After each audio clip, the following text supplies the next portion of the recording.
Looks like we are ready and raring to go. What does that actually mean? I feel like I've said that for so long. Ready and raring to go. Is it like similar to like revving, right? Revving your engine?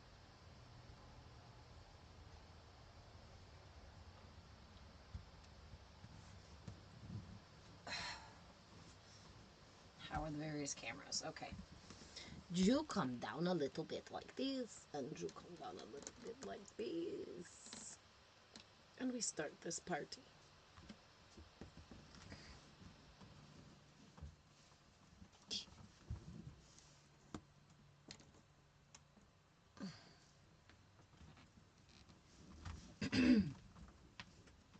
I have incense going, and I'm still inviting, welcoming anybody who wants to make me some background music for these classes. Although somebody did suggest, somebody actually told me that they, for their videos, just recorded like little riffs and stuff, playing little riffs, and then just played it in the background of their content. And I was like, oh my duh.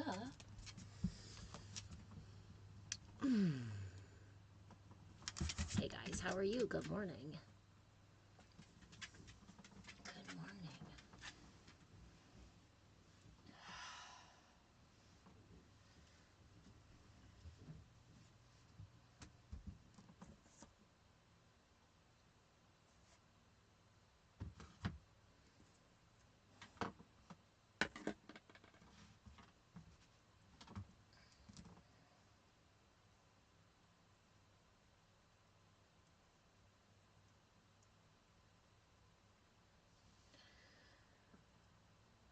Oh, that's what's weird. I'm like, I'm not ready. It's because I can't see all the screens. That's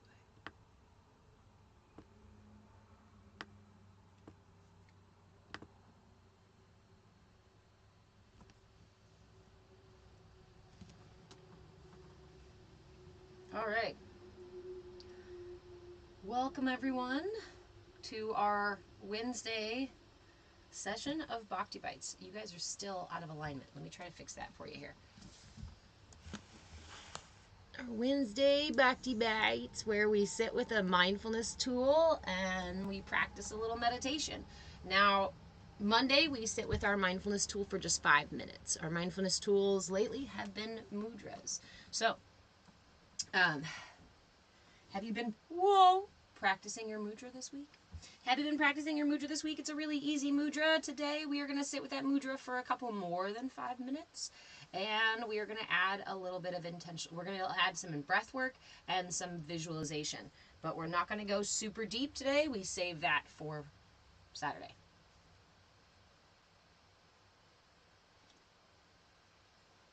So share the live with friends, especially if you think they would like to learn a cool new mudra. An easy, simple way to realign all 5 elements in the body, actually, with this particular mudra.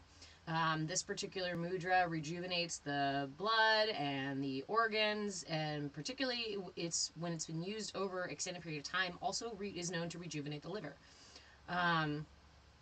Brings on a peaceful state of mind, balances all 5 elements in the body, I already said that, and soothes the nervous system.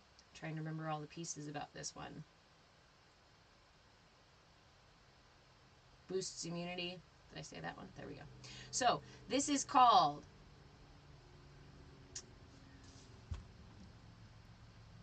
Jamaluju. Hey friend, what are the 5 elements of the body and what do they do? So depending on which lens you're looking through, you're going to find different explanations for which elements in the body. For example, Chinese medicine uses earth, fire, wood, metal, and air. I'm not a Chinese medicine practitioner. Just saying so. However, in Vedic sciences, we look at, hey Lev, welcome back. We look at the 5 elements through as fire, air, spirit or ether, earth, and water.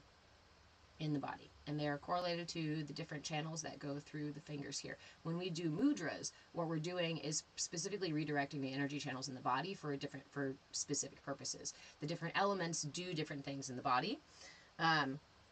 For example, fire. Obviously, fire is a warming element, an energizing element, a rising energy element.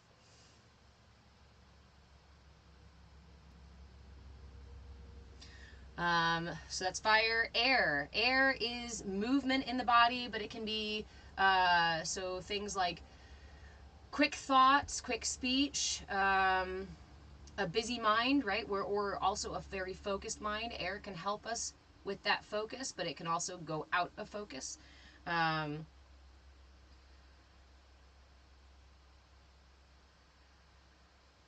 Air element can also be used to cleanse the system, cleanse the body, kind of like opening the window and letting a big breeze in through the house.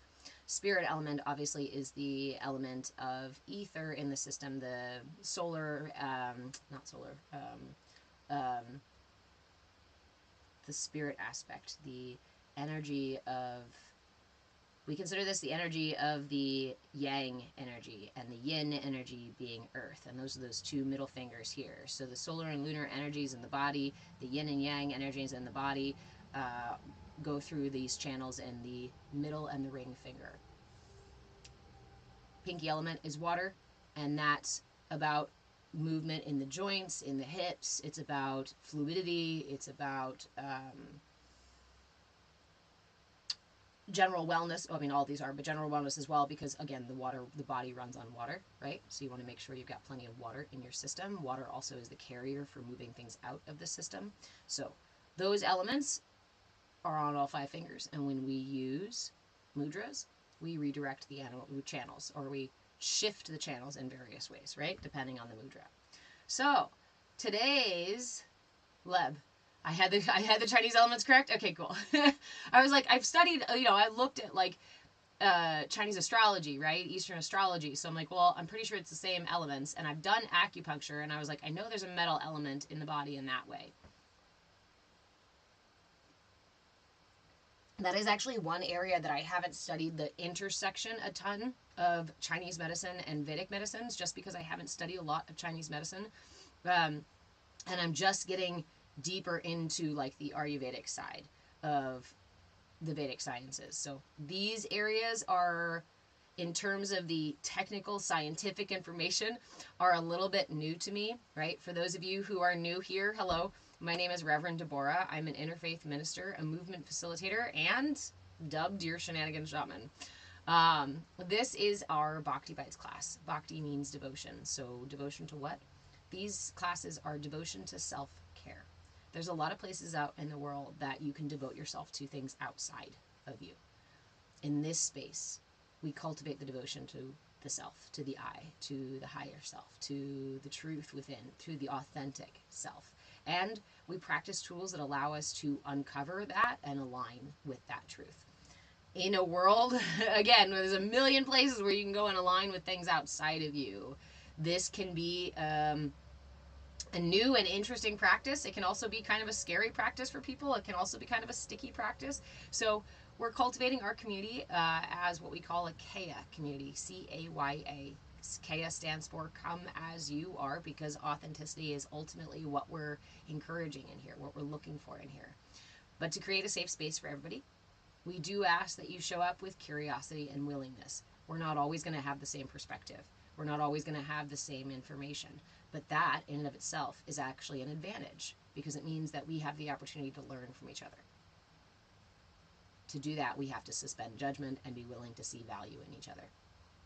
So, welcome. Throw your questions out. I'm happy to share with you. Oh, and that's where I was going to. So I have 20 years in the field of human development and wellness across the lifespan. I went to college and workshops and whatnot for certifications and things for about 12 years, official study of these things, and then a lot more of practice, personal practice as well as professional practice.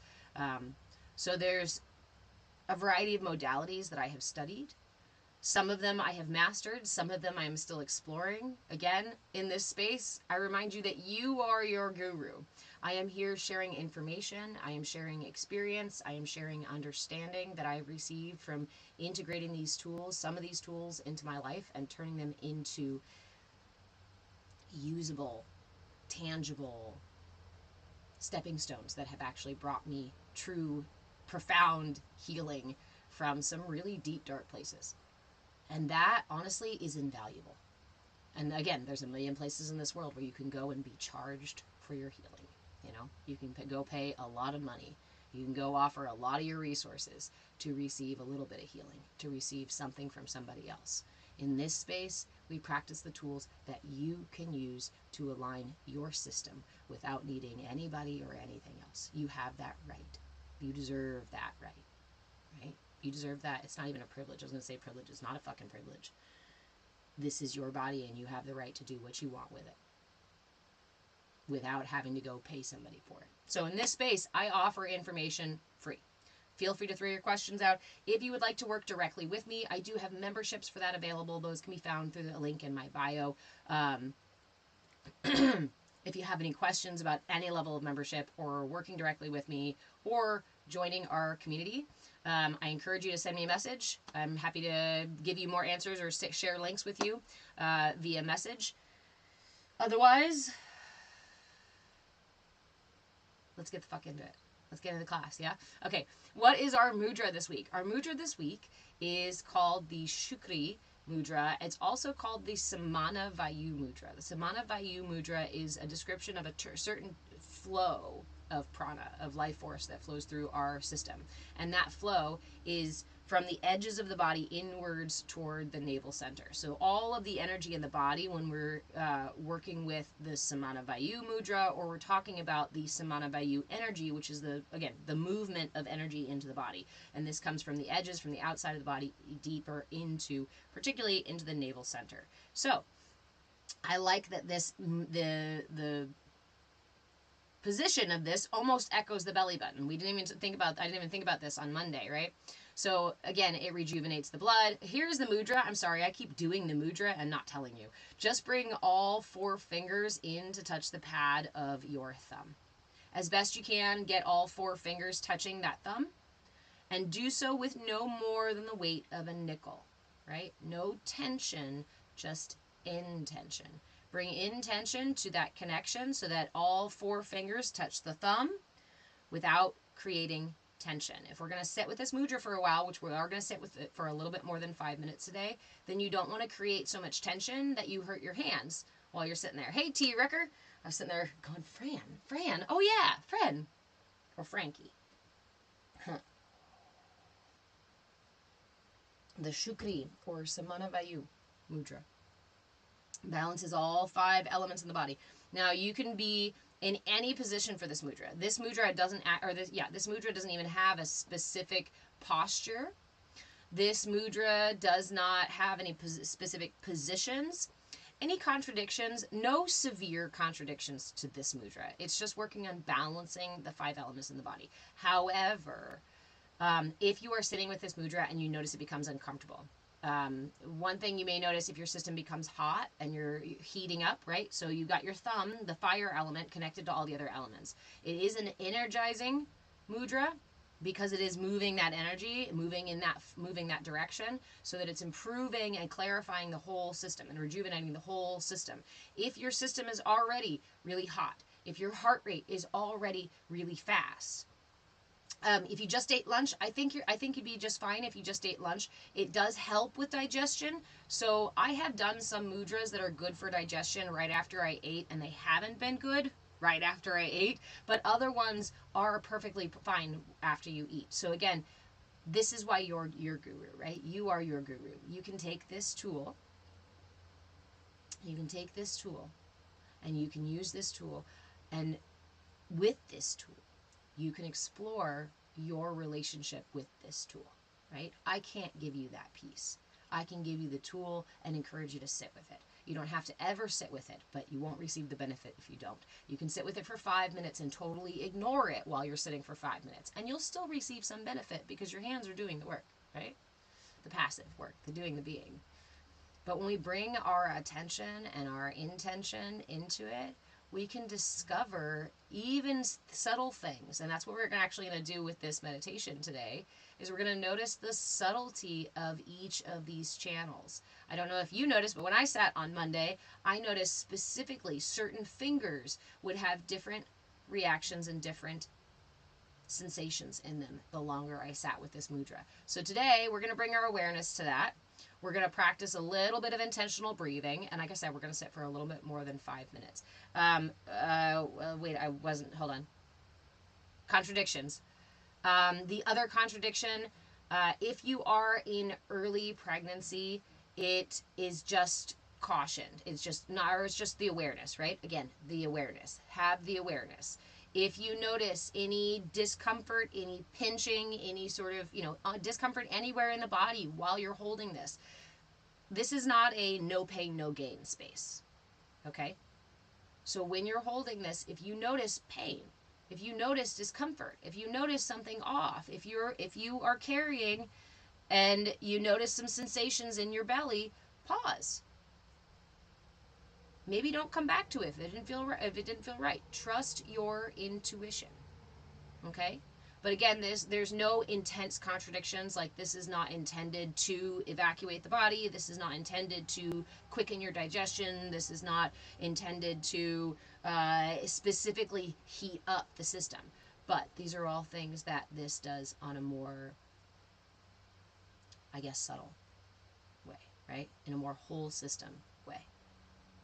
So let's go ahead and grab our mudra if it's available to you to do so. Again, you can do this with one hand. You can do this with two hands. To receive the most benefit from this, it is suggested that you lay down. So if you can lay down, go ahead and do so. We will actually lay down on Saturday. We'll do a whole long meditation on Saturday with this while we're laying down. Hey, Byron, how are you? For those of you who love tapping, before we get started, for those of you who love tapping, this is my lovely tapping friend, Byron, with the Tapping Point. Give him a follow if you love tapping.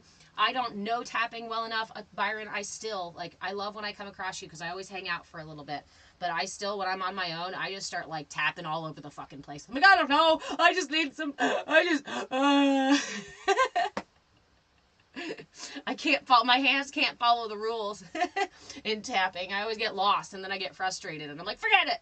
Let's just hit the face and the hands and the side and the, yeah. I need you, Byron. I need you. So, give Byron a follow, guys, if you like tapping or you're interested in tapping. Or you're like me and you just start hitting all over your system when you're like, I know I need tapping. Someone help me. That's your guy. That's your guy. Are you on YouTube too, Byron?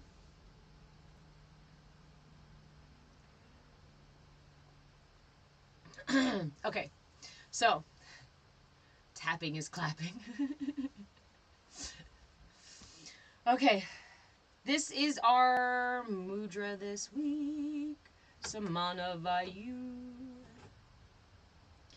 Samana Vayu represents the energy that moves inward from the periphery of the body, from the periphery of the energy system, the inward flow, the pulling in of my own resources, my own energy into this navel center. The navel center is the midpoint between our sense of nourishment and our sense of autonomy, our ability to be taken care of and our ability to rise from that place, for our will and our action to rise from the place of being taken care of. The belly button, the navel center, is also considered our energetic umbilical cord to the universe. So this is also where we receive that spiritual nourishment as well, that spiritual comfort as well. Is my door opening on its own?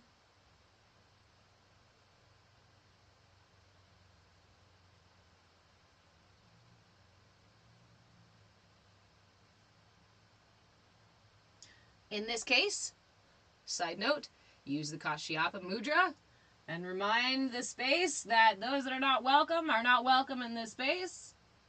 You shall announce yourself if you're coming into this space.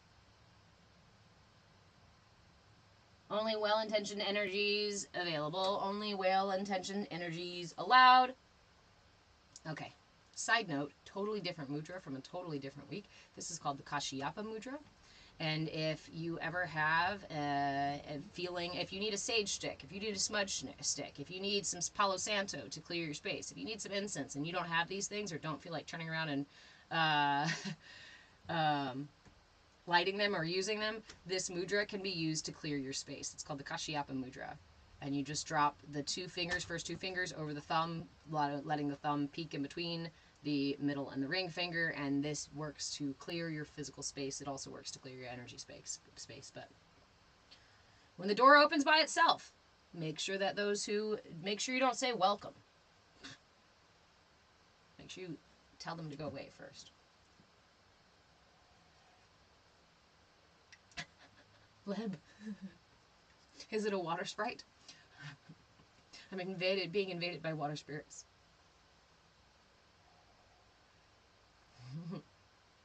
Howdy Wyatt, we are just getting into our practice. So, again, welcome everyone. Not everybody, not everyone, everyone. Welcome to this space. This is our Samana Vayu or Shukri Mudra.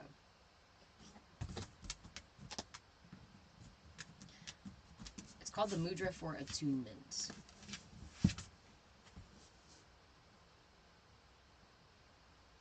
So, go ahead. It makes me calm, right?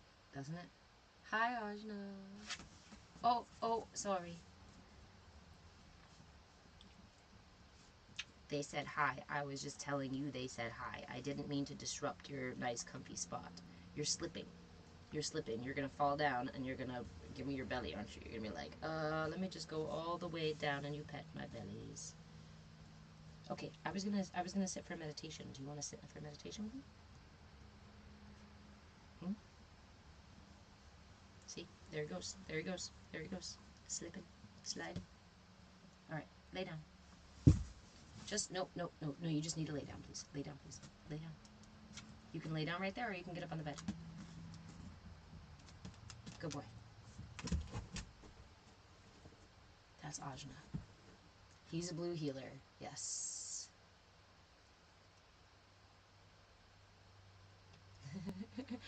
What? Doggy doesn't have thumbs? He's a best dog. He's a Velcro dog and a jelly dog, but he is a best dog. He likes the cats, too. All right. You guys ready?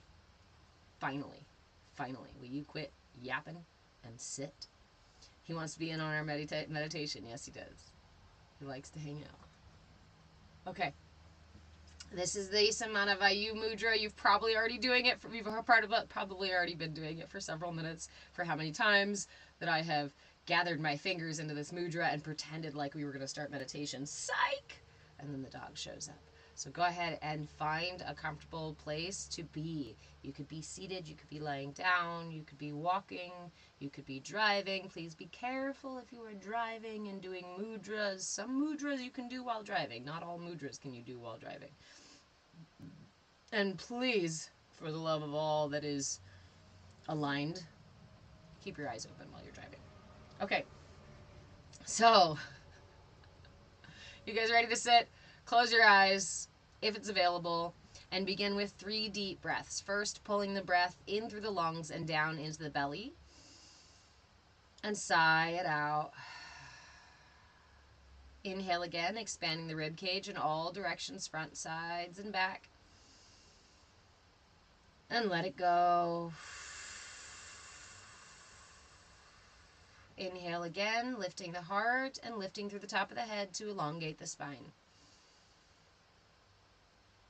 And as you exhale, gently tuck the chin and allow the shoulder blades to melt down the back, releasing any tension in the back, in the jaw, in the shoulders, in the hips, in the knees, in the feet.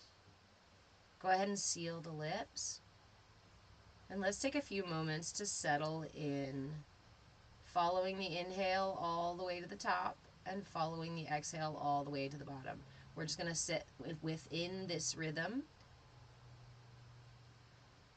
allowing the awareness of our breath to settle us into this space, to quiet the mind. Anytime you notice the mind chattering away, pulling your attention away from the breath, I invite you to, without judgment, without shame, without a story, just redirect and come back to the breath.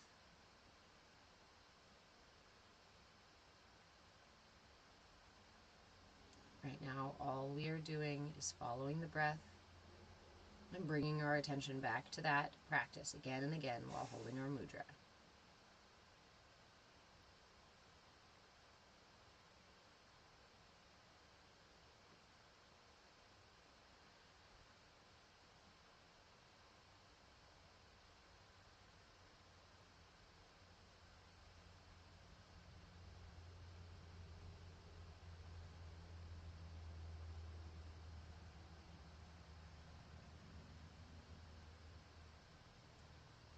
Sometimes the paradox is that while sitting in this space, settling into a calm, peaceful moment, our bodies and our minds still cultivate tension. As you sit here listening to the breath, I invite you to check with your mudra occasionally. You may notice tension has gathered in your mudra, or the mudra has begun to collapse. Bring intention back to your mudra. Not tension. Release all tension. Holding your mudra with intention. Check in with your jaw. Relax your jaw. Holding your jaw only with intention, not tension. Check the shoulders. Holding the shoulders relaxed with intention, no tension. Return to the breath.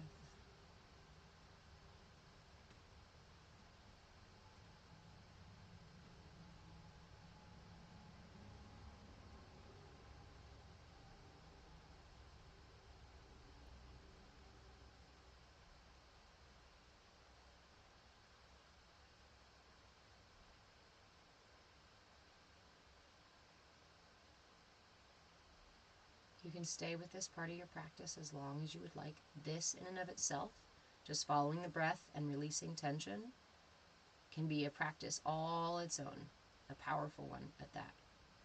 So feel free to stay there. If you would like to explore a little bit deeper, I invite you to bring your awareness down to the pinky finger on your right hand, your right pinky finger. Check for tension. Release any tension in the right pinky finger, holding it in the mudra with intention only. And we're just going to notice the quality of the finger. Bring your awareness inside of the right pinky finger and notice whatever you experience there. Notice whatever you feel, sense there. Without any stories, without any judgment, without any trying to figure out what the sensation is. Just bear witness. Give it your attention. Remain present with just the right pinky finger as you continue to breathe slow, steady breaths.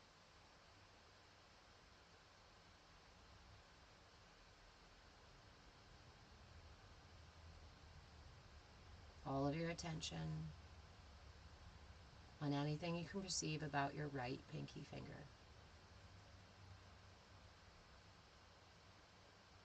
This is the water element of the body, and on the right, the solar aspect, the yang aspect of water element in the body.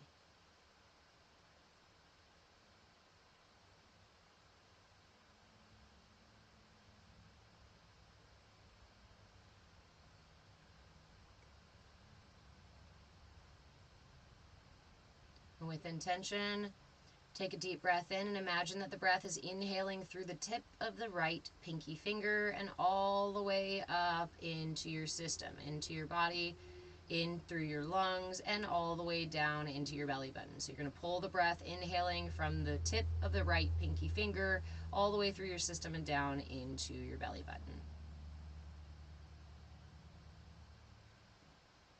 Take a couple breaths this way.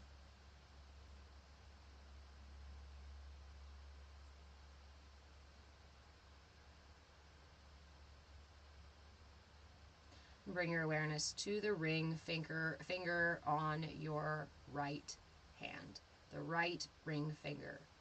Again, keeping your mudra put together. I just took apart my mudra to try to bring my attention to my right ring finger. So check with your mudra, keep your mudra, bring your attention to your right ring finger.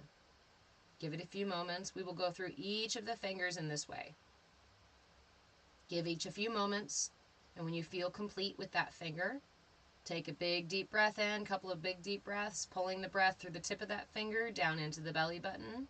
And as you exhale, just allow the exhale to release tension. You don't have to go anywhere with the breath. We're just pulling the breath in through the tip of the finger to the belly button. After spending a few moments just being aware of whatever sensations you're experiencing in that particular finger. Right now, you can go at your own pace if you'd like to. But I do encourage you to spend time with each, not to quickly move through one finger and then the next.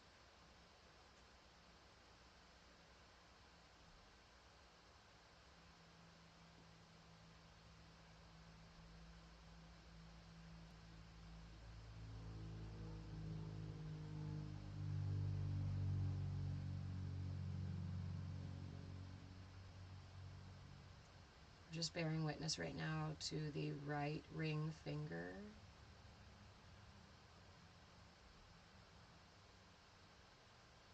Just noticing whatever is there without the need to change it, without the need to tell a story. Again, if at any point this practice becomes uncomfortable, please release your mudra.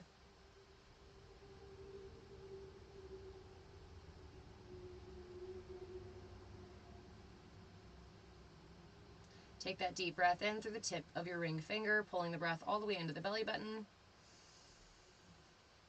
And let it go. A couple more.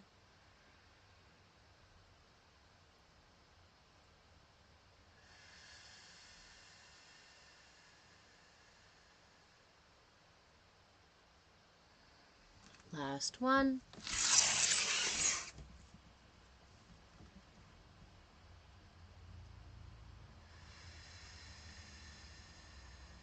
Go ahead and move your awareness to the right middle finger. All of your awareness on the right middle finger.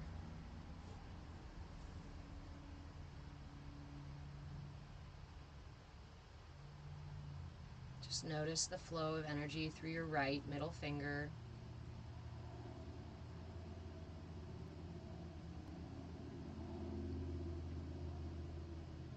The practice here is just to be aware. No need for direction, redirection, story or attachment, blame or shame. Just be with it.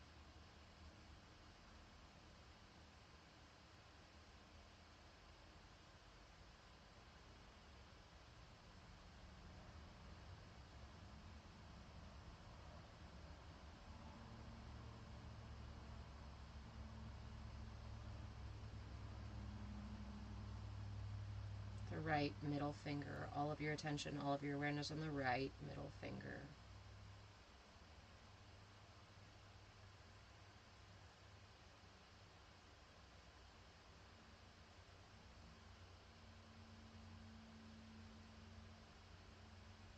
When you feel complete with the right middle finger, take that big deep breath in, pulling the breath through the tip of the finger, all the way down into the belly button. And exhale to release any tension. A couple more breaths.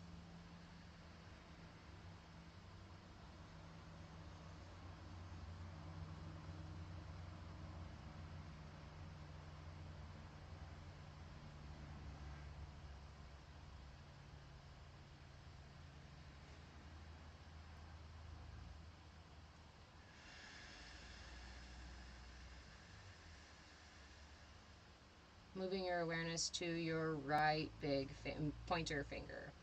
Right pointer finger. Whenever you're ready.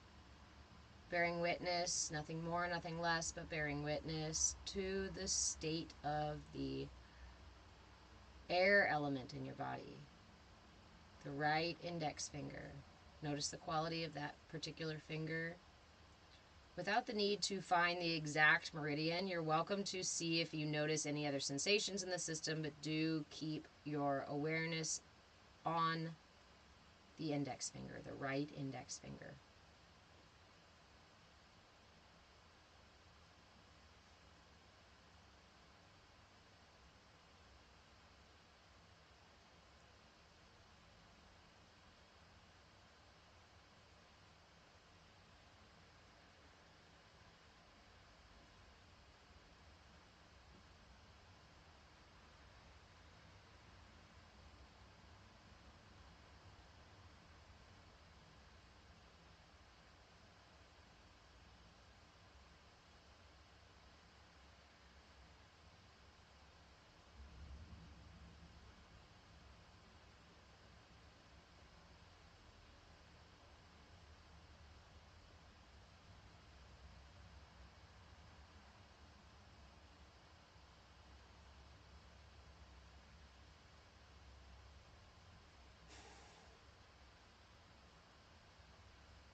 If you notice any part of you feels impatient during this practice, especially as you take those extra deep breaths to take your time with each finger, I encourage you to meet that part of yourself at the very least with curiosity.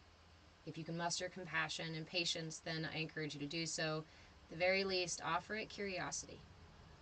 Offer it space to be there, to be feeling rushed, to be feeling the need to rush without having the need to react to that feeling. Without changing anything you're doing, but just being present, continuing to be present with whatever arises, even if it's the sensation to hurry.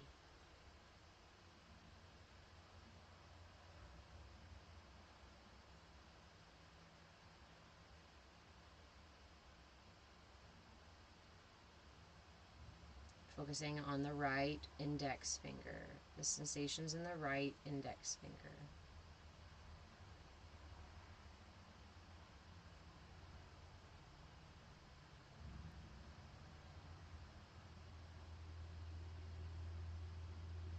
Go ahead and take that deep breath in, pulling the breath through the tip of the right index finger, through the system, and into the belly button. And exhale to release all tension in the system. 2 more. Inhale the breath through the tip of the right pointer finger, all the way into the belly button, and exhale any tension. Last one.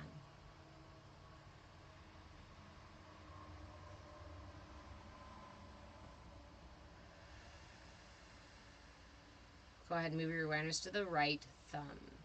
All of your attention, all of your awareness on the right thumb. It's okay to notice any other sensations as they arise, but bring your attention back to the right thumb. Bear witness to whatever experience is occurring in the right thumb, the fire element in the body. Remember that your awareness itself changes a thing. So in this simple act of observing the right thumb, the fire element, we shift our awareness of it, we shift the quality of it. Our awareness is an expansive light. So in that way, we amplify.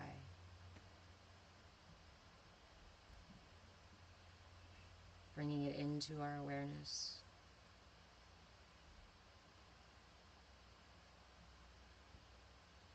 The right thumb. Your attention, focus on the right thumb. Keep breathing.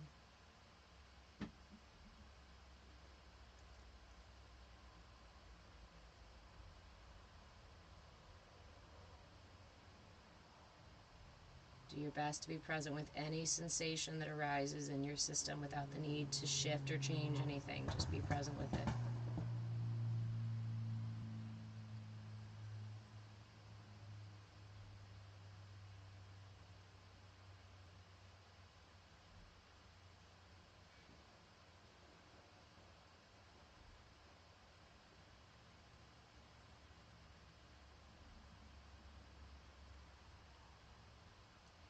anything becomes too uncomfortable, you can just release the hands and place them on your heart, or you can release the practice entirely.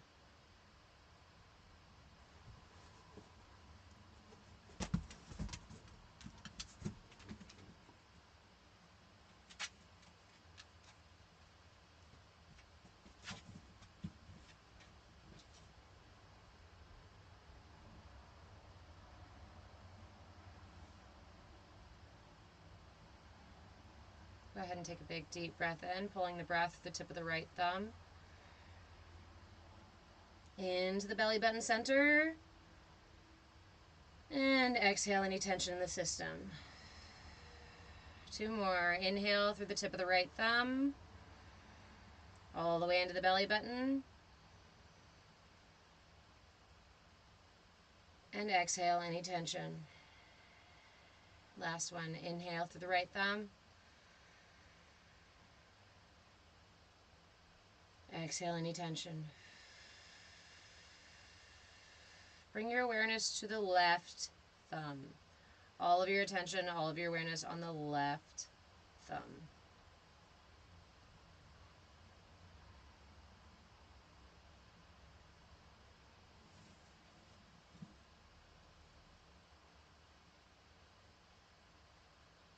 All of your attention, all of your awareness, all of your focus on the left thumb. Notice the quality of the sensations in the left thumb.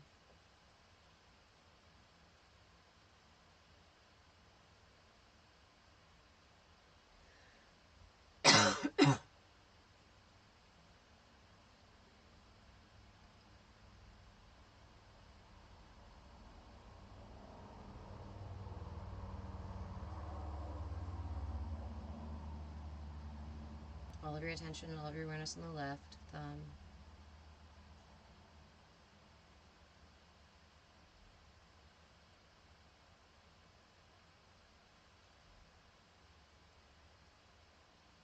Remember that meditation is a personal practice.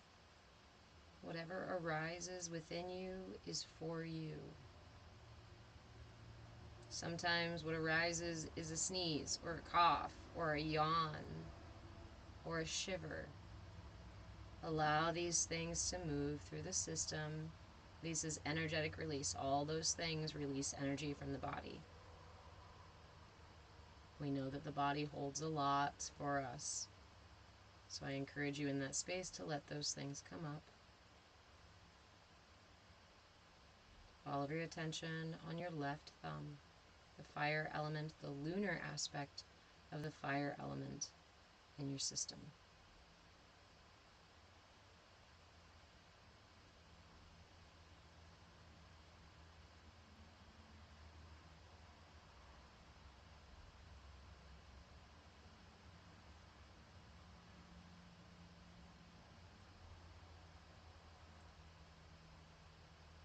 Check with your mudra. Ensure that you're holding mudra with intention, no tension.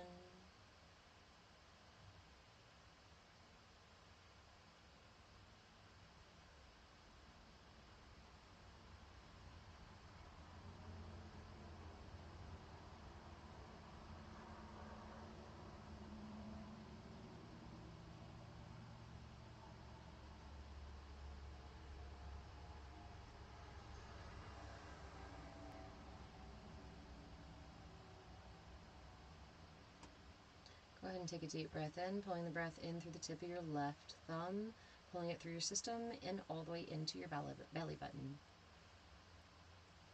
Exhale to release any tension in the system. 2 more. In through the tip of the left thumb, and exhale to release any tension. Inhale through the tip of the left thumb and into the belly button. And let all tension in your system go. 4 more fingers, my friends. Lunar aspect of 4 more elements in the body. Let's move to the pointer finger, the air element in the system, the lunar aspect of the air element in the system, the calming, still, gentle breeze.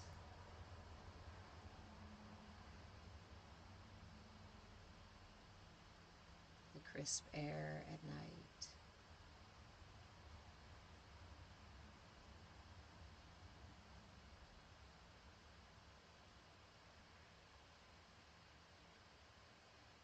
All of your attention, all of your awareness on your left pointer finger. Take your time, pay attention, offer your attention to whatever sensations occur in the left pointer finger, the air element, lunar aspect of the air element in the body.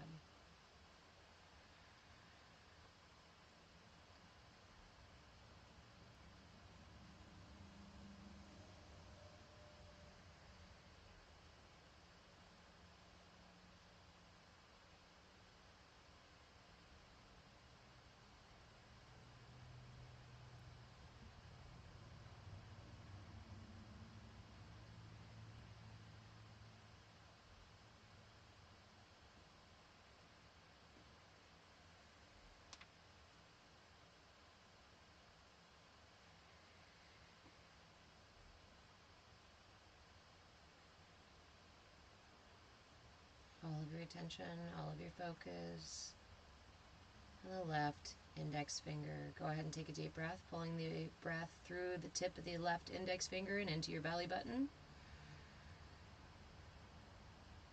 And exhale any tension. 2 more.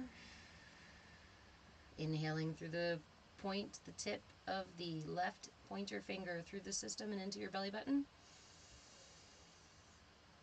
And exhale any tension. Last one.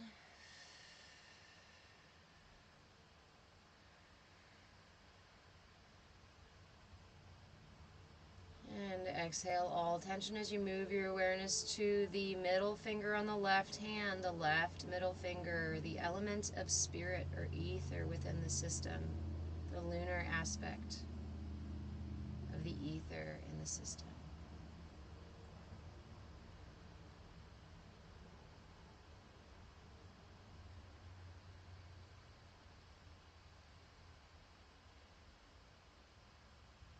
All of your attention, all of your focus on the left middle finger.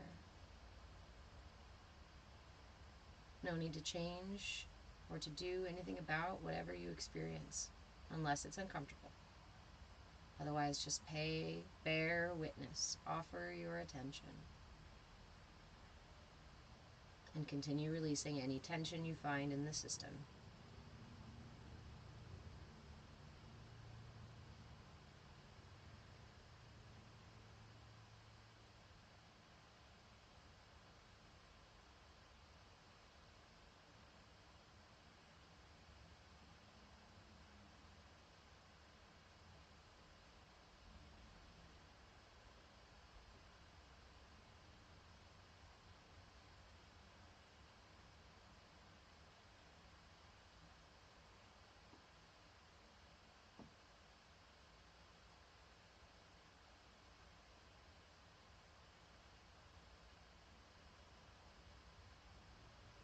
Staying present with whatever arises within you without the need to shame or to guilt.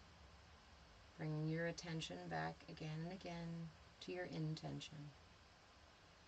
The intention is to experience the left middle finger, the movement, the sensations, the stillness, the anything in the left middle finger.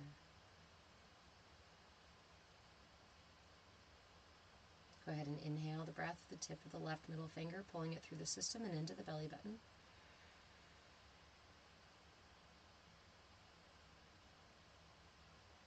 And exhale all tension in the system. Inhaling again through the left middle finger and into the belly button.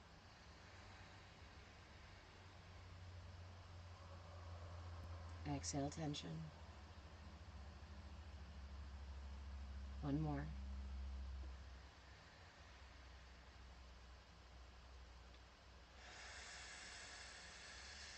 Go ahead and move your attention to the left ring finger. Keep your mudras with intention. Keep the integrity of your mudra with intention, but not creating tension. I keep noticing that my thumb wants to wander to each individual finger. The mudra here is to have all 4 fingers touching the thumb, the pad of the thumb, or wherever you can get it to. Focus your attention on the left ring finger, the earth, the lunar aspect of the earth element in the system. Notice the sensations as we just continue to breathe and rest our awareness on the left ring finger.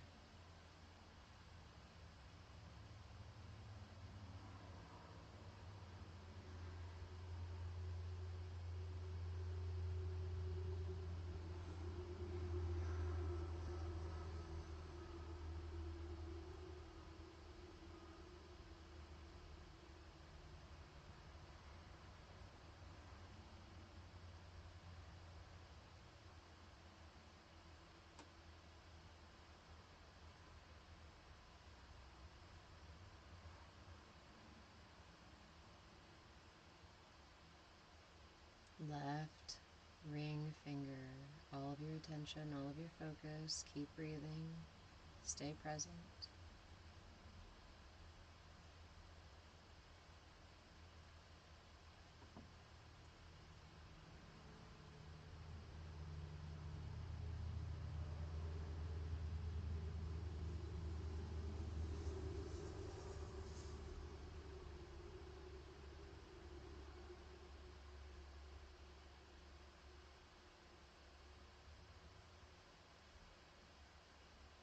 We are almost complete with our meditation. I encourage you to meet with patience the parts of you that may want to hurry through it, these last two fingers.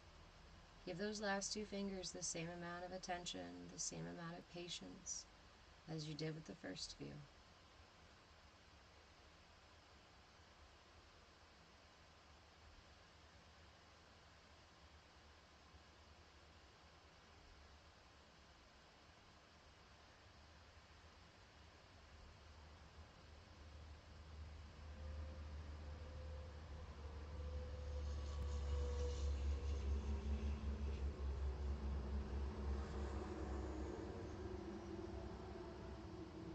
Releasing any tension in the system, resting your attention on the left ring finger.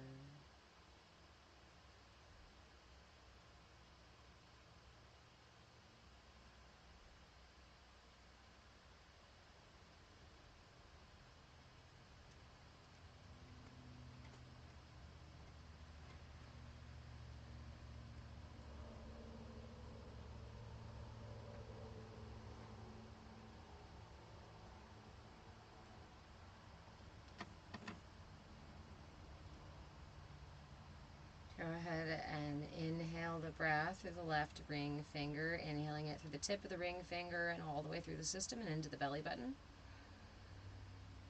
Exhaling any tension in the system. Inhale again through the tip of the left ring finger and into the belly button. Exhaling any tension. Last one. And let it go as you move your awareness to the pinky finger on the left hand. Last finger, take your time here. Give it just as much love and attention as you gave the very first finger or any of the other ones. The lunar aspect of water element in the body, in the left pinky finger. A steady rhythm of inhales and exhales as you rest your awareness on the left pinky finger.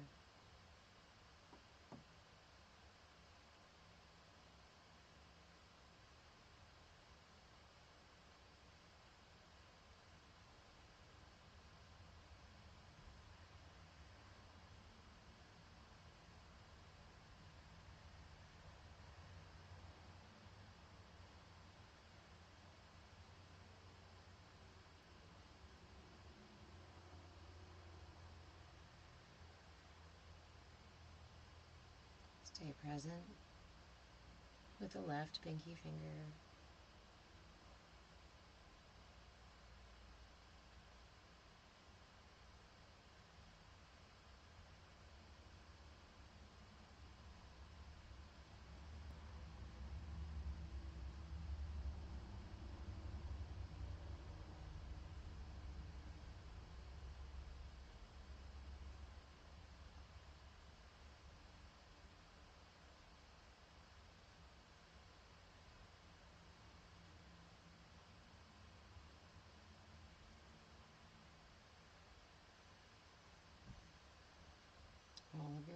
awareness, all of your focus in your left pinky finger, the lunar element in the body.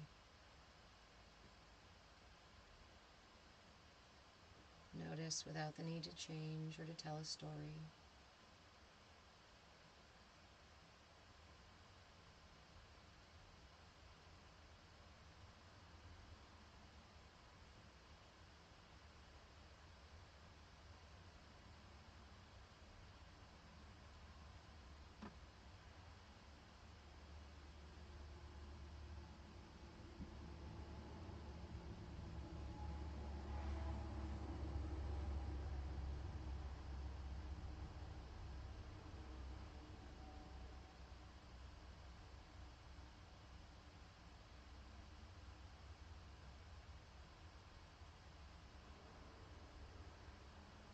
Last finger.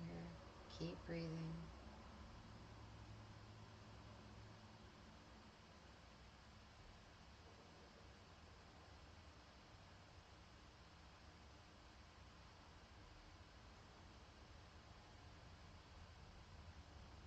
Let's go ahead and take those 3 deep breaths. Take your time, inhaling through the nose or through the tip of the pinky finger, the left pinky finger, pulling the air through the whole system and into the belly button.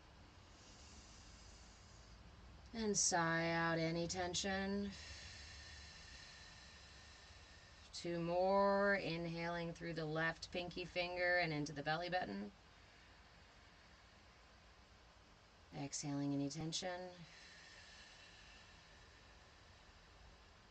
Last one, inhale through the pinky. Exhale all tension.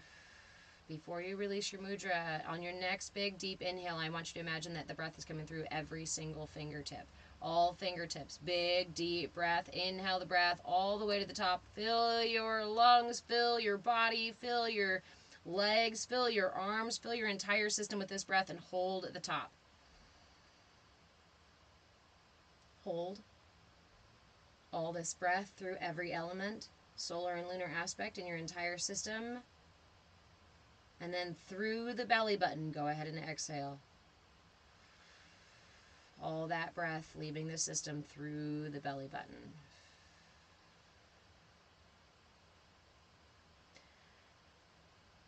You can return to any part of this practice if you would like to stay with it longer, or you can simply just sit with your mudra. When you feel complete, I invite you to release your mudra and bring your hands together into prayer, or simply lay one over the other over your heart in gratitude for today's practice, in gratitude for these elements, in gratitude for this meat bag, and in gratitude for these tools that allow us to align both. Offer yourself some gratitude for taking the time for self-care today. Fuck yeah, you made it. Proud of you, and I hope you are too. And thank you for joining me in this space where we can learn and grow and thrive together. When you're ready to completely come out of meditation, please do so slowly. Offer yourself wiggles and stretches. We have had our eyes closed for some time, so please, it helps to rub your palms together, cup your hands, and place them over your eyes, and slowly flutter your eyes open behind your eyelids before you open them to the bright-ass light outside. Good morning, good morning, good morning, everyone. That was a bit of a longer one, wasn't it? That was a much longer one. Okay, this is the Shukri or Samana Vayu Mudra. It's done like this.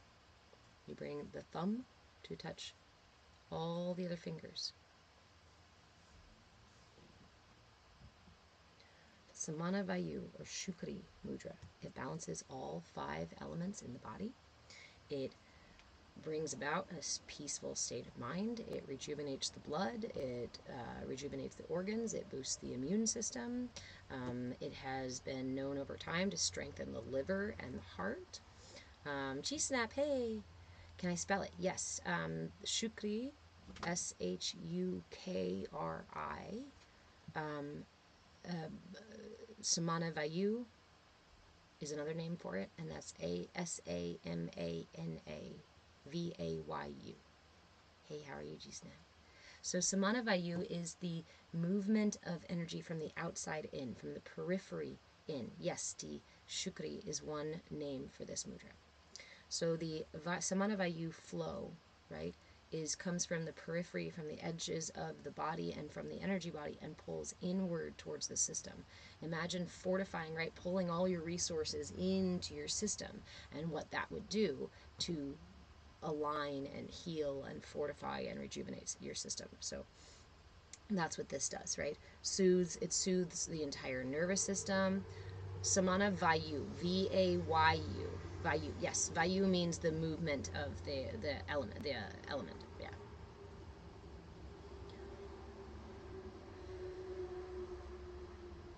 So that's why we pull the breath into the belly button, right?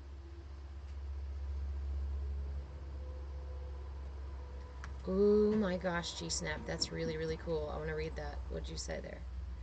You did the entire session and your 18-month-old stayed calm and allowed you to meditate the whole time. I love that. What a blessing. What a blessing.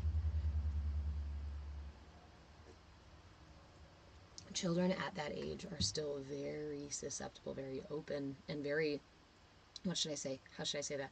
They are experiencing energy in the way that we eventually close ourselves off from, right? And so when we do these practices, I used to do them with my son and with kids before I had my son, where I would hold a mudra just to like affect the whole room, affect me and the kid. And it was quite effective because they're very quick to respond. You're very welcome, Dee.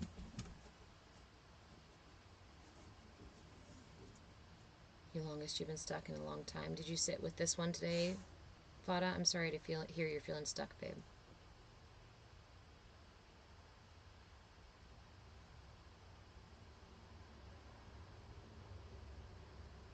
Yeah, it does help a lot, right?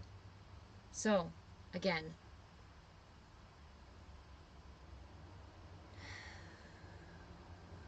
we did some really important things actually during this meditation. Hold on, let me go back and see if I missed comments. I'm sure I did, because folks like to comment when I'm meditating, right?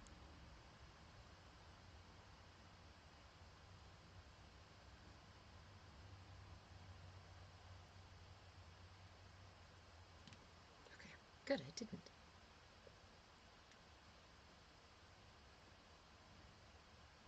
You're holding it though. That's okay. So the meditation, Vada, and anybody else who's just filtering in, the meditation was really a simple meditation. It just took a while, right? Because we just moved our awareness from one finger to the other. So what does this do is it balances all 5 elements in the body. Thank you, friend. It balances all 5 elements in the body. And so what we did was we started with the left pinky finger, and we brought our attention, resting our attention into the left pinky finger, and just paying attention, right? Just offering it to notice what happens. Noticing any other sensations in the body is totally fine, but we rest our awareness only on the left pinky finger, right? Make sure every finger is touching the thumb, and then focus on just the left pinky finger. We spent a couple of minutes focusing on each finger, and then at the end of the focus, we take 3 deep breaths, pulling the breath in through the tip of the finger and all the way through the system into the belly button. So we're doing the Samanavayu movement. We're pulling the element through the channel and into the navel center. So we go through each of them, starting with your left pinky. You can start wherever you want, honestly, but I like to start with the left pinky and then do a rotation to the thumb and then to the left, or the left thumb and out to the pinky. If you want to start with the thumbs, you can do that and go the same. Just however you feel like going, make sure you hit each channel and take your time. Did anyone notice anything particular in any single channel or 2 channels? Did you have any particularly active channels or passive channels? Did you notice any sensations? I definitely had a couple, and I wanted to just share with you guys some of those experiences and hear what your experiences were sitting with that mudra. Because this is a really important thing that we practiced, right? We talk about mindfulness and about how in this space we practice the simplest aspects of mindfulness, right? Your attention, your intention, and your attention are powerful, powerful tools that you have. Powerful tools that we often don't cultivate, right? We just take for granted and we let the world pull our attention away. And we let the world shape our intentions. And when we sit in space like this, where I'm not really doing anything except for just paying attention to my system, and I'm focusing on the intention that I have within my system, right? So if it's just to listen to my system, then that's my intention, just to be present with me. And I'm going to keep my attention focused on it, because it's essentially like making a commitment, yes? And in that moment, practicing that commitment. Ooh, G-snap, that's really cool. Your fire element on your right hand, the thumb on the right hand, you started having eyelids uncontrollably jitter. So that's going to give you an indication. What you notice today is going to give you an indication where either a channel needs more of your attention. I don't even want to, you don't have to judge it like it's blocked, or it's really active, or it's, with that kind of reaction, there's some sort of thing that needs your attention, some tension in that element that needs your attention. So this is why I say, guys, and I promise, I think I might do like a poll or something and ask you guys what you want out of a mudra journal, because I would really like to create a mudra journal that you guys can just download, so that you can have a thing to keep track of all of these mudras. But it's probably going to have to be more like a workbook with the references for all of the mudras and all the information. So I just need to start making it. So G-snap, how do you find out which one it is? So this is where you start keeping the journal, right? Start keeping the journal, and instead of trying to define what happened or trying to explain what happened in particular, just start taking, D is taking notes now, just start taking notes of what you notice. And this is why we practice the one mudra for an entire week. I encourage you to go every single day with this mudra. We have 7 full days with each mudra. So every day, this is a mudra that is recommended for anytime, anywhere, multiple times a day, because it balances the entire system. So what you're going to find within this is also a diagnostic. Oh, interesting. So the right thumb for me also was a really visceral reaction. However, for me, it was as if my system was doing this. Have you ever experienced this in meditation? Well, you'd be sitting and enjoying your focus or whatever, right? And then suddenly your body starts to feel like it's tipping over. You use that mudra 90% of the time daily, right? If we're Italian, we're using this mudra all the time. I grew up with Italians, and this was absolutely a fucking thing. Oh, the whole week. Yes. Yes. And so mudras are really, the reason we use mudras is because they're really accessible tools, right? Because I can be sitting at work listening to my boss lecture me about something or other and hold my mudra. I can sit on the bus or the subway and hold my mudras. I can be at home and watching Netflix and hold my mudras. In fact, we talked Monday about how certain cultures, when they eat with our hands, right, we're using the whole hand like this. We are activating all 5 elements in the body and improving digestion, improving assimilation of those nutrients that we are eating. We're improving the whole digestive process, right? Because we're activating all 5 elements. Use these tools whenever, wherever. Forget worrying about if somebody's going to be like, what the fuck is that person doing? I have done these like, oh, let's see if I can put that one back together. Right? Can we do it? How did it go? Which way did it go, George? Which way did it go?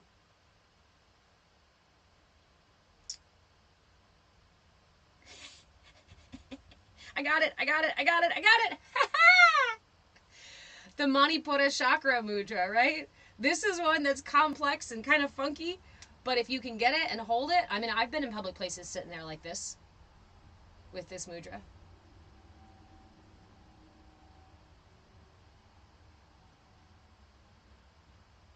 And this is G-snap. So this is a culturally one that we still use a lot too, and it is a thing that we use to make points. I notice that I do it a ton, right? It is helpful for centering the system. Another practice that I have that I use to activate all these elements in the body is well, not quite my amazing Byron's tapping kind of thing. But when I am out of balance, particularly feeling anxious, particularly feeling scared, if there's a big energy inside of me, a big trigger being happening inside of me, I will use this practice. I will employ one hand, sometimes 2 hands if I need it, is I will just touch my thumb to each finger. And this practice, I create pressure. I do create pressure because I'm using it as a pressure point to activate all these elements in my system. And it's also a sensory practice, which means that it helps calm the mind and helps regulate my nervous system. This one I really like because you can go from pinky, ring, middle, pointer, ring, middle, ring, pinky. You can just touch them each one time. I occasionally, if it's something really intense, I will add a double tap on my index and my pinky to make it more complex.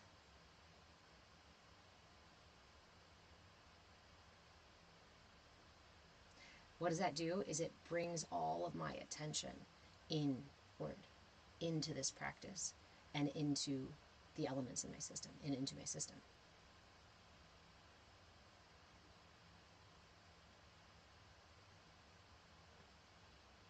This is doing the same thing as the mudra is. It's just doing it more intensely. So if you are dealing with a big, intense situation, this is my go-to. As somebody with diagnosed CPTSD, this is my go-to. And a lifetime of fight or flight. Actually, I always have to add fight, flight, or fawn, because I was the fawner. I was the, flight, fawn and flight. Fawn, fawn, fawn. Fight, run. That's what I would do. Doing that now. Tap yourself. Give yourself the finger taps, my love.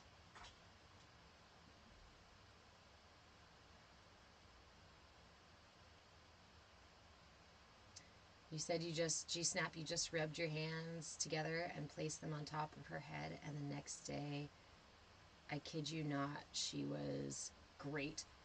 What did I miss? Did you say something else?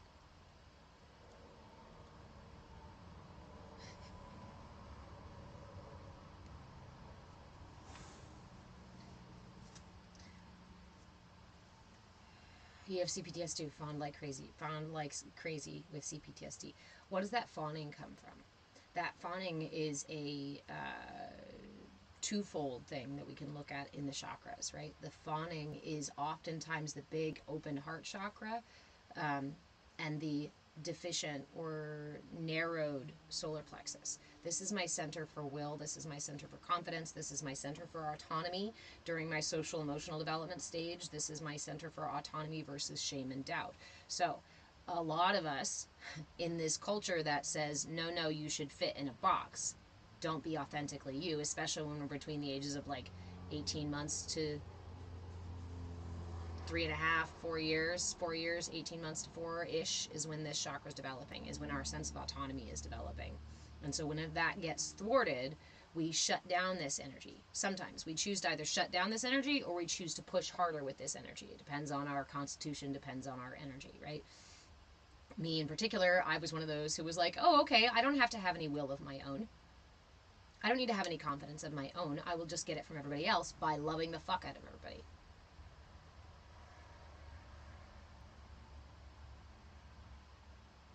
Love you too, G-Snap. So in that way, I weaponized my heart chakra. I weaponized my compassion and my energy here in the heart so that I could receive the confidence and security and autonomy that I wanted.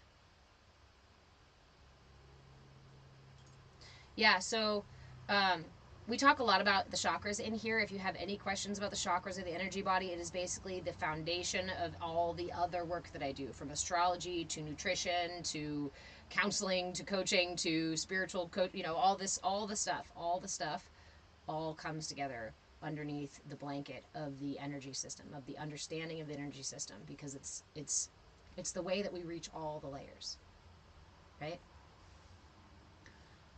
Leash, hey, you're also a fawner with PTSD. It's a safety mechanism to placate the danger. 100%.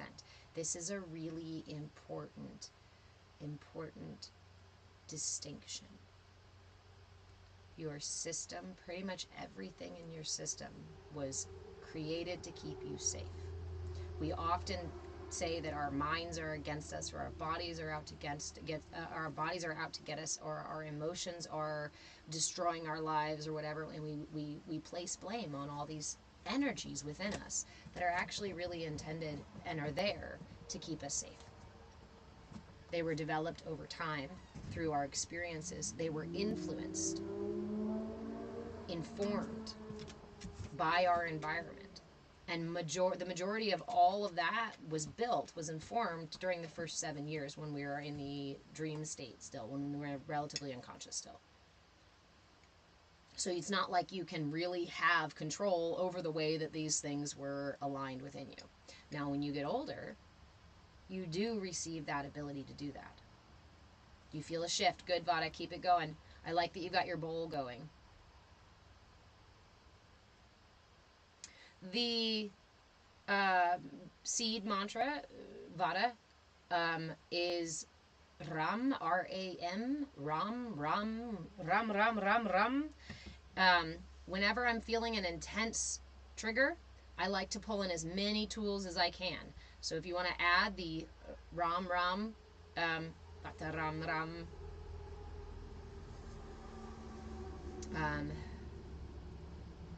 that's going to balance the solar plexus as well.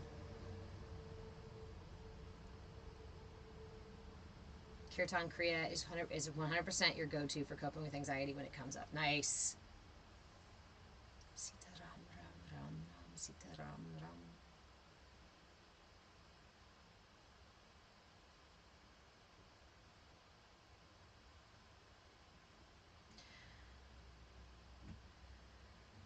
Everything in our system is intended to keep us safe. When those intense triggers come up, remember that those intense triggers were born, are somewhat static creatures until we start to visit them. They were born in a time when you were young and unconscious and ignorant, right? The children are young and ignorant and unconscious, mostly, not entirely. So they're going to have that kind of immature quality about them. And they're going to maintain that kind of immature quality until you assist them in maturing. Until you help enlighten these aspects of yourself and inform them, hey, we're not 5 anymore. And when whatever that trigger is that makes me feel like I don't have any personal power, when that happens, I can re-inform my system and say, hey, hey, hey, hey, you're not 2 anymore. Okay? I got you. You're safe. And then keep your system safe. And then honor that with yourself, right? Give yourself a couple of minutes. If it's not so safe to go into the grocery store, if it doesn't feel safe, take up a couple moments before, right? If you're in the car on the way there, I always talk about that one because that's my trigger usually. The grocery store is often my trigger. I have been avoiding the grocery store for weeks and weeks and weeks and weeks, and finally just went yesterday because it is a trigger for me. And I did. I had to sit before I went. I had to sit with this part of me. This part of me who said, fuck it, I don't want to go. I don't want to interact with people. I don't want side glances from people. I don't want somebody to say something to me. I don't want somebody to be rude to me. I don't want somebody to stand too close to me. I don't want somebody, I just don't want to deal with it, right? I don't want to deal with it. And this part of my system, which is why I haven't gone for weeks, has been subtly influencing me. Every single time I go to the grocery store, I somehow end up doing something else, or I make another excuse, or all of this happens in my head, right? And now I know this has been happening, and because I wasn't out of food, I allowed it to happen for a while. And I gave that part of me some space. I said, you know what? We don't have to go to the grocery store today. It's okay. How many times when we were this age did we not have a choice? No, you have to go to daycare. You have to go to the grocery store. You've got to go to your dad's house, to grandpa's house, to grandma's house, to wherever. You have to. You're a toddler.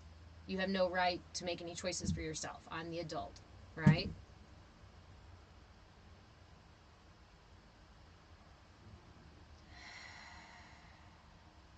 So when we are the adults, we can be the kind of adults that energy needs. And for me, I needed to be heard. I needed my energy to be respected. And so when I can, I let that energy, and I say, you know what? Let's go to the little market down here. Yes, it's $1 more for the little bit of groceries that I need, or a couple more dollars or whatever it is. But you know what? I don't mind. I'm okay with that. I can take it easy on myself and on my system, and in that way, I build trust.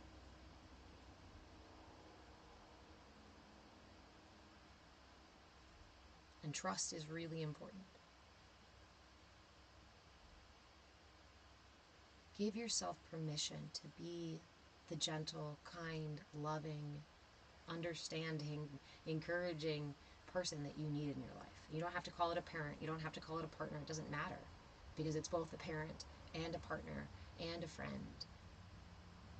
But the one thing that we try, well, the one thing we do in here is to cultivate loving, trusting relationships with ourselves. Because if you make an enemy of yourself, thank you, Mom's words, right? If you make an enemy of yourself, that is a battle you will fight every day. And that will become the war that you wage your entire life long. Do you want to fight yourself? You're stuck with you for the rest of your life. Do you want to make an enemy of you for the rest of your life? Hey James, how are you?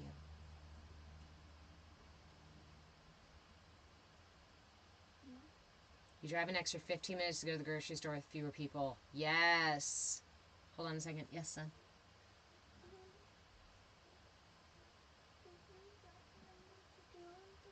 Yes, I did.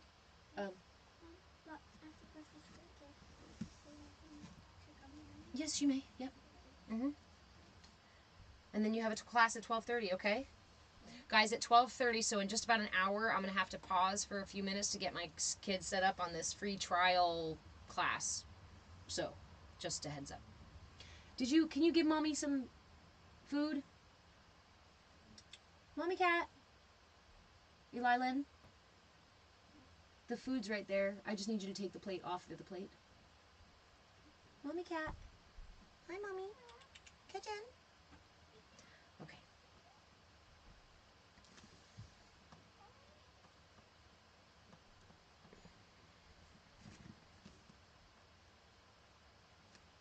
Good to see those mudras work, by the way, right, James? You doing your mudra for the week?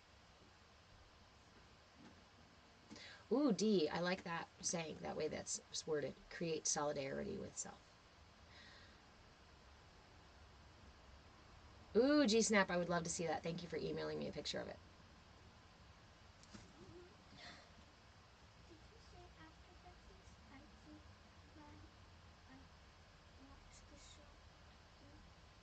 Yes, you can go ahead and do docuseries or show, but you only have an hour, so I'd like you to get you some breakfast first, focus on that piece, and then you can watch something while you eat, and then at 12:30, you're gonna have less than an hour, babe. Love you.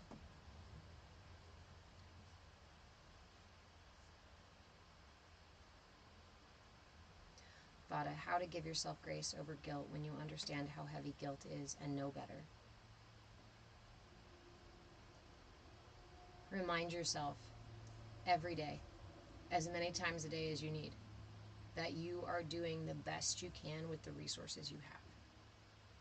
That we must accept that some parts of ourselves are ignorant, and that it takes time and attention to enlighten, to bring light to parts of the self.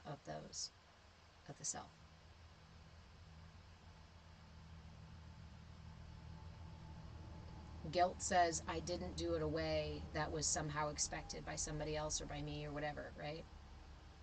That there was a specific way that this was supposed to be done, and I'm not falling in line with that. But that's a misnomer.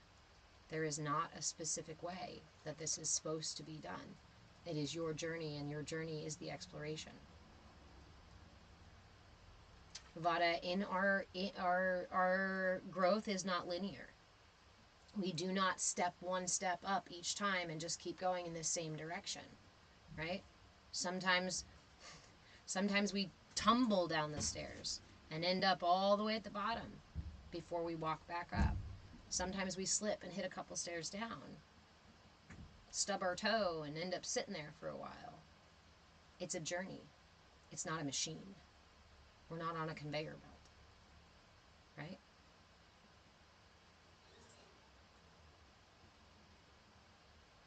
So meet guilt with grace. Invite grace. Whenever guilt comes hammering on your door, ask grace to open it. Grace, can you hold space for guilt, please?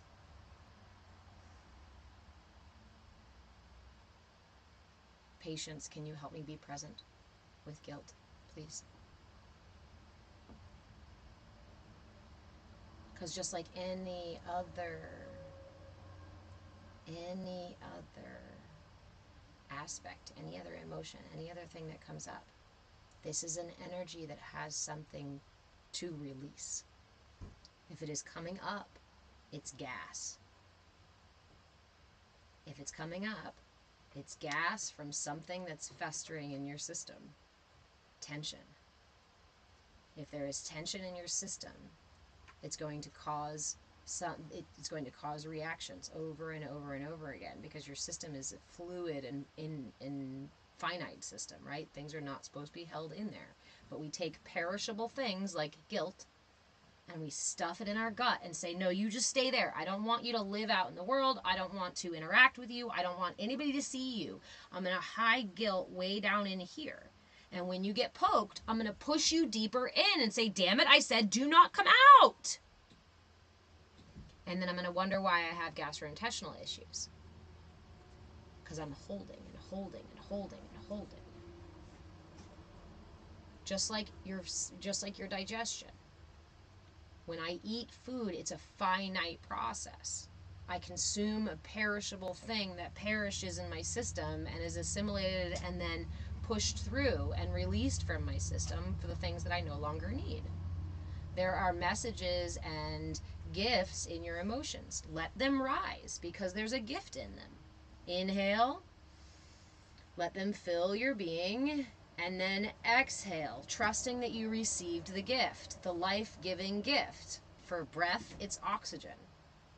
For your emotions, it can be many things. But they are not meant to be held. If we inhaled and held the breath for as long as we hold an emotion, we'd be long dead. If we tried to put a cheeseburger under our armpit and leave it right there the whole time, it would be fucking disgusting. But that's what we do with our energy, with our emotions, with our thoughts. They are tangible enough things that they can hold space in our systems and create real, visceral, physical, physiological reactions in our bodies.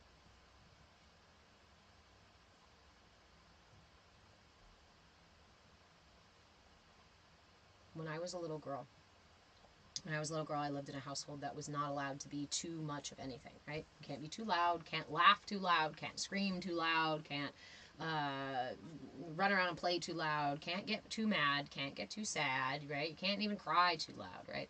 So I had these parameters for how big my emotions were allowed to be. And I remember specifically when I was a little girl, imagining every single time one of those energies would get too big. I didn't want to get hurt. I didn't want to get corrected in the way that I was corrected. So instead, I closed my eyes and I remember specifically imagining a children's block with like ABCs and 1, 2, 3s and teddy bears and things on them, trains and stuff on them, right? A little wooden block. And in my mind's eye, I would close my eyes and I would open the top of the block and I would shove the emotion in. And it was interesting because all these emotions looked different, right? Like I saw them as different kinds of things that I would shove into the box. Some were squishy, some were sharp, some were different colors, some were really hard to get in the box, some were really easy to put in the box. Anyway, then I would close the box. And I remember taking it and stacking it inside of me. I used to stack it from my pelvic floor up, down, up the center of me, like my spine. And I remember over time, I would have to purposely, like, really take my time to quietly in my head put it here, because I could feel the blocks get higher and higher and higher. And it was probably at the age of like 10, 12, maybe 12, 11. I was having one of those weeks where I had a really high stack, and my little brother came into my room and didn't knock on the door. It was a hard and fast rule. You got to knock on the door, right? And he didn't knock on the door, and he opened the door. He's like, "Hey, Deborah, you want to play G.I. Joes?" And I was like, "Oh my God, get out, right? And I remember him reacting in this way, that he was just like, he's like, I just wanted to ask if you wanted to play. And he walked out all disappointed and feelings hurt, right? But not mad at me. He didn't get mad at me back. He didn't fight back. He just kind of was like, ugh. And he went away. And I remember sitting with that, because in that moment when he went, ugh, and went away, I heard all of those wooden blocks. I heard the sound of them all hitting the ground. And it was this sudden just aha, like, oh shit, I can't keep stacking them. They're not steady. They're not sturdy. They're going to fall. And this is how they fall. They come out sideways at my brother, who is my heart. You know, I was like, oh my God, I hurt his feelings because of my shit that I've been stuffing in here. Yes? I pull those mac and cheese things off. I want to play for 3 or 1 or 2.5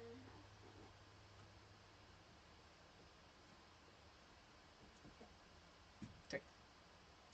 Could you do me a small favor, sir? Can you turn on that stove? Do you know how? Because I want you to warm up my coffee for me. The coffee and the tea kettle? Right here.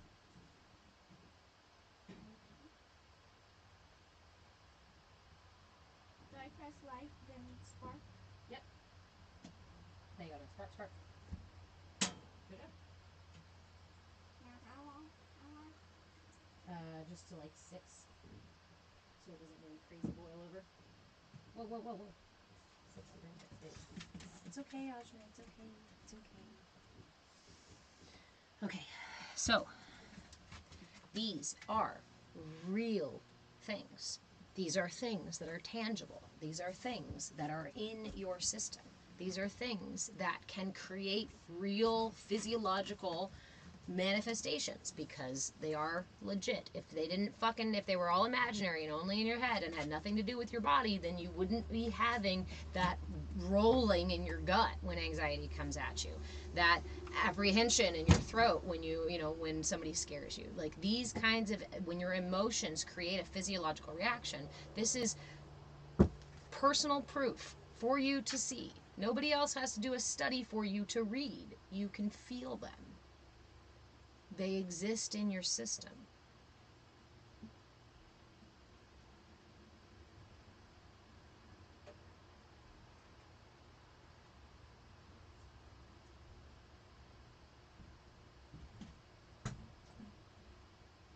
Oh, Stephen, you're sharing a story here about the grocery store issue. Brought up the thought of a friend of yours who goes and she uses a white cane because she's legally blind, and people just don't respect it, and so it makes it hard for her to go. Yeah. Unfortunately, that's kind of the state of the world, seemingly these days. Why? Right? Why?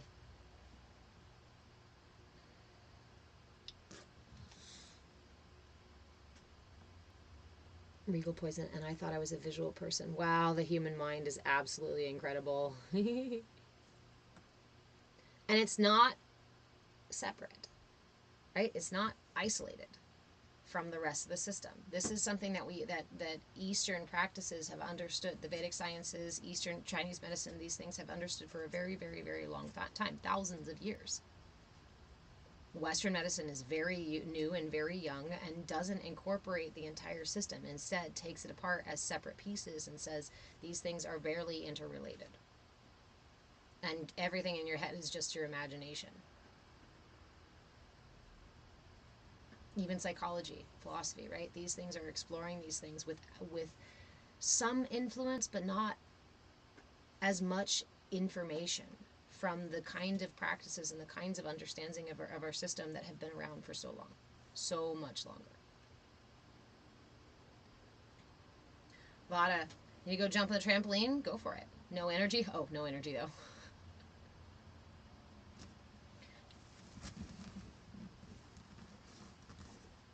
If it's in your chest and throat right now, is that movement, Vada? Is that movement from where it was? And Stephen, in response to your comment there, right? Why is N to other people? Why are we talking? Why is the grocery store something that we repeatedly, a lot of us are like, ooh, I don't want to go. I can't do it. Right? Why is this something that is a difficult triggering space for a lot of us? I truly believe that it has a lot to do with just the general imbalance of the collective. Now, that's not to say that the collective is deteriorating or is super sick and not healing. We are imbalanced. We are definitely diseased. And I see many manifestations of it out in the world. But it gives us the opportunity to be radically authentic, radically aligned. The grocery store is one of my favorite places to poke the matrix because there are so many people coming and going in that space. Thank you. It almost overflowed. Yep, good job. Good catch.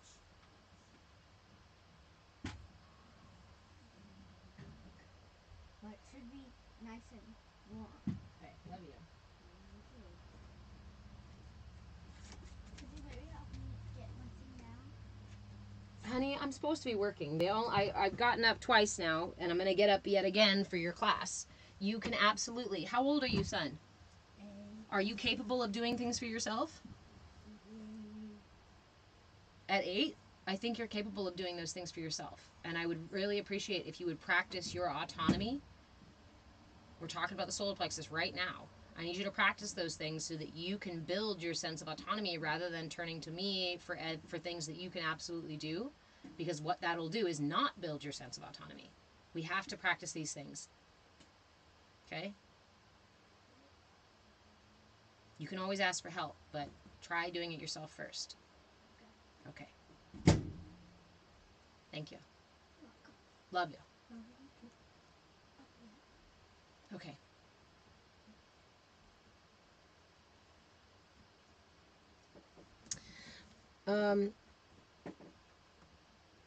Friend here with a name I can't read. Oh, does it look like? It looks like Grim.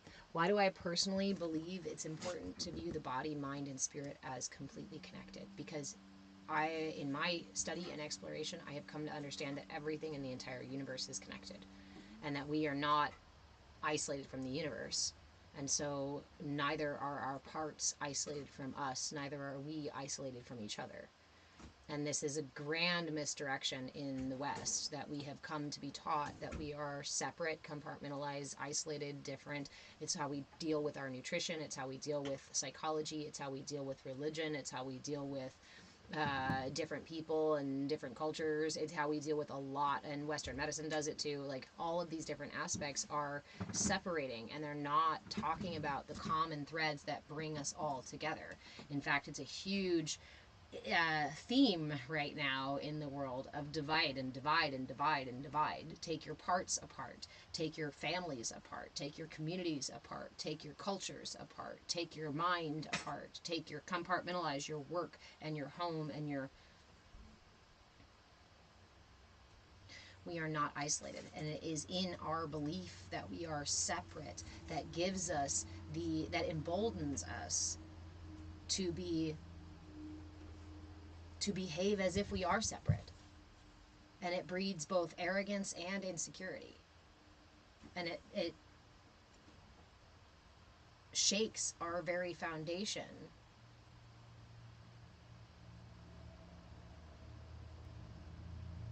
And it really takes us away from our understanding of cycles that are far greater than us. If we think that we are separate and not interconnected with everything in the universe, then we're going to behave differently towards the universe and towards ourselves. We're going to interact differently towards it, and we're not going to realize in all the ways all these things that are available to us when we realize how connected we are. So it's a micro-macro exploration. It's an imperative to understanding all of the universe.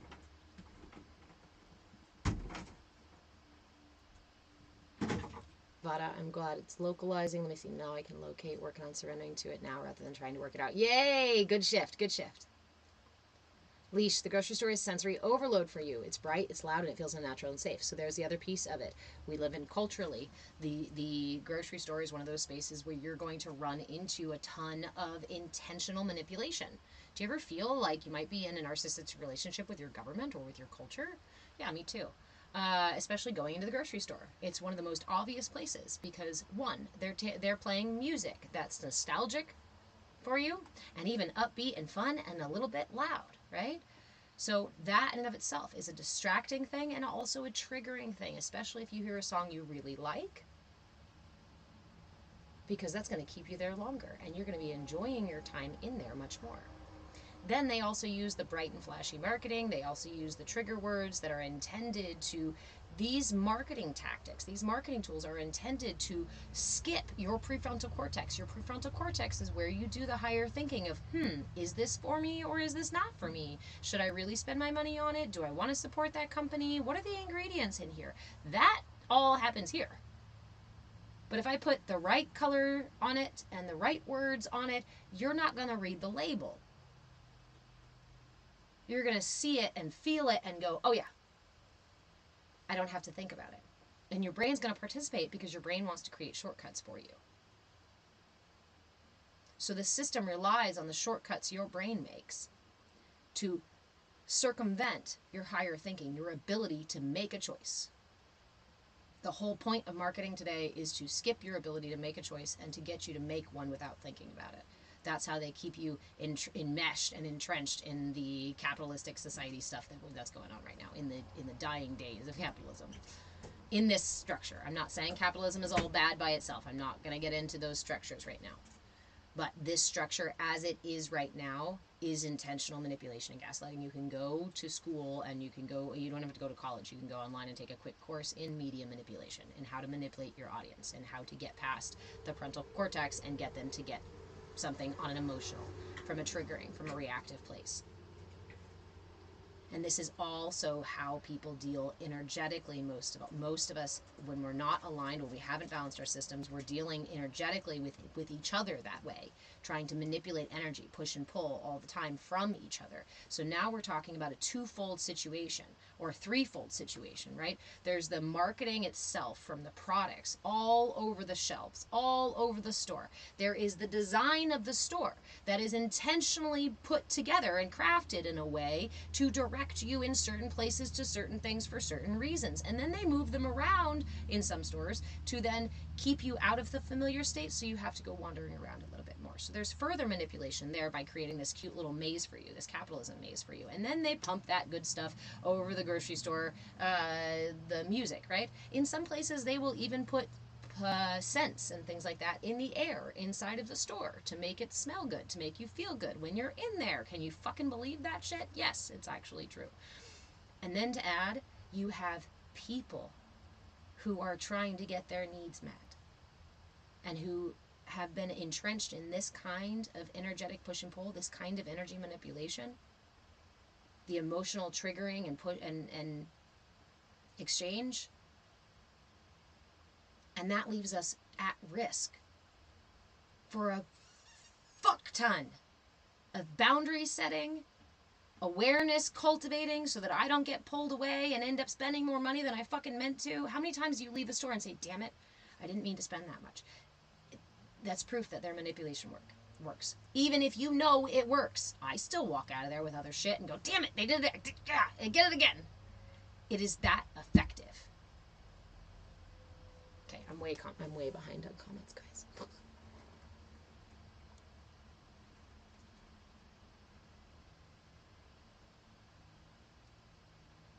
Earplugs in the grocery store, says Vada. I highly recommend, and I need to fucking call them about letting me do an affiliate thing.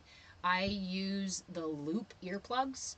I really, really love them because they are not a complete earplug, but they have different settings for different decibel. So you can get higher decibel or lower decibel, and they also have little cases that you can keep with you. I have one on my keychain, and it's never popped open on me. Knock on wood. So, yeah. Highly recommend those loop earplugs. But Movement soul, damn, I'm good at regulating my the nervous system.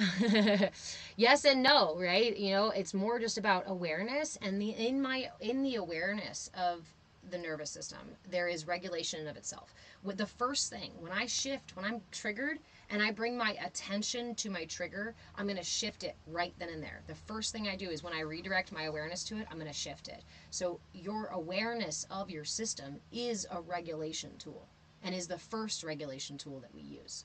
Sometimes there's not much else I can do but give it my attention. Sometimes it's so huge that all I'm doing is like I'm pulling in a bunch of different things to try to regulate, and I can sit there for several minutes and I, maybe get a little bit off the edge off, but maybe I just need to leave the situation. Again, part of regulating your system is recognizing when you just need to go, when it's okay to just go home. Sometimes as parents with toddlers, right, we'll try to fight the toddler all the way to the grocery store to get our shit done, when sometimes we can. I've just done it before. I said, you know what, fuck it, we're leaving. Pick up the kid and let's go. We don't need to do this. I don't need to push the child through an emotional reaction like this in a public space. Why do we push ourselves through it? Why is it okay to push ourselves through those things because of some expectation that we have, that I have to have these things today? Okay, maybe there are things that you have to do today, but then only do the things that you really need to do and give yourself a break. Decide, do that thing with your to-do list.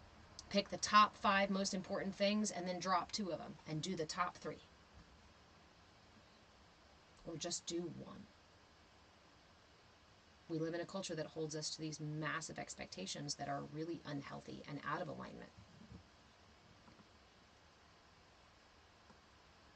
Hey, Landon. Landon, are you still in here? Sorry, I'm trying to catch up on comments here, guys. Landon asks, any advice for panic attacks? So we've been talking about that a good bit in here, and a bunch of different tools. And I guess I was just about to talk, right, about that, about the different tools that I use, that I bring all in together for regulation. So our mudra for this week is called the Shukri, or the Samana Vayu Mudra, and it's done by taking your fingers, gathering them all to your thumb.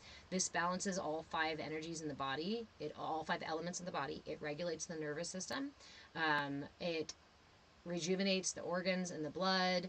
It generates a peaceful state of mind. It boosts the immune system. I go through the grocery store and I hold mudras.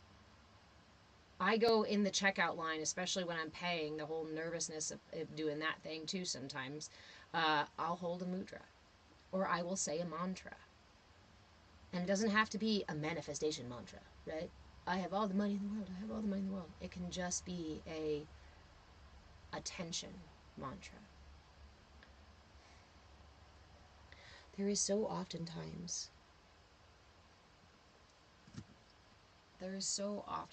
where we forget that the simplest, we think we have to do something huge because the emotion feels huge. But maybe instead of trying to meet it at its size, maybe we can just let it be what it is. That's really scary. What do you mean let it be what it is? It's fucking grabbing my gut and closing my throat and making my armpits sweat. What do you mean let it be what it is? Try. Next time you've got a big trigger that comes up within you, do me a favor. Do yourself a favor. And for just 1 minute, watch the clock if you have to. For just 1 minute, just stay with it. Just listen to it. Just feel it and be like, whoa, where is this thing? Pretend like it's something you've never seen before and never felt before, and you don't have a story about it. You don't even have a name for it. What is that? Where is it? What does it feel like? Does it have a sound? Is it saying anything? Does it need something? Do you need something? You just want to go home? Okay. Well, how about I run in the store and grab this little thing? Cool? All right. Before the need to do anything about it, before the need to change it, we must practice being with it so that it can inform us. We tend to think, in our arrogance, in our ignorance, we tend to be arrogant. and think that we are the wisest and know how to do all the things, and then also feel like victims and don't know how to do any of the things, right? So practice humility.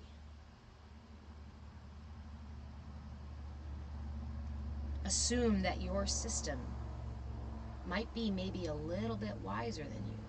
If nothing else, this system has been developing and online for longer than your brain has. Your body has the memories that your brain does not remember. Some. So I wonder if you could offer it that respect when it speaks to you. To pause and go, oh, hello, hi. Fancy meeting you here. I'm listening. What builds trust with other people? When you show up with a problem, when you show up with an alignment, misalignment, when you show up with an emotion, when you show up with a thing, if they meet you immediately and try to shut you down, change it, tell you it's wrong, tell you it's bad, or tell you how to fix it, we know that that's not always the answer we fucking need, is it? Sometimes the first thing, the most powerful thing that we can offer first is just space for somebody. How often do you do that to yourself? How often do you meet your stuff when it comes up with the same kind of compassion that you'd offer to somebody else?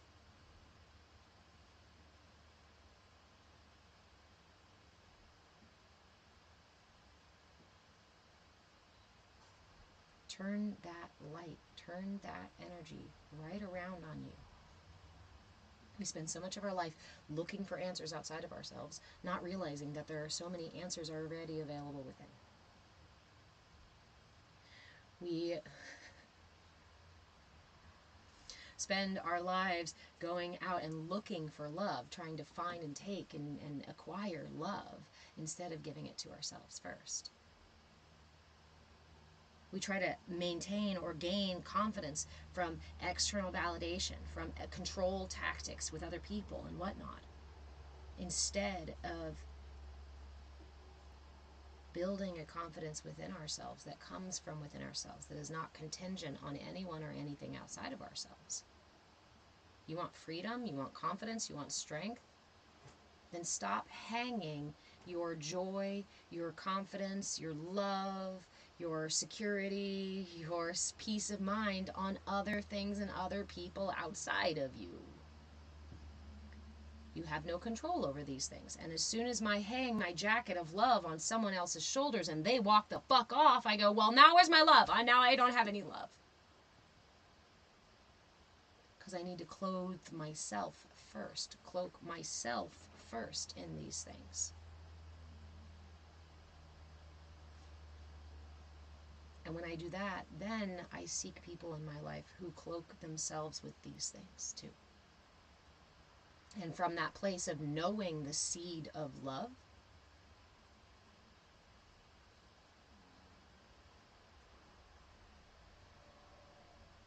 then I can offer something of a kind of depth that is not available when I have not grown that seed from within. This is really annoying. Thank you, Sunflower. This is really annoying to me. As somebody who felt, love was revocable. I didn't feel loved. I didn't feel safe. I didn't feel taken care of. I didn't feel like there was a lot of early trauma, right, that put me out of alignment here.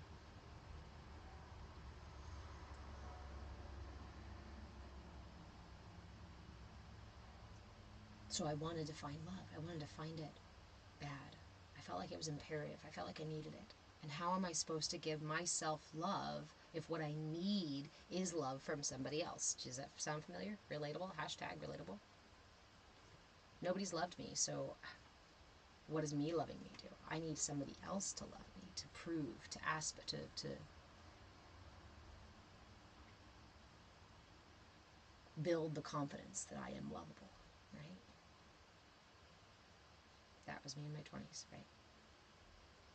Many of us do that because that is what we are taught in this culture. That's how you feel about security too, yeah. I also, with with some deficiencies here in the lower chakras, I often, many times in my life, have been looking for a protector. I don't want to fight. I don't want to throw fists.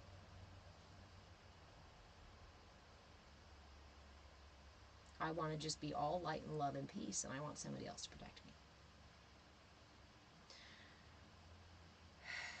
How can I trust somebody else to protect me if I don't know how to trust myself to protect me? Because by simple proximity, there's more security available within me because it is me. And married, older, about it. Yep. We can. A lot of times we end up in our relationships to satisfy our energetic needs that are born out of misalignments that developed in our system. We call them misalignments, but these are self-adjustments that are intended to protect our systems. Again, if I was taught that I am not worth much of anything, but if I pull this energy up here, I'm not worth much of anything just being me, right? This is old story message stuff. I'm not safe just being me. I'm not worth being taken care of just being me. I have to do something to be able to receive nourishment and security, right? But in my doing something, there's only certain things I can do to receive that nourishment and security. Because if I do these other things, I won't receive that nourishment and security. So do you notice the energy is pulling up and up and up and up? I'm going to have a deficiency in my root chakra. I'm going to have a deficiency in my sacral chakra. I'm going to pull it up to my solar plexus and be like, okay, I will do stuff to feel loved and taken care of. Well, then half of those or more are thwarted. So here is the very narrow way I can do things to feel loved and supported and to receive the nourishment and compassion that I need, right? So for many of us, what do? We pull that up here because in this culture, open that big heart and take care of everybody else. Oh, look at you. You're such a good person. Oh, now you should be taken care of. Now you deserve to be loved. Now you deserve to be fed and to housed because you did what we told you to do.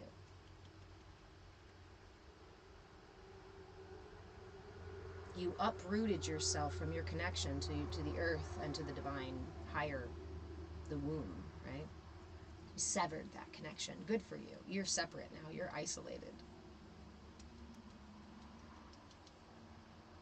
You sought nourishment simply for the sake of being alive, and you learned that this culture, this world doesn't give anything for free to anybody. And then we're only going to give you nourishment when we decide you need nourishment. Not when you're actually hungry, not when you're actually tired, not when you're actually scared, but when we decide by this clock when you eat and how much you eat. So let's deny this here. Either run away from pleasure because pleasure's bad, or seek pleasure because I need it so much.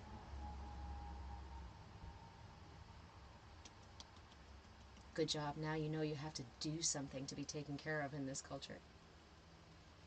Let's pull that up to the solar plexus, right? And then you learn to fall in line with all the other little children and do what we say and not what we do, and to sit down and be quiet when we tell you. There is only one way to get the A in that class, and everybody has to follow the exact same way. If you can't follow this exact same way, then you're obviously broken and wrong. There's something wrong with you. No, it's not a narrow pathway. You're just not fitting in. You're learning. This, my friends, is about the age of 4 and 5. So by the age of 5, your culture has already taught you all of these things.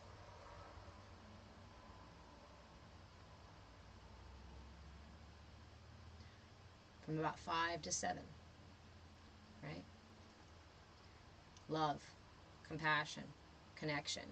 This is about community. This is about my relationships. And this is about the first time where I start building relationships outside of me with friend groups and things like that. Between the ages of 5 to 7 are when children start to actually conceptualize and start to develop the external friend group kind of relationships.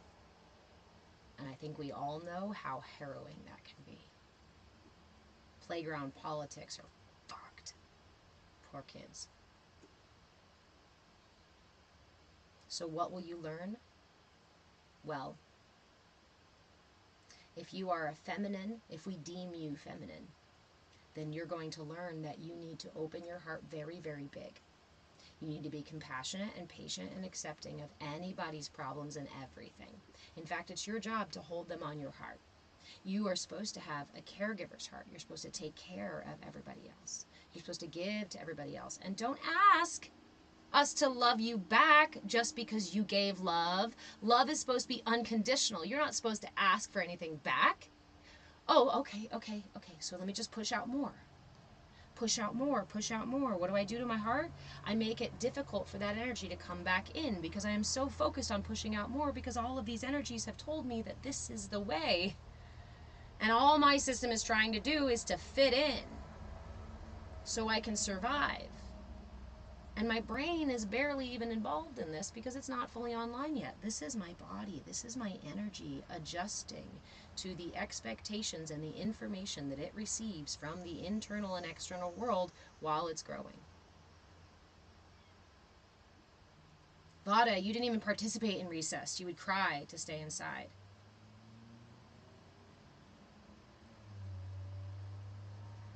And if you were a masculine, if we decided you were a masculine and that you had to wear blue, right? Then we told you that don't you show your feelings. Don't you even hug your friends. By a certain point, if you hug your friends, well, there's something wrong with you. Tears? Buck it up. Quit acting like a girl. Start to shut that shit down. 5 to 7. Girls rule, boys drool, right? Or girls suck. I don't know what these things are anymore. And we start the divide. We start the gender divide. We start the great divide in our relationships, us versus them. Thank you guys for the gifts. And let's pull that up a little bit higher. Let's go up even further. Now, in my communication is going to be influenced, my truth, as I express it to the world and as I receive other people's truth, is all influenced by where these things have aligned. So now, if I was taught that this is the only narrow way that I can have confidence and be effective, autonomous in the world, I'm going to make sure that my speech aligns with this. Am I not? If I am taught to be this, I'm going to make sure my speech echoes this, right? These are my truths. But to make that truth happen, because it's not the authentic, aligned self, then the throat chakra is going to have to bend and to twist and to sway so that this expression can happen.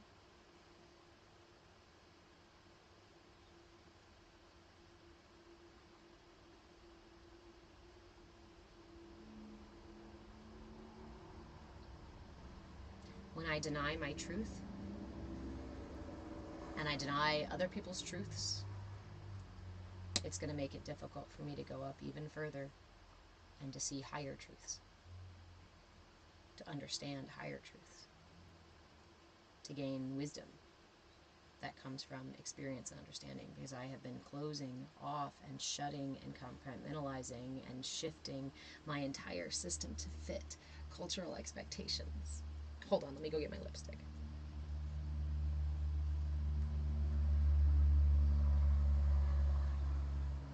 But why does my body hurt? Why is my back hurt? Why am I diseased and ill and unwell and unhappy and squeezed by life and frustrated and stuck?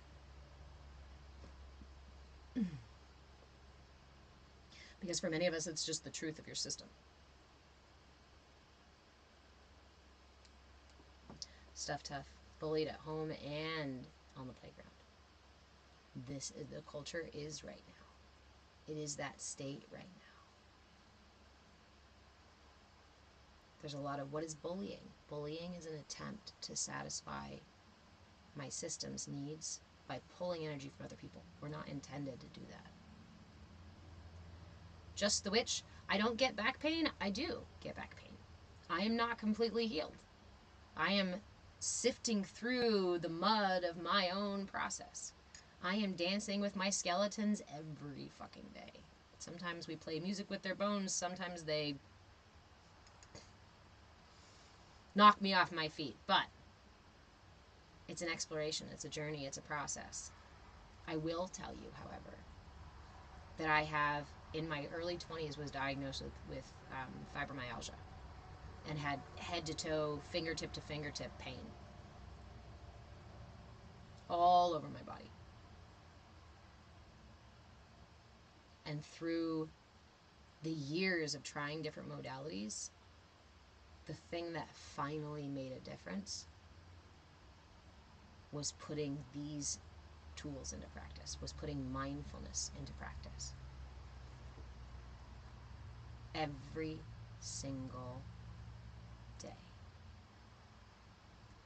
Movement soul. But you know what? Here's the irony of it, right? Here's the playfulness, the paradox of it. Movement Soul says, I bought lipstick before coming in here and was already feeling the irony. Love. Okay, so, but what did I do yesterday? What did I do yesterday? I finally went to the grocery store yesterday after weeks, like literally like probably, yeah, weeks of ignoring it. How did I get myself to the grocery store? You guys see me. I don't wear makeup, right? Sometimes I'll put on a fun costume for you guys and whatnot. But I put on a character. I put on a dress, which I don't wear often. I put on lipstick, which I don't do often, right? I just did a thing. I was like, we are going to be this character today. Because me, whoever I is yesterday, when I woke up, I couldn't get to the grocery store. I was like, I still don't want to. And so I laid in bed and had the conversation of like, look, the animals need food. The kid needs food, right? I need food. Like, we need to go today. Even if we just get a couple of things, right? We need to go. And I don't want to. Okay. Do you want to wear a onesie and wear something super silly? No. I don't want anybody making fun of me. Okay. No silly things today. Okay, what do you need? I just want everybody to know how important I am, or how, I don't want anybody to think that I'm stupid, or I don't want anybody to think that I'm, right? Like this was the conversation, is I don't want anybody to think that. And so I went, okay. So let's wear our let's pretend we're adults today, right? And what do adults do? Put on makeup. This is obviously a very young part of me that doesn't want to be forced to go and do that. But I've got to be the adult at some point and scoop the little baby up and say, hey, baby, we got to go to the store. I know you're not feeling it, but mama needs some stuff. So how can we make this more fun? And for our children, we say, do you want to bring a toy? Do you want to bring a stuffy? Do you want to wear your favorite shoes?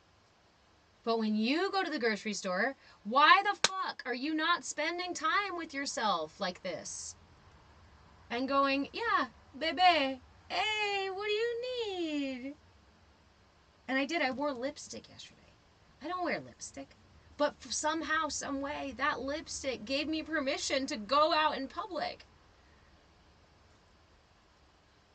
It was even weird feeling it on my lips, right? Because I really don't wear it. So I was like, I kept like, I'm like barely touching my mouth. I'm like, what do I do with this stuff? I'm so awkward. But it helped me. Thomas, if you had a working body, you'd be outside with your kids. What am I doing all day? In here with my kids. In here with my kid. In here with all these kids. Because ultimately, we all have those kids in us. And sometimes, yeah, we absolutely go outside and play with our children external. And sometimes it's also important, and it's not sometimes, and every day it's important to balance that out and be with your inner child too. I don't need that. I don't need that. I will just turn everything external and never take care of my internal self. My internal self is fine. Have you asked?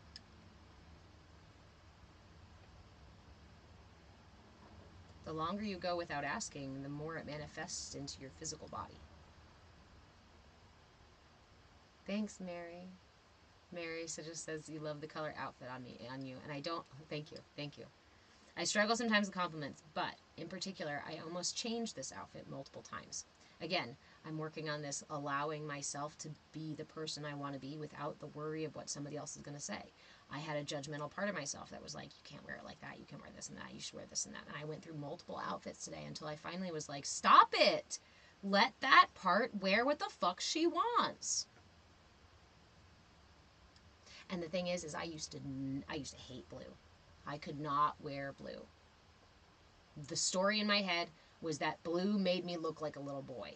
I don't know where it came from. I don't know what it was, but when I was younger, I've always kind of been androgynous-ish, especially when I was younger. And so maybe it was come from that, right? Not wanting to be judged or misjudged.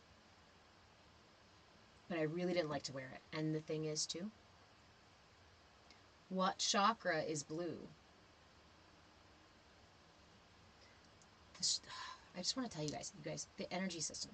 Please, hang out in here. Come into the Discord. Learn about the energy system. Let's practice these things and talk about these things in a real day-to-day sort of like, this is how it works kind of way. Because when you understand your energy system, it is so easy.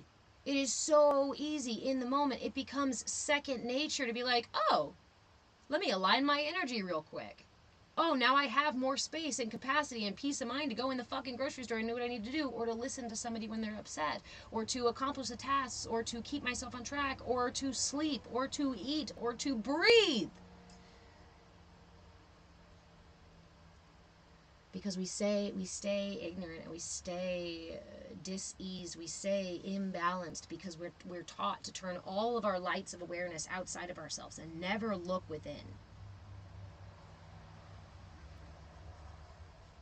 There's a part of me that's so, like, you guys see me get a little bit like about it, right? Because it makes me really angry that we have these self-regulating systems. We have these self-balancing, self-aligning systems that we can participate in that alignment process with a very simple way, in a very day-to-day, moment-by-moment way that's extremely effective. And yet we're all turned away from that. Not just not taught about it, but told opposite. Oh, you can't even use those tools because they're cultural appropriation, because they're from another place. What does having a blue chakra mean? So chakra, C-H-A-K-R-A, the word stands for, or means wheel or turning, right? That's the motion of a wheel in Sanskrit. Your chakras, you have hundreds of chakras, by the way, but there's 7 major chakras that are the expressions of your energy body.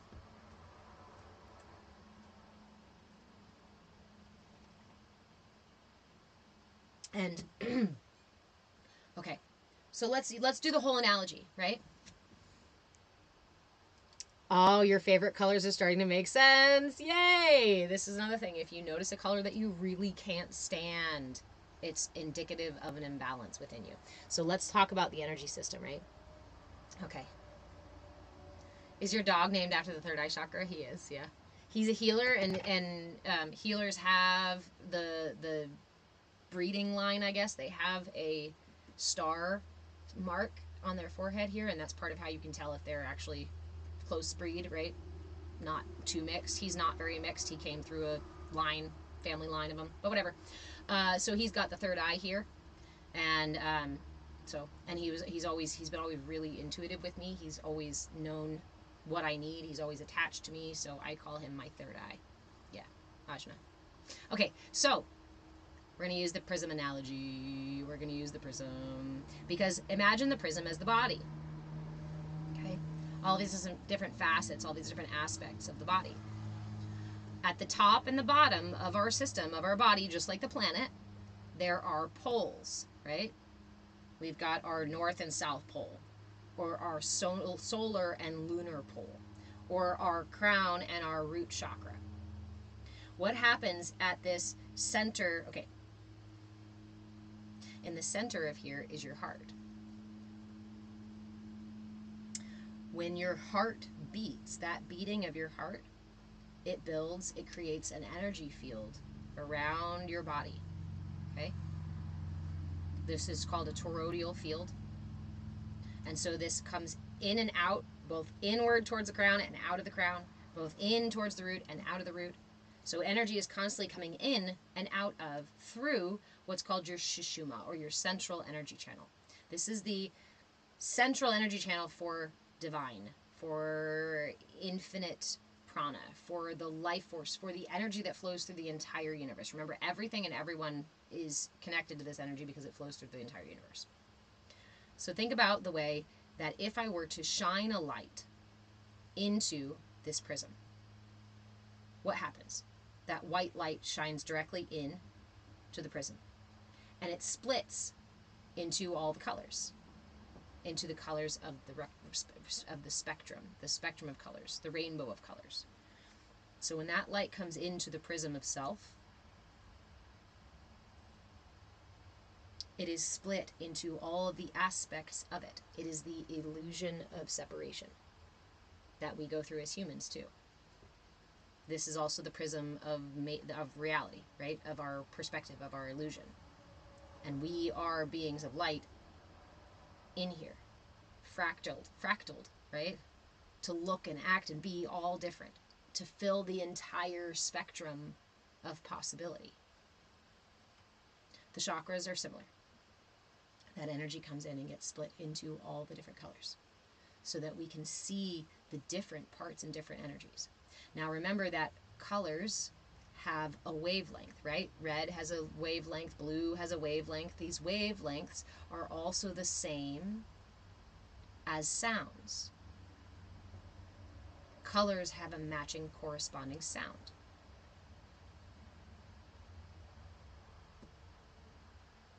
Neat. There is a front and a back chakra. The chakras, energy of the chakras, of the chakra system as it develops, starts from the root up. And this is also a similar analogy, right, or it's not the similar analogy. It is the same motion of creation. It is an upward and expanding motion. So we have one aspect of motion that goes up and expands through our system. So we start the spectrum from the root, red. The root is your pelvic floor. The root is your perineum. If you are sitting right now, you're sitting on your root chakra. It's the base of your hips.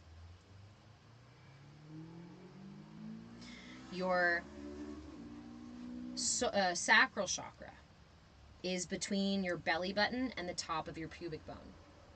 This is your low belly.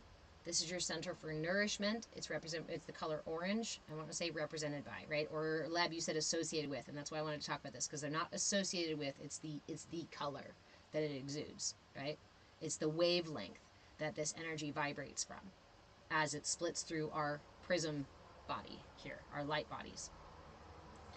Orange, red, orange, yellow. Yellow is the solar plexus. That is between the top of the belly button and the base of the sternum. This soft belly area is the sun center in the system. This is our yellow center. This is the center for will. This is our center for autonomy. This is our my ability to interact with the world. This is my ability to do shit, right? The heart chakra is located in the chest, in the center of the chest here. Is the heart chakra, the color green. This is my space for compassion, my space for relationships, connection, building community, giving and receiving love. This is also the center of my whole system. This is where my heart exists, and this is also where that prism split happens. I call this the transmutation station, right?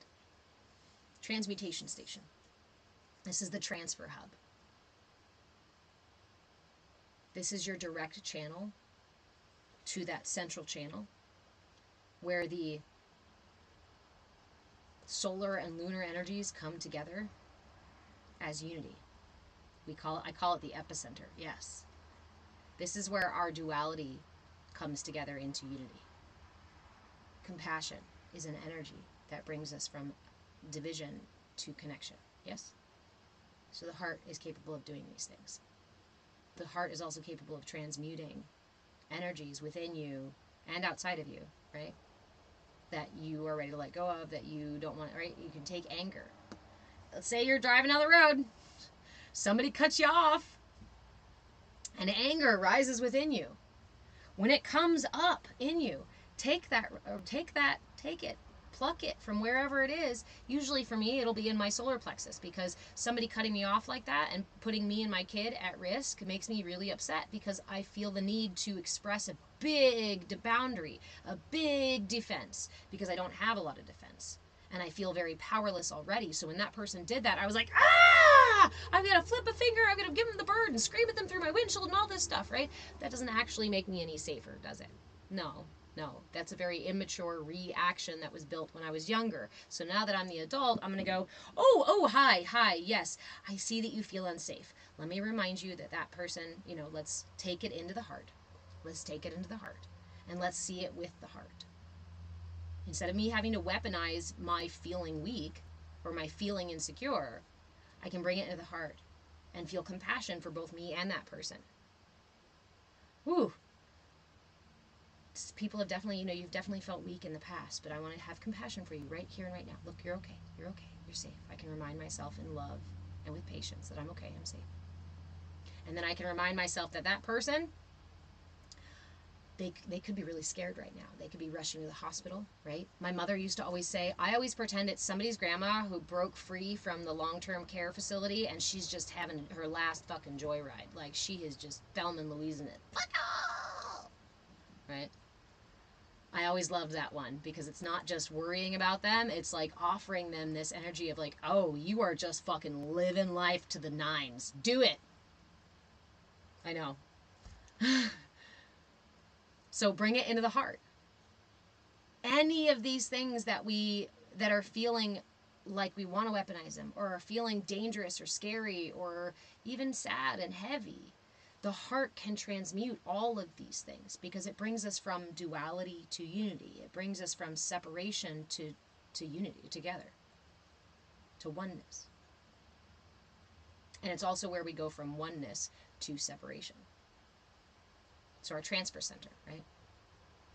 Okay. Grandma on the loose, curing road rage everywhere.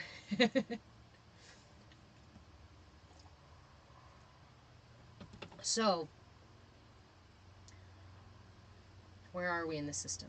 So every chakra has a front and a back. The central energy channel has a top and a bottom. This is my T-troll.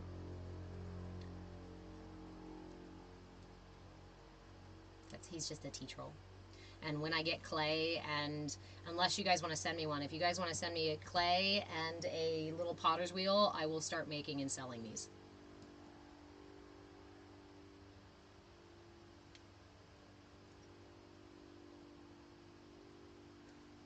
I love him a lot too, and I'm inspired to make a million of different kinds, all these different characters, each one unique with its own little what have you.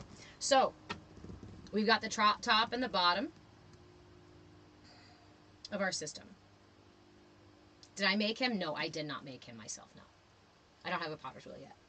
But I used to do a lot of pottery. And when I found this in a thrift store somewhere with no label or anything on it, I was like, oh my God, I have no idea where they're from. I have no idea who made them. But I was like, they need to be reproduced now. And I found this guy so that he could tell me, hey, I need you to repopulate the world with tea trolls. Coffee trolls. Yeah. Top and a bottom to the system, to the central energy channel. Top of my head, bottom of my pelvis, right? My sacral chakra, my solar plexus chakra, my heart chakra, and my throat chakra all have a back directly behind it. So think about, because in this culture we don't think about the back body enough. We don't give our attention to the back of our energy. We don't give our attention to the shadow self very often, right? So I want to ask you, where is your back pain? We almost all of them have them. Tell me you don't have back pain instead if you don't. Where is your back pain?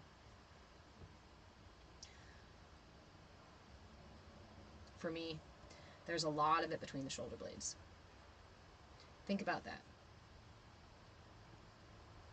Another manifestation.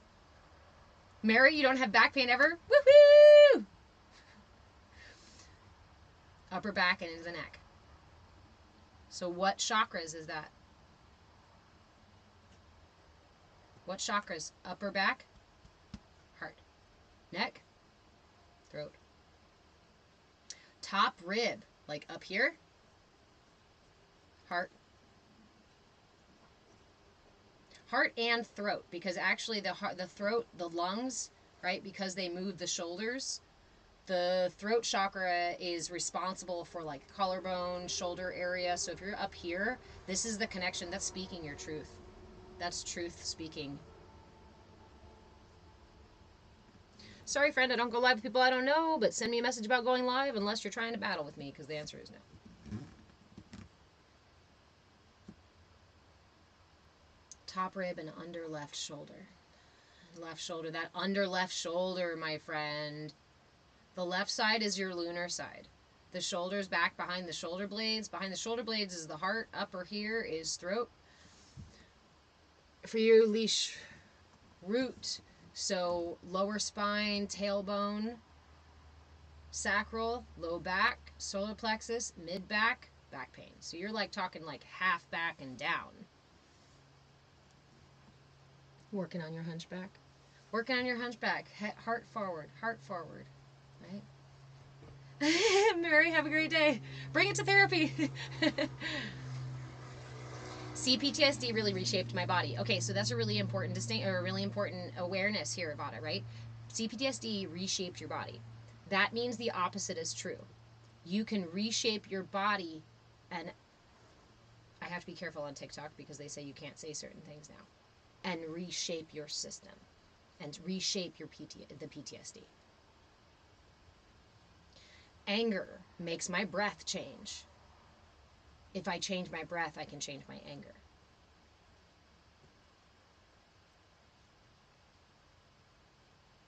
Yours is, B. Halen, yours is under the shoulder blade as well in the back. Yes. So, think about the shoulder blade stuff, okay? Think about the shoulder stuff. Think about those of us who have been taught, regardless of why, those of us who have been taught or have basically settled into the big open heart chakra. Look at what my body does. I just did it accidentally, right? Okay, so I'm here resting in my heart forward space. In my misalignment, my excess does what? What did that just do to my back and to my shoulders and to my neck? So in pushing all this energy out, I'm creating tension in my shoulder blades. I'm creating tension in my neck, at the base of my skull. I'm creating tension in my shoulders, across my thoracic outlet. This is how I ended up with a chronic condition, by the way. One of the ways. Across the collarbones here. And it's going to then tip my rib cage, which is going to offer more misalignment in my lower back and in my hips. So now I have all this energy going out. So now how do we get the hunch piece? How does that happen? Because if I'm used to doing this with my system, then that means I'm also going to, on the other side of that, I'm going to go like this with my system. Or this, like me. I spent so many years like this. And this is even culturally, what am I doing?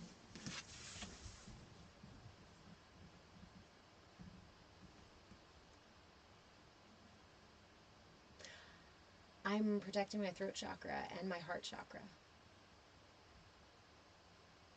And I'm using that energy to acquire other energy from other people. Oh my God, ever see your trauma body in a reflection and get scared?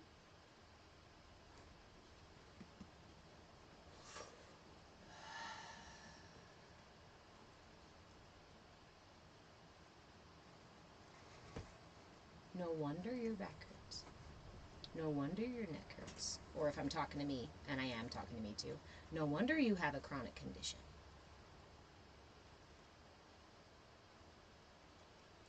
Oh, I don't need to speak my truth. That's okay. I'll just eat whatever. I don't care what you have for. I don't care what you make. I don't care where we go to eat. Right?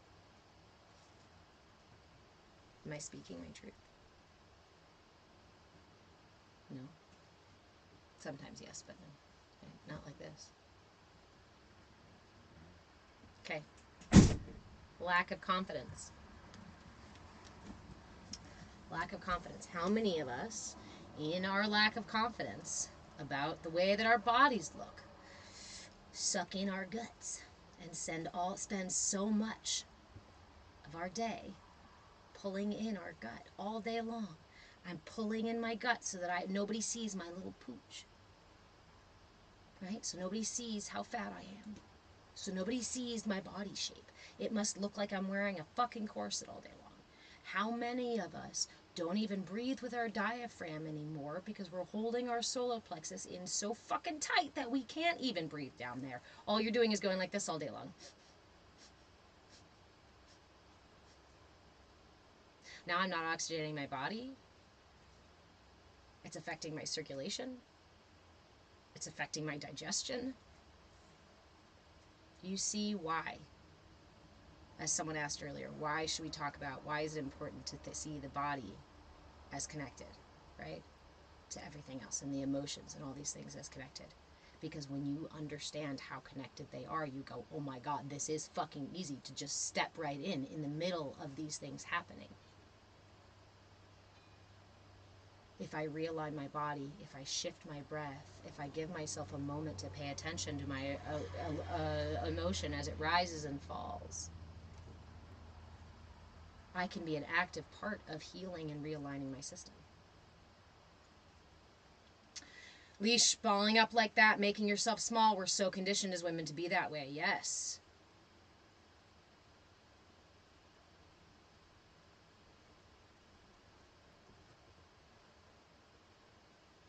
We are all conditioned. It is part of, it's called enculturation. The enculturation process happens to every single person, whatever culture you're in. And it happens primarily while your brain is not even in the conscious brainwaves. It is still in the theta brainwaves, which is the REM sleep, deep meditation sort of state. Your brain does not even come out of that state until you're 7, 8, and most of what's built for you within your system is done before that. There's some fine-tuning that happens, and then your prefrontal cortex comes online in your 20s. So before that, you don't have a lot of ability to shift and change these things because it's all building, it's all growing, it's all being constructed for you. But again, it makes me not even just a little irate. It makes me very irate. If we sit down and have the conversation about it, it makes me very angry that we live in a culture that has told you to look directly away from all of the power and strength and love and everything that you need that is already available to you. And no, I can't find absolutely everything I need in my entire life within me, but everything I need in my life comes from within me, is seeded from within me. So it is imperative to cultivate my inner garden. And the thing is if I am not cultivating my inner garden, listen to this, please, and listen, because this is important. If I am not cultivating my inner garden, someone else is. There is a garden within you that grows things that live inside of you. Someone either planted all of that there for you and you've never redone your garden, which is fine if it's full of weeds and other things and you don't want to fucking look at it, and it's fine and it's working for you and it's nourishing you as much as you need it to, then leave it.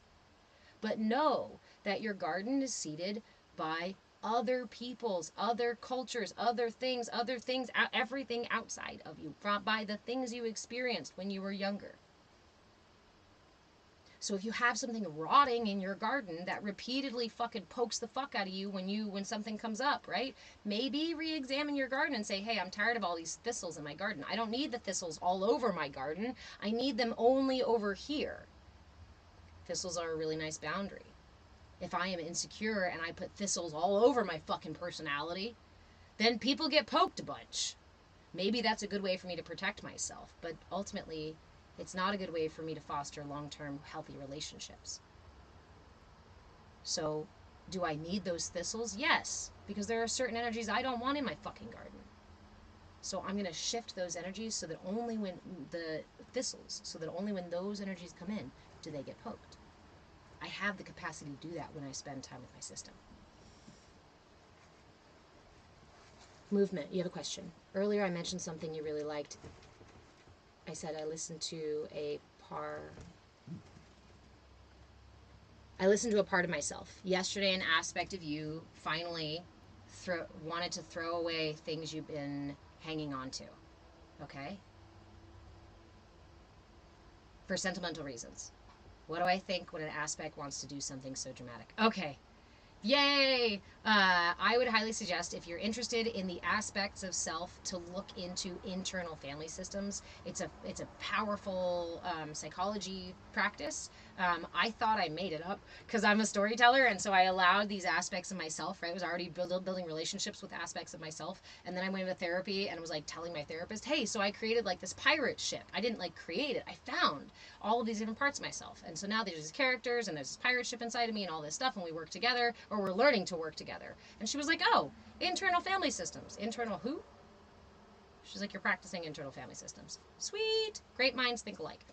So I have come to understand in my journey that I would not, absolutely would not be where I am right now had I not built those relationships. I am absolutely certain that those relationships are imperative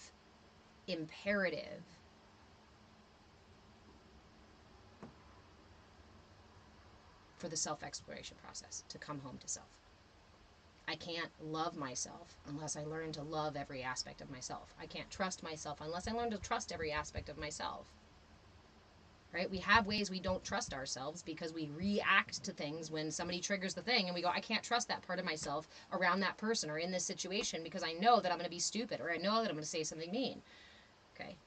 So instead of creating an enemy with that part of yourself, or pushing that part of yourself away, or judging that part of yourself, what if you did this radical thing and tried to make friends with the angry part of yourself and asked it like you would a friend, hey buddy, what are you so fucking pissed about?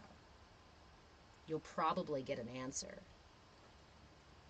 And when you do the exploration and build these relationships, you'll also discover that these aspects of you, essentially ego characters of you, facets of you, are generally really immature because they were designed, they were built, they came to be in younger states, in younger times.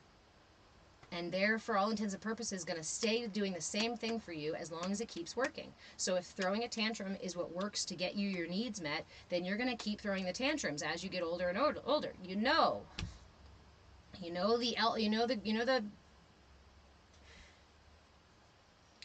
Okay, I'm going to change it. I usually say the 50-year-old woman in Starbucks, and I'm tired of picking on her. So now it's the 50-year-old man in Lowe's, okay? You know the 50-year-old man in Lowe's who's throwing a fucking tantrum because they don't have the right size board that he needs, right? Because they don't have the right fitting. And you ask yourself, God, that's so immature. Why is he behaving like that? Mims. Have a great day. Oh, wait. Ruben, welcome. This is a really important message, League of Her Own, my friend. This is really important because, again, in our culture, it says you don't have different parts of self, and if you do, you're diagnosable and we need to treat you. My culture tells me that the facets of myself that I know intrinsically to be true are just my imagination and a bunch of bullshit.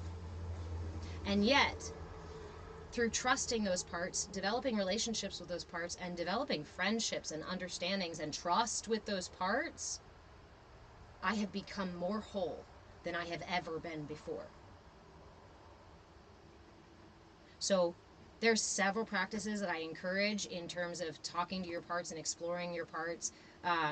If you would like to explore this stuff more, if you'd like to talk at length about this stuff, you can always come and join our Discord. We have a Discord space. The link is in my link tree on my bio. I am Move with Change in all the places you hang out, but I hang out in the Discord. I go live on TikTok and on YouTube, and usually one other place. Lately, it's Instagram lately, but I'm going to tell you Instagram, you guys are going to be canceled so that we can go over to Clapper because that's where I have more followers. So I'm going to go live in the places where I have the most followers as soon as I can figure it out. But this is stuff, again, in this space. For those of you who are new here, hello. My name is Reverend Deborah. I'm an interfaith minister, a movement facilitator, and your shenanigan shaman, because we love shenanigans in here. And you can take yourself seriously a bunch of other places. But in here, play, silliness, turning these things on their heads, flipping them around and spinning them so that we can take them apart and put them back together like the fucking remote control. That is how we learn to understand these things. If you would like to continue doing that in a not-so-public space, come join us in the Discord. And please follow me wherever you hang out, because I will continue to try to go live in the places where I have the most followers. So, which is reliably always TikTok and definitely YouTube.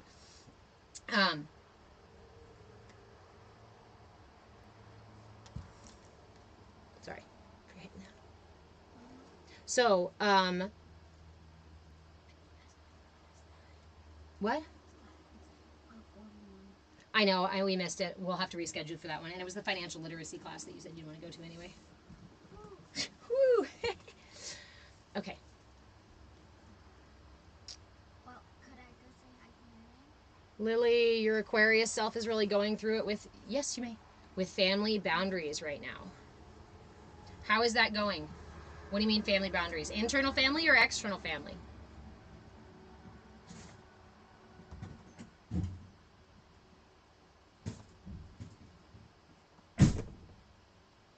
Hey, Poke Poke.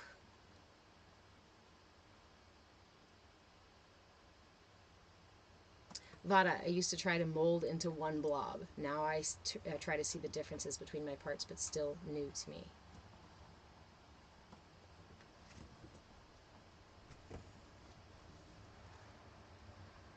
Oh, if you want to work directly with me with any of this stuff, you can grab a membership to do that. I offer group coaching, I offer private coaching, and I offer varying degrees of private coaching. So if you're interested in any of that, go look at my link tree, go to my Patreon page, or you can join once you're in the Discord too, if you'd like to work with me one-on-one.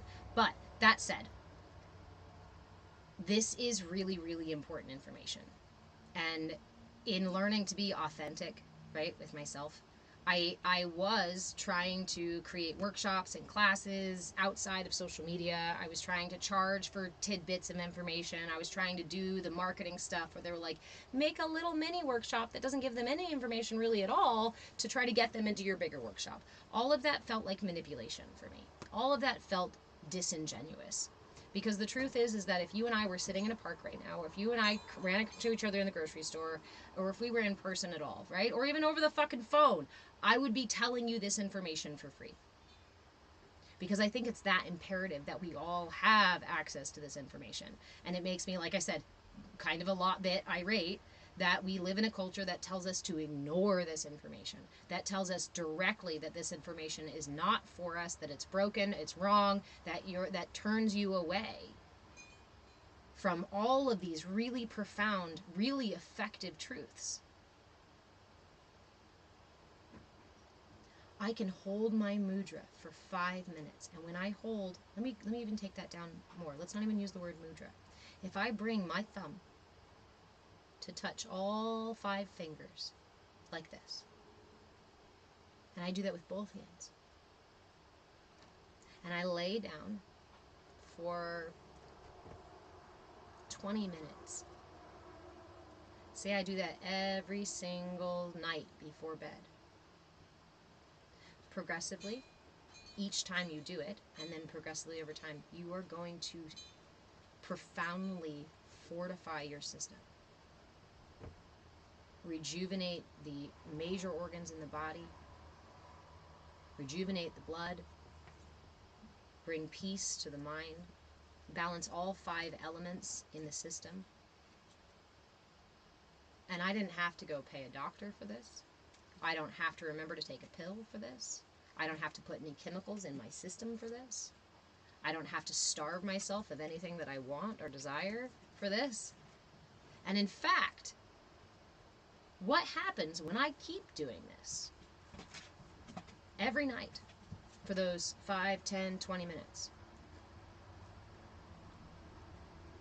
Those things that are not good for my system, that I might be wanting to quit, they stop feeling so good because they were the things that were keeping me out of alignment. They felt good when I was out of alignment. So when I am in alignment, these things no longer feel so good. Like when you haven't drank for a long time and then you do have one, you're like, whoa, fuck. Or you've been smoking forever and you love cigarettes and then you quit for a while and you try to smoke one again and you're like, get rid of sugar from your diet and then you try to have sugar again and you're like, ah! Because what you did was align your system, clarify your system in a way that allowed the vice, the imbalance to fall away. Ginger, you're trying so hard to quit cigarettes. There's so many tools that I have for that. Now, I will tell you guys, I want to give you guys this reflection too, right? Because I feel like social media is very monotone, so you can only get so much in what you see from here, right? I am not completely healed. I had a very heavy drinking and smoking problem several years ago. I was able to quit using these tools. I did decide later on to bring back a nightly drink or two and a nightly smoke. This was a choice, and a choice that I know that I'm making consciously, but also a choice that I know that I am making for the time being, because while I am still allowing myself those nightly vices, I am also working every single day to align my system.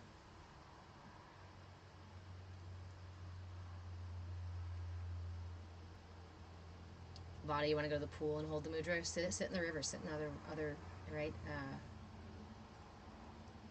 Another body of water. Yes, Surya, we were just talking about this in the beginning, is that when we eat with our hands, not like this with our hands, but like this with our hands, there is actually so much more that is involved in digestion. The way we are meant to digest our food is with our hands, is through our hands.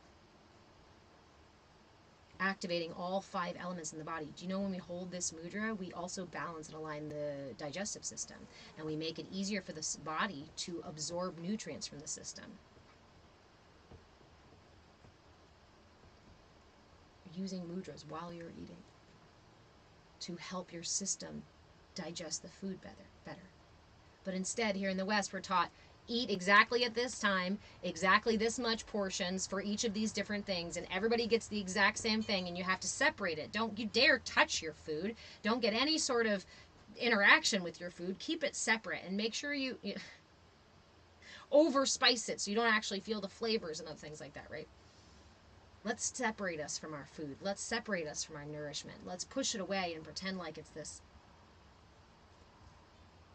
instead of cultivating the understanding and the connection of the interdependence with it. So, okay, hold on really quick. I wanted to, Ginger, I wanted to talk to you. I wanted to offer a couple of tools that I used when I was quitting smoking. So, first and foremost, I met myself every single day with compassion. And I would actually, as radical as it sounds, I would congratulate myself every single night for however many cigarettes I had. Because I realized that fighting with myself about it, bitching at myself about it, yelling at myself when I had one, and talking shit to myself when I didn't, or when I was going to get one, like that whole negative bullshit was creating more tension, and therefore was causing me to want the cigarette more. The tension, the fight, was what was creating the desire for it, the need to satisfy the fight that was happening within. So when I first took the fight out. So there's no more fight. I'm not forcing you to quit. I'm actually going to congratulate you. Good job. You only had a pack today. You could have had 2. Good job. You only had 10. You could have had 20, right? Starting there. Second tool that I used was that every single time I wanted one, once I took away the tension, I had a little more space. And I noticed when I wanted one, instead of bitching at myself immediately, right, I would offer myself something else. Usually, it was a glass of water. Let's have a glass of water first. Because I can always use more water, and sometimes my system just needs something, right? There's the whole also like oral satisfaction that comes with smoking, and doing something, consuming satisfaction. There's also the digestive piece that comes with smoking. So you might just be hungry. You might just need some water. So try some water. And then if water wasn't it, have a small snack, right? And in between there, I like to use the 5 breaths, the 5 finger breaths. So I do the 5 finger breaths like so. I turn my palm facing in so that it's here in front of my heart. Not on my heart, because you need some space. Bring it out a little bit so that that light in my right palm is facing towards my heart. That's going to soothe my heart chakra. And then I'm going to start underneath the base of my right thumb. I guess you could do it with your left too if you'd like to. But the left is the receiving hand, the right is the giving hand. So I'd prefer if you do it with the right, whatever feels most comfortable, but the right is to be giving and soothing to your heart, right? So then take your left finger, your left index, place it at the base, at the wrist of your right hand. Inhale up the outside of the right thumb. Pause at the top briefly, and then exhale down between the thumb and the index finger. Inhale up the outside of the index finger. Pause at the top. Exhale down between the fingers. Each time going a little bit longer. Inhale up the outside of the middle finger. Pause. Exhale down the inside of the middle finger. Inhale up the inside of the ring finger. Pause. Exhale down the inside. Inhale up the inside of the pinky. And then exhale all the way down the side of the pinky, the hand, over the wrist, and all the way down the forearm till you get to the elbow. Take your time with that one. That one can really help again, because what is smoking? Breath work.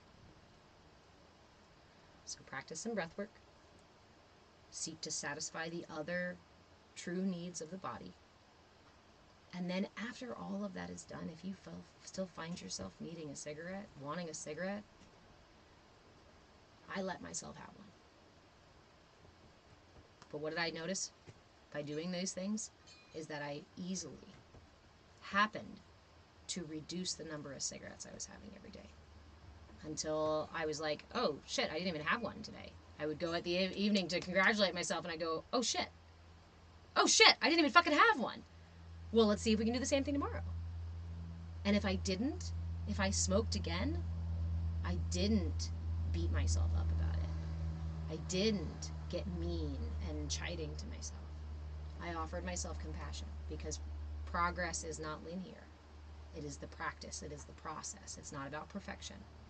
And I allowed myself on those days where I didn't feel strong enough or whatever it is, confident enough to do it, I let myself rest and fall back a little bit, because I recognize that that's the ebb and the flow of growth. Those are the things that worked for me. I'm not saying that they're going to work for everybody, but those are the things that made the huge difference for me. Okay, let me catch up on comments. B. Halen, do I have a way to connect with the conscious decision? What do you mean, the conscious decision?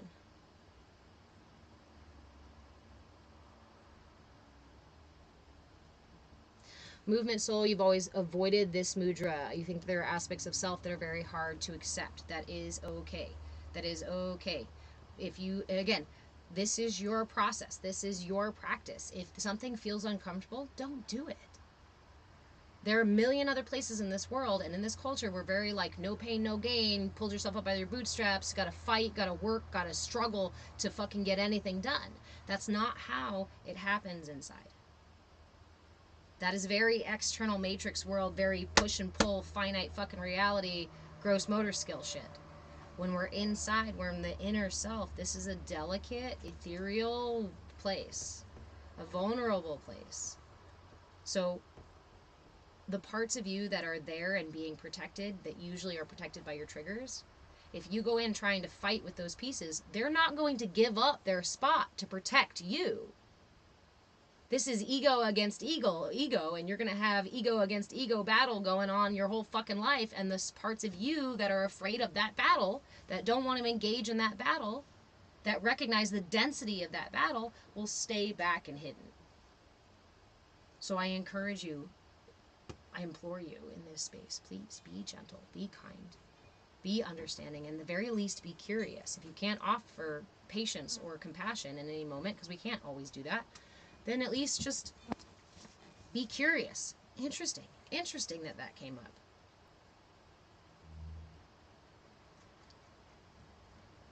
there's so many of these misconceptions that we have to let go of as we do this work. And when we do, it becomes so much more smooth.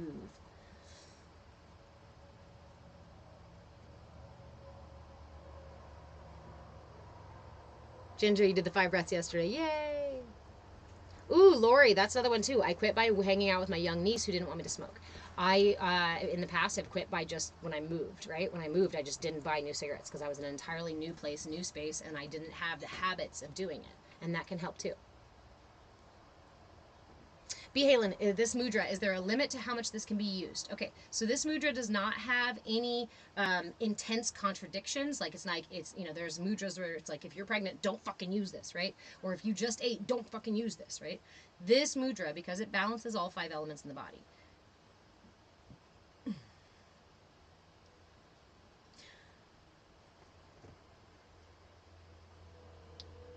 The spaces to be more mindful. If you are pregnant and doing any energy work practices, please be mindful, because you recognize that when you're pregnant, you're carrying another energy in your system. It's probably one of the strangest things that our system goes through as childbearing humans, right? Is that we actually are creating another energy body within our energy body. Quite the experience, I tell you. So if you're practicing anything while you're pregnant, please just be mindful, and if you notice that it doesn't feel good, then stop. Or until it has the outcome you want it to have. But this one in particular, the only other contradiction would be the fact that we're using the fire element in the body, we're bringing it to all of our elements. So in that way, this is an energizing mudra. It does increase energy through your system. It does move all the elements. So if you have things like high blood pressure, hypertension, or just like a really hot, right? If you're outside and it's fucking hot today, this mudra might be too intense. So just be mindful. And this is about building a relationship with yourself. Not avoiding the practice, but trying the practice and then honoring what comes up for you. You're not going to be able to do that without trying the practice. But if it straight up says, hey, don't use this while you're pregnant, then don't fucking use the practice, okay? That's not what I'm saying. You know what I mean? You know what I mean? Progress is the practice. B. Halen, I want to interact with certain plants, but I want to be intentional with it. Do I have a method? You are speaking to, okay, so last week or Monday, I was talking about some of my favorite authors. There's an herbalist named Stephen Herod, Harrod, Buhner, Buhner. Stephen Herod Buhner. He writes many books, but the one called The Secret Teachings of Plants. B. Halen, if you want to learn that practice, this is where I first came in contact with that practice. He does an amazing job of explaining it, connecting, explaining why it works, how it works, interact, and then there's also the herbal pieces of it too, the medicinal pieces of the herbalism as well in this book. There's also the spiritual aspect of his exploration of connecting with plants and building a relationship with plants. It's such a powerful fucking thing. So if you want to, I mean, I can talk to you about it, absolutely, because I've been doing it now, but I would almost rather you get that book and read that book, because even in there, they have exercises that you can do on your own.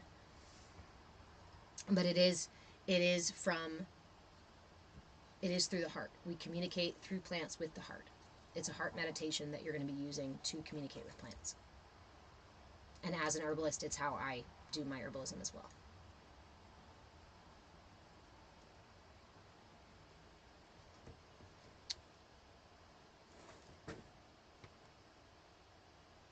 Minnesota Missy? I'm looking at your name going, what's the name?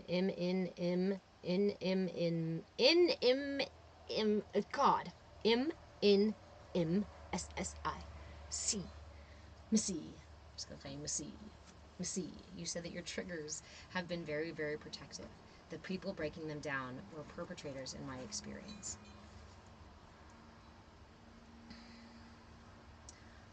We are all perpetrators in some way or another.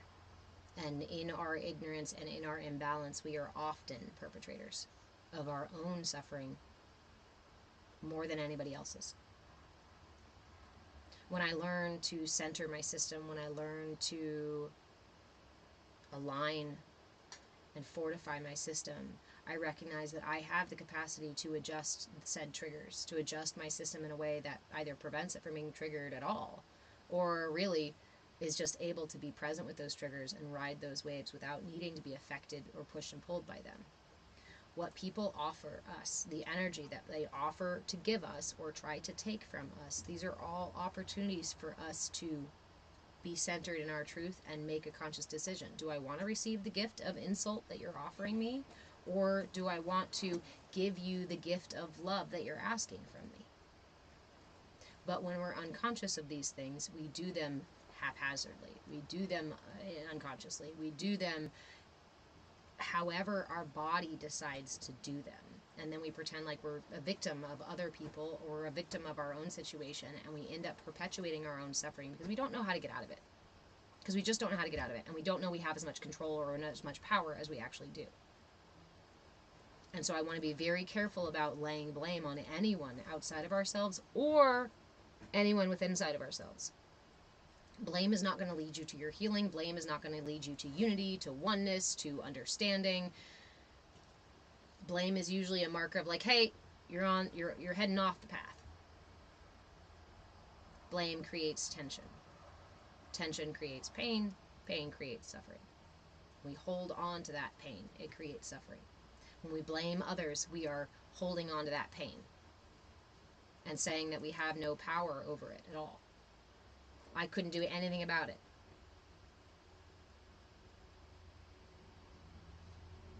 And that way we keep ourselves victimized. Or as Stuff Tough, you repeated earlier, argue for your limitations and indeed they are yours. And if we argue that these other people in our lives have been perpetrators and that there's nothing we can do about it and we are a victim of the situation and of their behaviors and whatnot, then we are arguing for our limitations. And I don't judge you for doing that because I did it. We all do it, and we all kind of have to do it to go through this process of realizing we're doing it so that we can enlighten ourselves, become enlightened, and no longer do that, and shift that energy and become autonomous in the sense that we can manage our energy and our emotions and our impetuses and our rises and falls, and in that way we actually fortify and strengthen our system to such a degree that we are no longer puppeted by the culture that is at large, by the push and pull of the capitalistic fucking manipulation and gaslighting. We're no longer going to be swayed by other people's energies just as they come in the room pissed off. You can come in the room however you'd like to come in, but when I have fortified my system, you can't move me unless I choose to allow it. And this is how we really protect our systems. This is how we find freedom. This is how we find strength. This is power versus force. In this world, we're used to operating within force. Within you is a power that does not need force.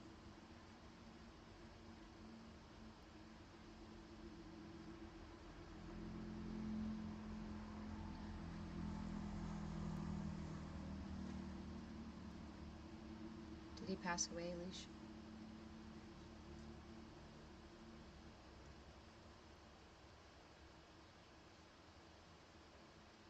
Fortify the village of the pirate ship. If I do not recognize that I have the capacity to love myself in all the ways that I need, then I'm going to perpetually try to hang that responsibility on others in my life. If I hang that responsibility on others in my life, then I hang the key to my feeling loved on people and situations that I have, for intents and purposes, no control over. I can pretend that I can control others. I can pretend that I can control my world, and in that way it would be an excess of solar plexus, an imbalance in my system. And I will perpetuate that thing until I can find balance. And if my system is imbalanced, which most of ours are, especially if you haven't done any work on it at all, then you are operating from imbalanced scales. And if my scales are out of balance, my measurement is always going to be askew, right? That's why we zero out the scale before you measure something. You have to zero out the scale. We are most often operating not on zeroed scales. Thank you, magical gnome. I don't get to wear them often, so I was letting myself wear them today. What are we discussing? The mindfulness and how imperative it is to develop a relationship with yourself and understand your energy system. because it's one of the simplest, most effective, most accessible ways that we can balance and align and heal ourselves. And yet it is what we are culturally taught to look directly away from. We're taught to take all of our autonomy and power and give it outside of ourselves. We're taught to seek that very autonomy and power that we just gave away from other things outside of ourselves. And in this way, we maintain our imbalance.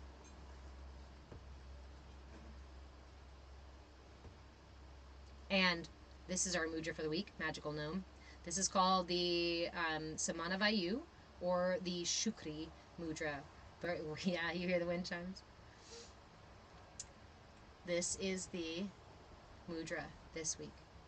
So bring your thumb to connect to all fingers. Make sure all the fingers, the pads of all the fingers are touching your thumb at some point. And do so as if you're holding a very delicate, like, flower petal or something. A very delicate thing that you can just barely touch, just barely hold it. No more than the weight of a nickel, I always say, right? This is the amount of connection. It's an intentional connection, not a tension-producing connection. You can't hold the mudra very long if you're squeezing your fingers together. Just bring them together with intention. And this mudra can go anywhere and do anything with you.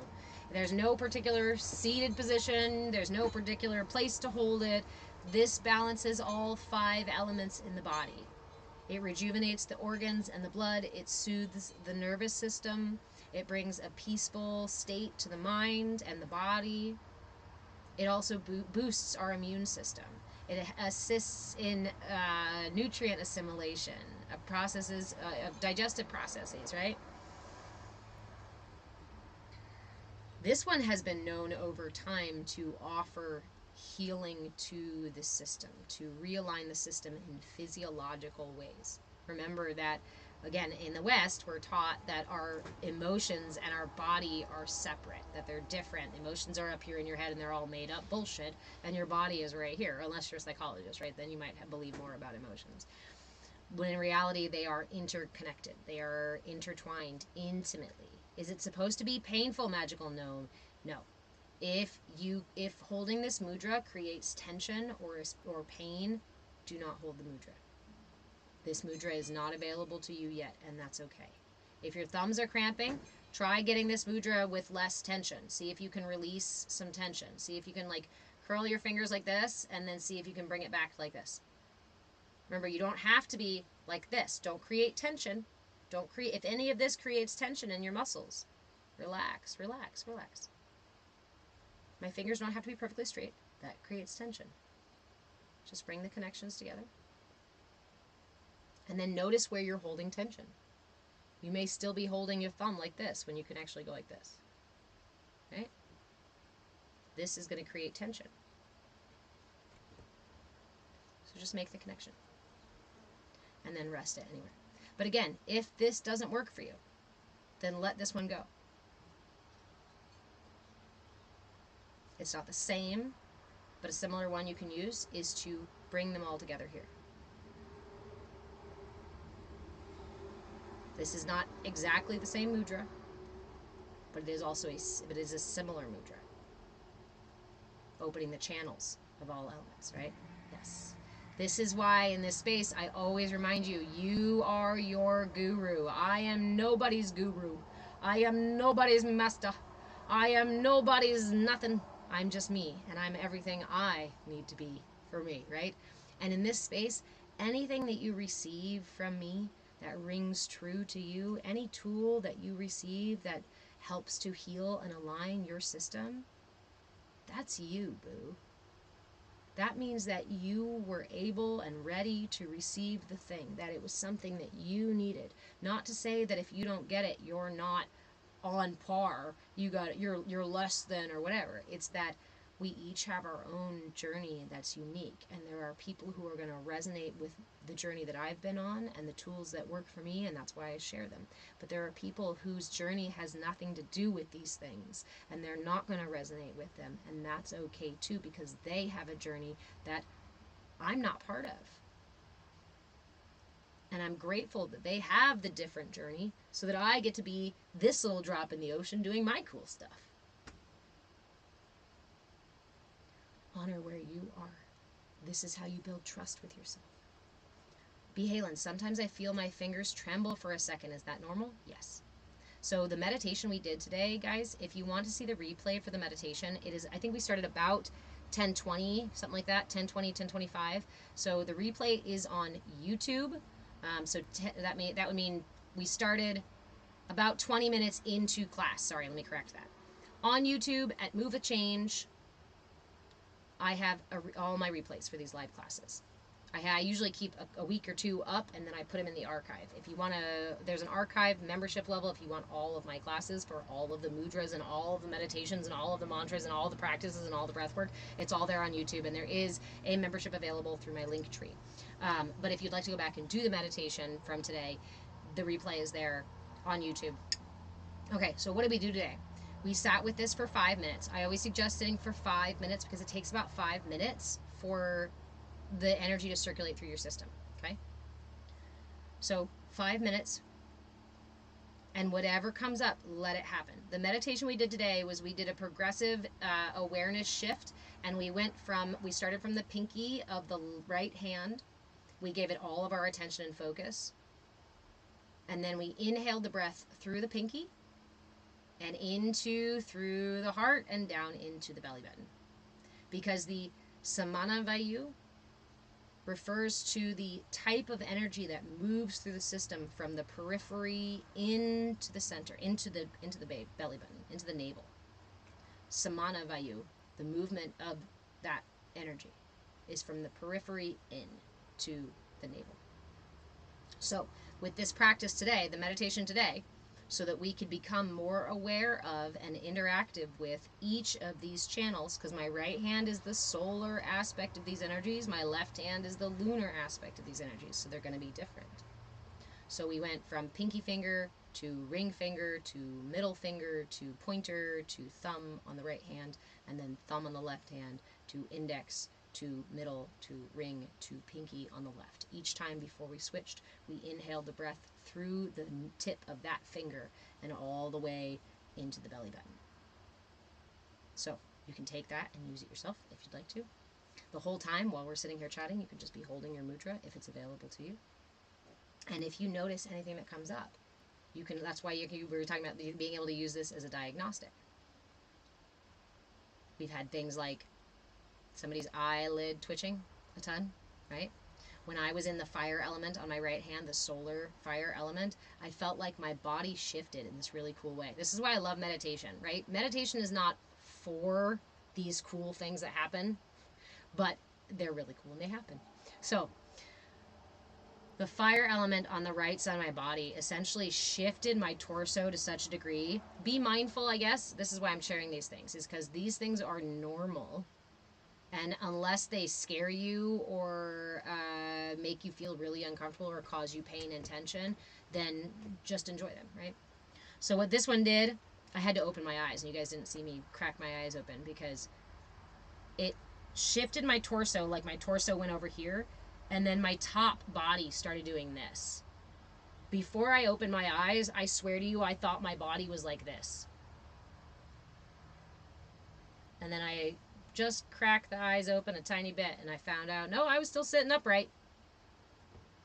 So that tells me that there's a major imbalance in the fire element, the solar aspect, the expression of the fire element in my body. You know what that is? That's a deficient solar plexus chakra, which I already know I totally have. Totally out of balance in my ability. Not totally out of balance. I can correct my words. I can realign my words to what I truly mean. There is definitely an excess in my solar plexus. A deficiency in my solar plexus. Excuse me. Did I just Freudian slip with myself to say the thing I wanted? In my deficiency, in my imbalance, this energy, away from the solar expression of it, is way over here in the lunar expression of confidence, of self-esteem, of potential for aggression and things like that. It's way over here in my side.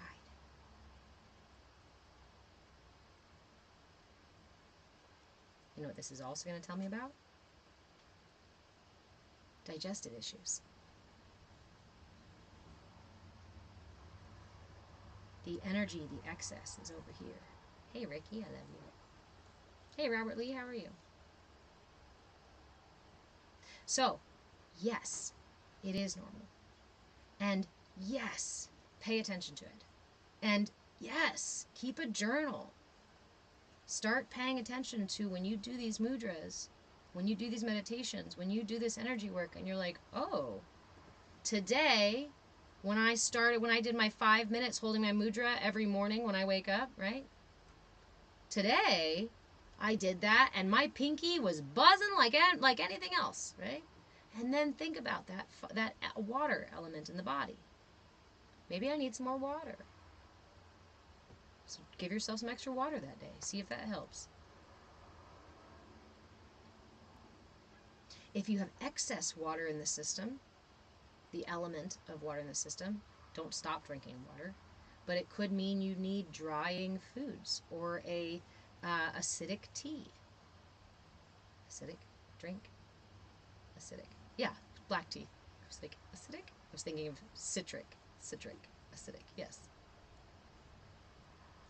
Doom scrolled into heaven is epic. So use this. Let it inform the way that you treat yourself. And let all those belches come up. Let all those belches come up. And when they do, hold space for them. Whether it be an emotional anger belch. Sorry. It's literally one.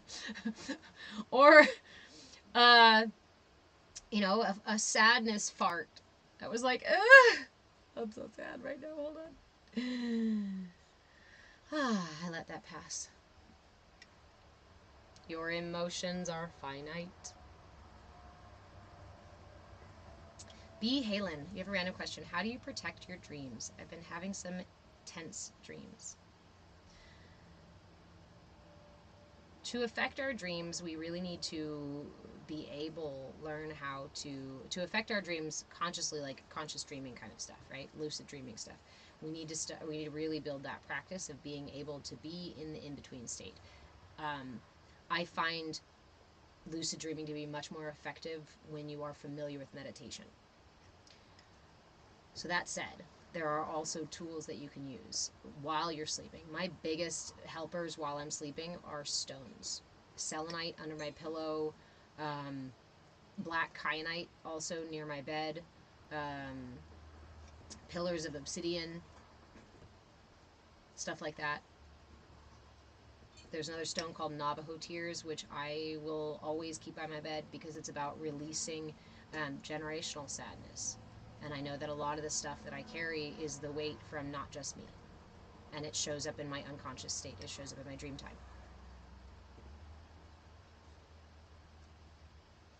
Monica, what about the fire energy? If the fire, what could the body be telling you? So fire energy, this is our energy. This is energizing energy. This is our start-up energy. This is what we hope to have in the morning when we wake up and be energized. We need fire for the digestive process to happen. We need heat, like fever, to heal viruses, to fight viruses and boost our immunity, right? So fire is also the light in the mind, the spark in the mind, an active mind. Fire can also be the passion in your heart, and it can also be the passion in your loins. So fire is many things in our system.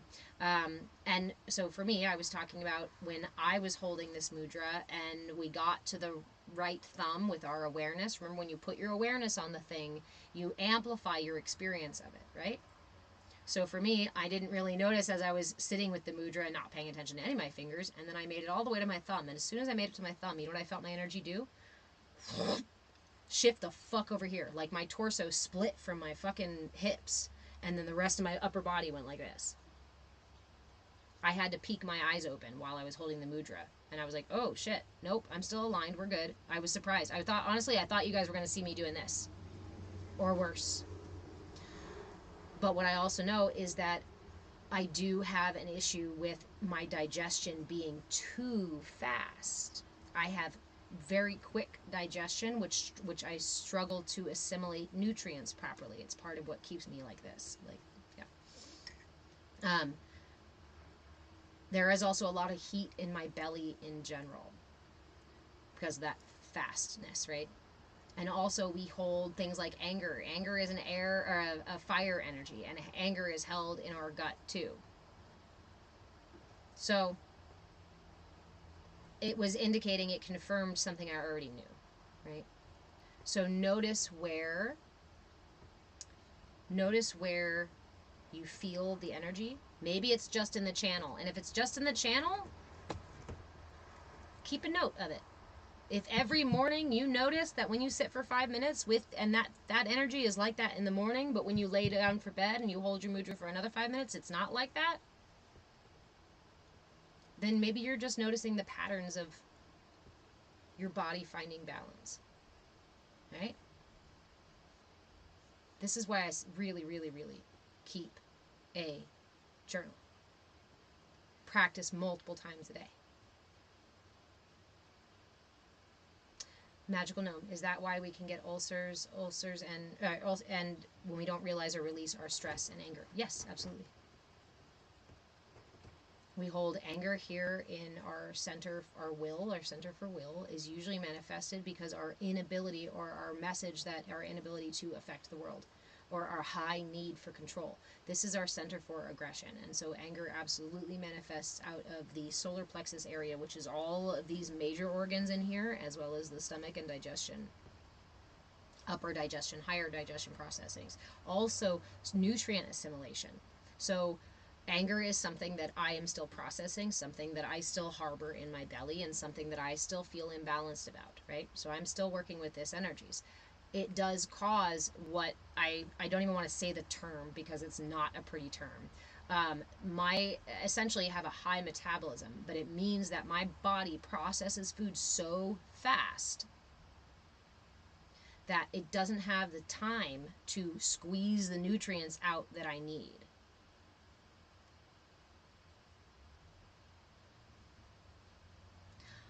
To heal this piece, I can treat this piece through Western medicine. I can treat those symptoms, right? Or I can work to align the energy in my body. And when I do that, this starts to heal. Hey, Robert, thank you. I love you. Artsy fartsy, is that medical fact or some Buddha stuff? What medical fact? So the things, for those of you who are new here, hello, my name is Reverend Deborah, and I am an interfaith minister, a movement facilitator, and your shenanigan shaman. And this information comes from, what I share with you in here comes from 20 years of education and practice in the field of human development and wellness across the lifespan. So from prenatal to postmortem, I've been studying and practicing with a lot of this stuff. Now, this is influences from several different cultures, from several different sciences, from several different religious perspectives, from philosophical perspectives, from intellectual perspectives, and just personal perspectives. I think the magic really that I found in my studying and in my work was that I liked to pull all the pieces together and say, how do they fit? How do all those pieces fit? And when I did that,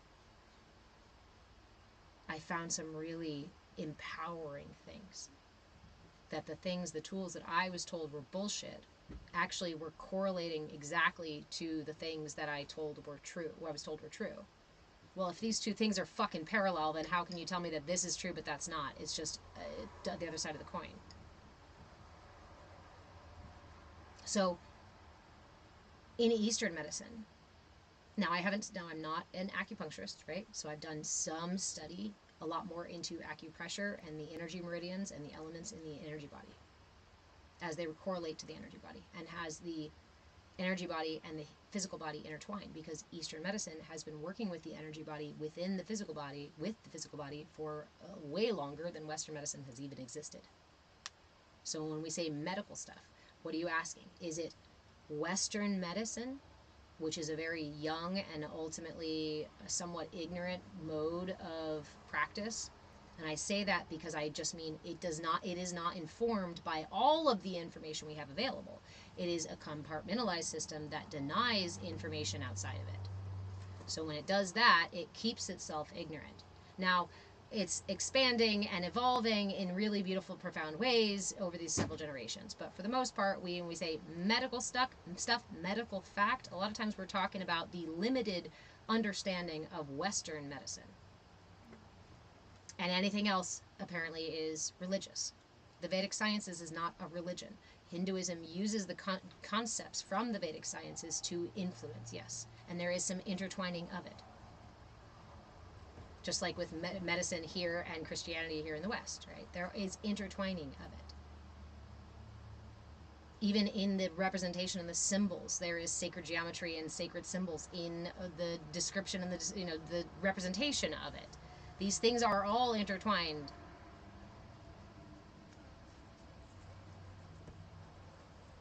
Artsy fartsy. So you're telling me that if I get some Eastern medicine, I could get a crystal? That you're creating a logical fallacy. It doesn't make any sense. Monica, I'm glad you're here.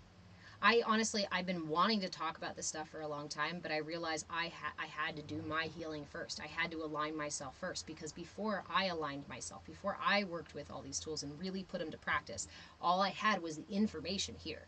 You can go out in the world and read all this information. You can go take the classes I took. You can spend the fucking money on college that I spent and get all the information up here.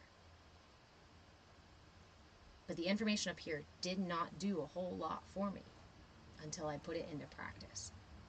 And I needed the time to put it into practice to gain the understanding that now becomes the wisdom that I get to share. And then it allows me to balance my own lack of self-esteem sometimes by acknowledging the fact that this process of going and learning these things and exploring these things and taking in the information and then turning it into practice really did afford me an amount of wisdom. And I can value that within myself. And in that way, I can balance my solar plexus out a little bit there and go, it's okay to acknowledge that in nearly 40 years, you have read a fuck ton of information.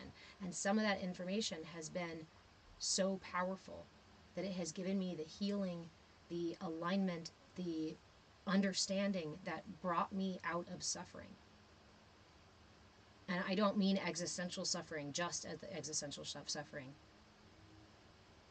I mean physiological. I was diagnosed with fibromyalgia and bipolar and a variety of other things when I was younger.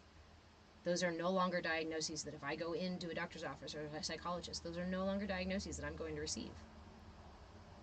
And I did not treat them. I did try to treat them with Western practices. And guess what happened? They keep treating the symptom. They keep pushing the symptom down into the system, which then compartmentalizes it. And what happens is it pushes back harder. It pushes out more. Why does Western medicine oftentimes need one pill for this and then another pill for the symptoms, and then over time you're going to need some other pills to adjust them and change your dose? Why? Because your system isn't static, and Western medicine is trying to treat it with a static thing that's supposed to work the same way every day, but your system's not like that.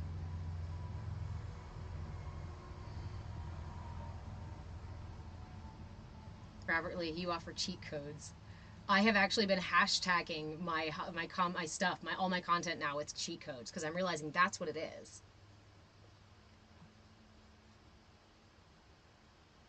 These are the moments of intersection. These are the in-between spaces. These are the why is my content, right? Why does TikTok and YouTube not show you my content? Not when I'm showing you the mudras and the actual cheat codes. When I'm like, hey, here's how to do the cheat code. What happens? I get like a little bit of views. When I make something where I'm like maybe half dressed in a bathing suit and doing something funny or silly or whatever, oh wow, look, everybody wants to see that. No, the platforms are putting those on the FYP. But what's actually getting watched, what people are actually interacting with, are the cheat codes, are the tools. What people actually fucking want are the tools. Hey, Hey, Monica, thank you for subscribing. Welcome to the party, my friend. I will reach out to you afterwards just to make sure you get links and stuff like that because there are perks with your subscription.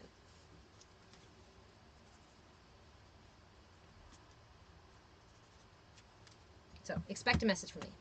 Hey, Shaggy, how you doing? Atomic Habits, Paradigm Shift. I do Paradigm Shift, Relatable, Level Up, cheat codes, that kind of stuff. Welcome, welcome, welcome. This stuff is so fucking important. But at this point, it's radical. This information is radical. Because the powers that be, the they that is, the system we live in, the culture we live in, tells you the exactly opposite. No. Don't take care of yourself. Don't find your truth within. You have to search everywhere outside of yourself if you want answers.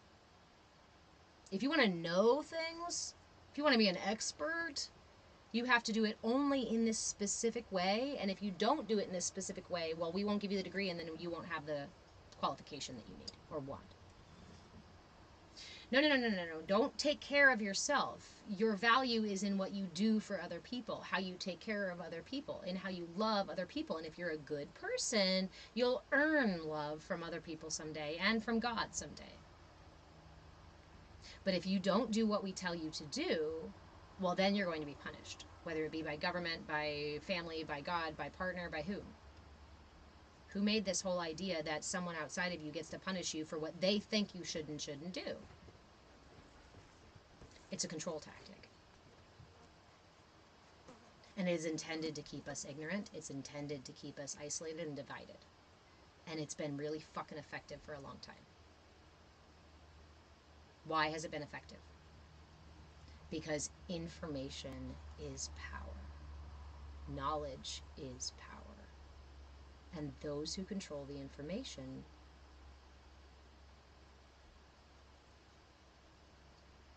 have a great deal of power. And why do we feel like we don't have personal power? Because not only have they manipulated us to not believe we even have any power, but then at a regular basis, we are reminded every fucking day of the same manipulation. No.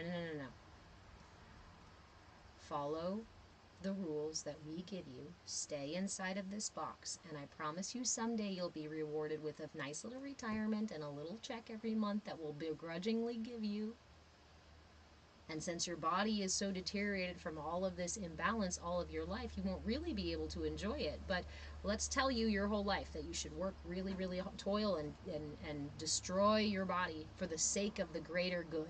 For the sake of the greater good, their pockets. Yeah. But now the information is much more accessible, is it not? So what do? The information everywhere is everywhere. Oh shit, they can all see the truth now. Fuck. So let's dump false information in there. Let's manipulate the information. Let's tell them that it's cultural appropriation if they dare share information across cultures. No, we got to keep them isolated and separate. If they come together, they're a fucking ocean. They know we're a fucking ocean. High Voltage Jiffy Society says, be yourself. No, not like that. Precisely. So in this space, we cultivate authenticity. Jacqueline, do I believe in a God or a higher power? Yes, absolutely. I believe in the intrinsic interconnectedness of everything, and the collective is, right? The collective is the ocean. That's one way to put it. The collective is the ocean. The higher power is the collective. Just like a body and all these cells in the body, we are each a cell in the body of God. And so through our experience of all of these dualities and highs and lows and ebbs and flows and all of this duality in creation, we are experiencing it while in a state of unity at the same time. That's a paradoxical illusion, right? But every part, just like the body, every part is necessary. This whole, we should only be love and light, we should only be in perfection and whatnot. The term perfection is actually one that is talking about, the etymology of the term perfection is used for religious purposes, talking about the heart, talking about the energy of the heart. Christ was perfect God's love is perfect because of the balanced heart, because of the ability to recognize value and love for self and value and love for other. There is no separation. There are no special people who are going to be ascended someday because they only believe in this one particular aspect of that deity. And those deities have been manifested and created, and the books have been created by humans who are fallible and imbalanced in and of themselves. So you can read all of that stuff and learn all of that stuff. There is information to be had. But the truth of where all of that stuff settles in you is where your truth is. The other way I like to talk about it too, though,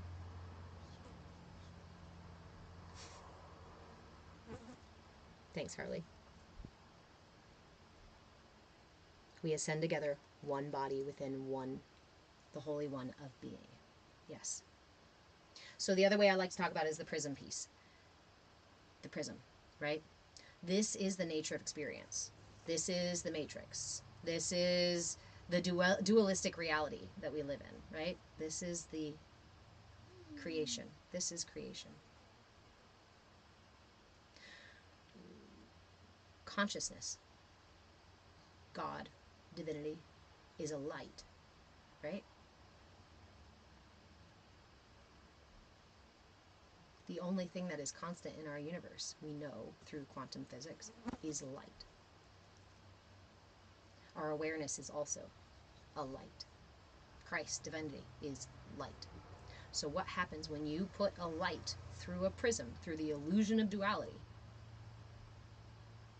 It fractals into all the spectrum of the colors that are within it, right? This is humanity. This is why we are all light. We are of God, children of God, manifestations of God, and why God is also intricately part of us. We cannot be separated because we are the same thing. Only the illusion of being separated is what is created through the experience of the matrix. The white light that hits the prism then reflects a rainbow of color. And this is why, again, we need every color on that rainbow. And in fact, let's take that even further, because as a human, when I see that prism split, I can only see a certain spectrum of the full spectrum available of colors, right? Birds can see more fucking colors than I can. So birds have more of an awareness of the visual experience available in this thing. In this matrix. I'm not even fully aware of the entire spectrum of the things that are available within this matrix. Oops. By nature, I'm ignorant. By my very nature, I am ignorant. I'm not sure who Mark Pasio is. Again, sometimes I'm really bad with names, but I will write the name down and I will take a look. Thank you for the suggestion. Is it somebody you like, or am I looking at? You asked what I think, so I will go decide what I think. It doesn't matter. I mean, sure, I'd love to hear your opinion, but I will go decide what I think about it. Yeah. Ooh, high voltage. We are Hue, human, radiant beings. Hue, light, man, manifested. That's right, Maddie. Hue, light.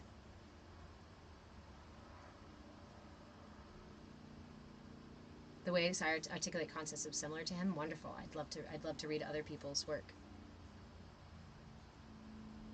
How do they find out what a bird can see? I don't know. I'm not a scientist doing those studies. Not that kind of scientist, right? Gosh. My pirate was just like, you are a fucking scientist, because what do the scientists do but spends their entire lifetime? Somebody who is naturally inclined to be a scientific minded, right? That kind of person who goes into that career, what do they do but seek answers? And that is exactly what I went doing, like an information archaeologist, digging all these pieces up, putting the pieces together into, does this dinosaur bone fit with that dinosaur bone? Oh, look. So yeah, I guess I am allowing myself. I'm going to allow myself to call myself some kind of scientist in there. So there's a pirate who believes that we are scientists. Um, yes. So to recognize my ignorance is a really important piece here, because it immediately gives me relief from the kind of arrogance that we can develop as humans of like, oh, I am an all-knowing human, I know everything, I am the master, I am the guru, I am the manifester of my reality, I'm not a co-creator, I make all the shit, I do all the shit, and it's just me, I don't need a higher power, I don't need anybody else. That's out of balance. That's definitely out of balance.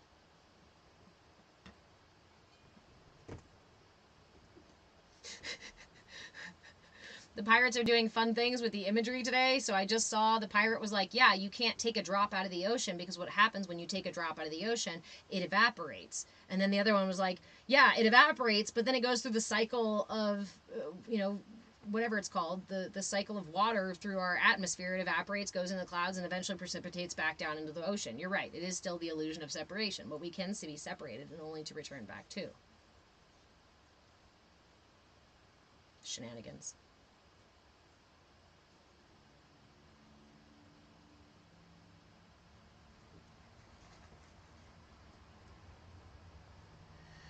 Monica, when we notice the feelings or reactions within, just observe and accept, and over time we understand. I wanted to be president. That was my first career choice, was to be president. I don't know, go give Kamala the elbow. Be like, okay, no, I'm not gonna. I don't want to talk about politics right now. But Monica, you asked, when we notice the feeling and reactions within, what do we do, right? Do we just observe and accept? So we talk about 4 pillars of mindfulness in here, foundational pieces of mindfulness in here. Those pieces are intention, attention, curiosity, and willingness. Intention, attention, curiosity, and willingness. So when we go into mindfulness of any kind, which isn't just meditation, it can be used anytime, anywhere, right? That's mindfulness, is just me being present in the moment. In fact, not just in the moment, but in the moment, present with my intentions as well. So when that reaction comes up, let's talk about it from the moment, like you asked. The reaction comes up. First, I'm going to check yes, I'm going to meet it with curiosity and willingness. I am willing to just feel this thing, right? And to hold space for it. I can be curious about it for a moment, and I'm going to hold space. My intention is just to hold space. And I'm going to keep my attention on that the whole time I'm sitting with it. What does this look like? I'll use the grocery store. I'm going to the grocery store, and I got all the way there without any anxiety. But as soon as I roll into the parking lot and turn the engine off, my belly goes, ah! So instead of my normal knee-jerk reaction that says, fucking stop, or maybe I'll hear the fucking stop, God, I just want to go get groceries. Regardless of where you notice, regardless of where the awareness comes in, grab that awareness. That attention, that light, is one of the most powerful forces you have. Grab a hold of that attention. Set aside that negative self-talk if it already came up. No shame, no blame, no guilt. Just let it go. It was a reactive thing. Don't hold on to it or it's going to get stored again. So let that go. And now, I almost always will touch the part of my body. So for me, if it's my solar plexus, I'm going to close my eyes. I'm going to put my hand on my solar plexus. And I'm just going to feel the feeling without the need to change it, without the need to say anything about it. And maybe I'll notice, like in my head, I'll go, ooh, this doesn't feel good. Or maybe in my head I'll hear, I'm really scared that somebody's going to... Or maybe I'll hear, I'd rather not be here. Or maybe I'll just feel kind of sick. Whatever it is, I'm just going to sit and hold space for it. And anytime that negative self-talk comes up, anytime I try, there's an energy that wants to push it away or wants to hurry me up, right? You might even have that thought in your head that's like, come on, let's go. Again, let that go. Give yourself as many minutes as you can for those reactive shit to stop happening, and for you to get that kind of sensation as if you've sunk into the feeling a little bit, or if the feeling moves. I'm going to be curious and willing to be present with it.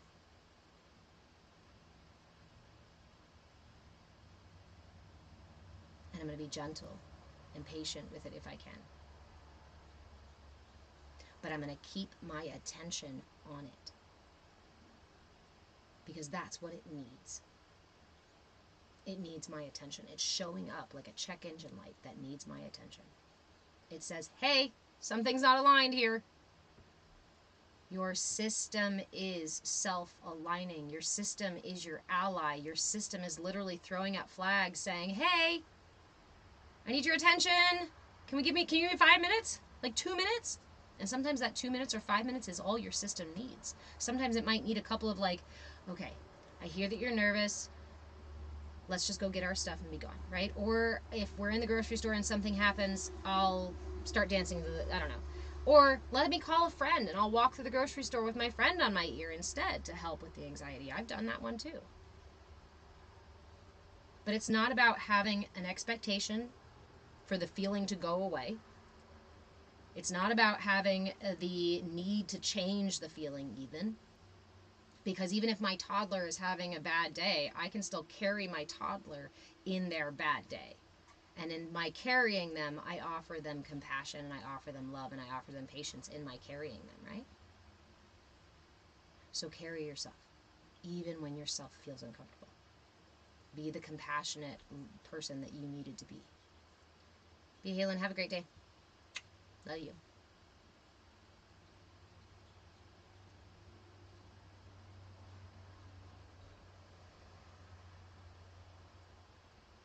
Over time, the more you find that moment of awareness, that you pause and stay with it for that moment, over time, the more often you do this, what you're teaching your brain is a new habit. You're teaching your body and your brain a new habit. Instead of trying to force away the feeling, what does that do? That creates a fight again. I'm not going to force. I'm going to meet everything that comes up like this. Because ultimately, the I that can sit there like this and receive the feeling cannot be hurt, cannot be damaged by these energies. These energies may tell you that they can hurt you. And if we give them enough power, eventually they can. So we give power back to the centered self, back to the captain, back to the higher self, and actually say, hi, finite emotion, finite reaction, inhale, that's all it is. Just like your breath, in every moment, my system is constantly inhaling and exhaling. My emotions also have an inhale and an exhale. So every time I recognize that there is an exhale coming, then I give that emotion permission to leave. I give that emotion permission to let go of, instead of holding it in. And when I hold it in, it's bound to come back up. So the more I give permission, the more I reduce the subsequent reactions. Now, if I'm doing this again and again and again, and I'm doing this for 3 fucking years and this same reaction keeps happening, it's telling me that obviously there's something deeper to pay attention to, right?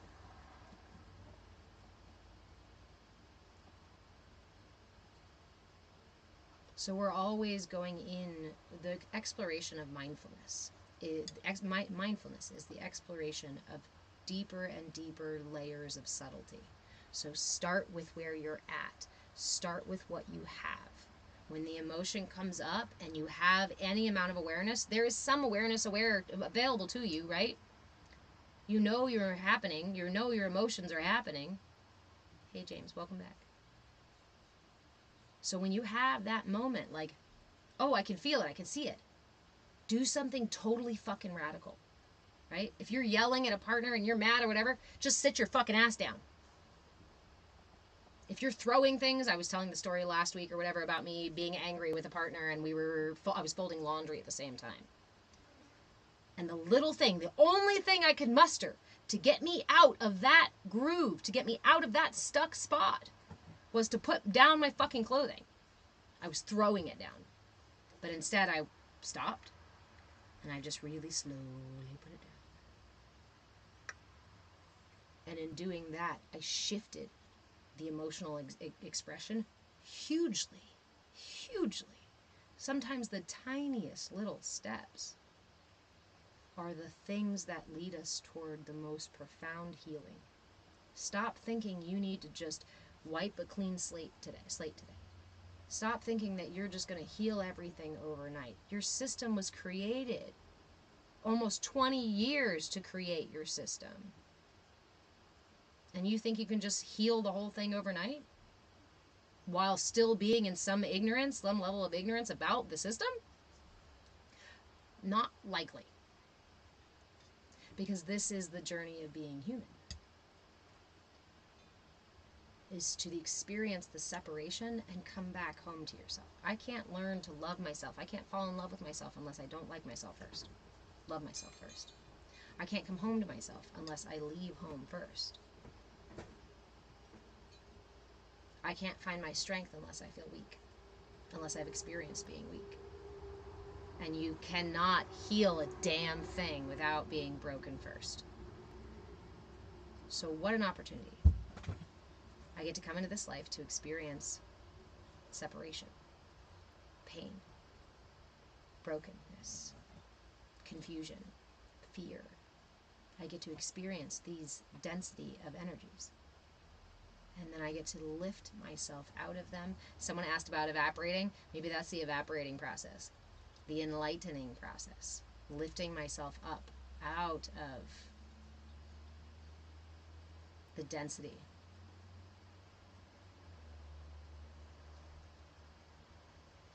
Yes, Robert Lee. Create an offbeat to your behavior by creating vibrational dissonance. I was thinking about I forget the name of it, but the shape of inside of a shell. Have all of these things all of these pathways. I'm going to have to find it. What's it called? They start at one point, and then it is kind of Fibonacci sequence sort of deal, but they open and around each other at different rates. They each have a different, what is that? I'll try to find it. But I think of that with the self. We have all these different energies in us, and when we grow, when we develop, we come from a singular point, and we begin to expand out from that point. That's creation, that's growth, that's the expansion of our life, right? That's the impetus of the entire universe. You can't stop a child from growing. That's why when we try to, we end up with headbutting sort of situations with our toddlers, because they are pure creation. And they are very interested in expanding, and that's all they're doing at that point. In sheer abandon, without boundary, without fear, right? Unless it's already been cultivated in them earlier on. And then we develop into this beautiful self. Now, if we were taught that the beautiful self that's within, the lotus that's within, the perfection, the light that's within was wrong or bad or broken, we may end up not quite opening all these petals, huh? Maybe even some of these, we might even clutch our petals in tighter and say, nope, the world is not allowed to see me. It's not allowed to see me because it's not safe to show me. And if it's not safe to show me, well, my system is going to develop protections. If I come into a world that tells me that I'm not safe in my body, or that the things that I want to do or try to do are wrong and bad, or that having emotions is weakness. Somebody came in here on Monday and said depression is weakness. And it just made my heart like, I'm sorry, friend. I'm sorry that someone told you that, and that has become integrated as a belief. There is strength in every aspect of you. There is the potential for strength and alignment in every aspect of you. What is strength? Is it being able to overpower others? That's force. strength is being rooted like the oak and being able to sway like the willow. So that when people come bringing their fucking storms through your life, you can go, oh, let me just go ahead and bend as you go right the fuck around me. Not gonna knock me over. You might shiver my leaves a little bit.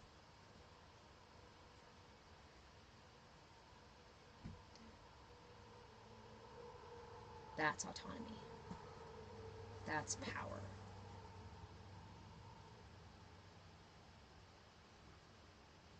Stuff tough. Can a play get a redo on life, though? Yeah, apparently. Yeah. In my understanding, experience, yeah. For those of you who've heard little bits of the stories about my past life regression memory, the thing that came back to me when I was a kid, essentially the message that I received when I was young was that I was already here in another life that was actually set up really similar dynamics in terms of family and situation and certain things that happened. But when I passed, when I left that life, I left feeling the most intense fear. Talk about a night terror. I would wake up repeatedly with this intense physiological fear. Let me realign my system so that doesn't get stuck again.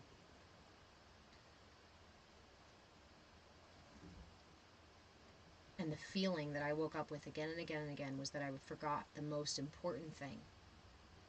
Was that I was about to pass. I was about to die. And I had not done the most important fucking thing that I was here to do. I can't describe that feeling because unless you've had end of life sort of experiences, right? And when I would wake up, I had this feeling like, I've got to do that thing. I have to do that thing. I have to do that thing. Nothing else. I have to do that thing. That's the most important thing.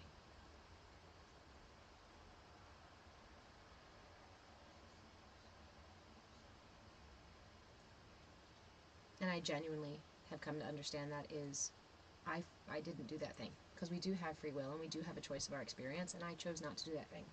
In that life, it was, as I remember all the life, it was too fucking hard. And I didn't have the resources to do it. I wasn't ready to do it. I didn't want to. I mean, I did want to do it. Of course, we want out of our suffering. But I was too busy blaming everybody else for my suffering. That was a cornerstone of that life, as I pointed my finger at everyone else. And so a cornerstone of this life was to pull all of those fingers back in and say, baby, it is all right here. Because when I do this, that's one channel of power I'm already giving away. And if I blame more people, you guys just take my power. Take my power. Take my ability to set boundaries. Take my confidence. Hi, little derp. Welcome back. So you were already informed of what this space is for, right? You can choose to have the personal responsibility to be respectful in this space and help us cultivate an inclusive space for everybody. If you do not have that ability today, that's okay, but you will be muted and you can come back and try again on Friday, because I'll be live again on Friday. I welcome you back. So remember, you ask, isn't this space to be open and honest? CAYA. Hi, everybody. This is a CAYA space. In case you're new here, our CAYA community, CAYA, stands for Come As You Are, because authenticity is what we're encouraging in here. But authenticity is not arrogance. Authenticity does not need to belittle anyone else. Authenticity is value of self and other. Recognition that both are important and just and valuable. It is an inclusive space, a safe space for everyone to show up and practice being in their truth, the truth of value of self and other. It is not a place for people to come in and say whatever the fuck they want to whoever the fuck they want, because that is not an inclusive space.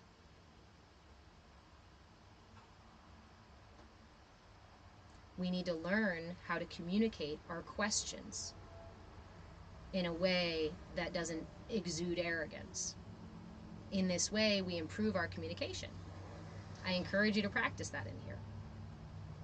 If you are not capable of communicating your disagreements with the material in a way that's not combative, again, we'll give you the opportunity to experiment in here.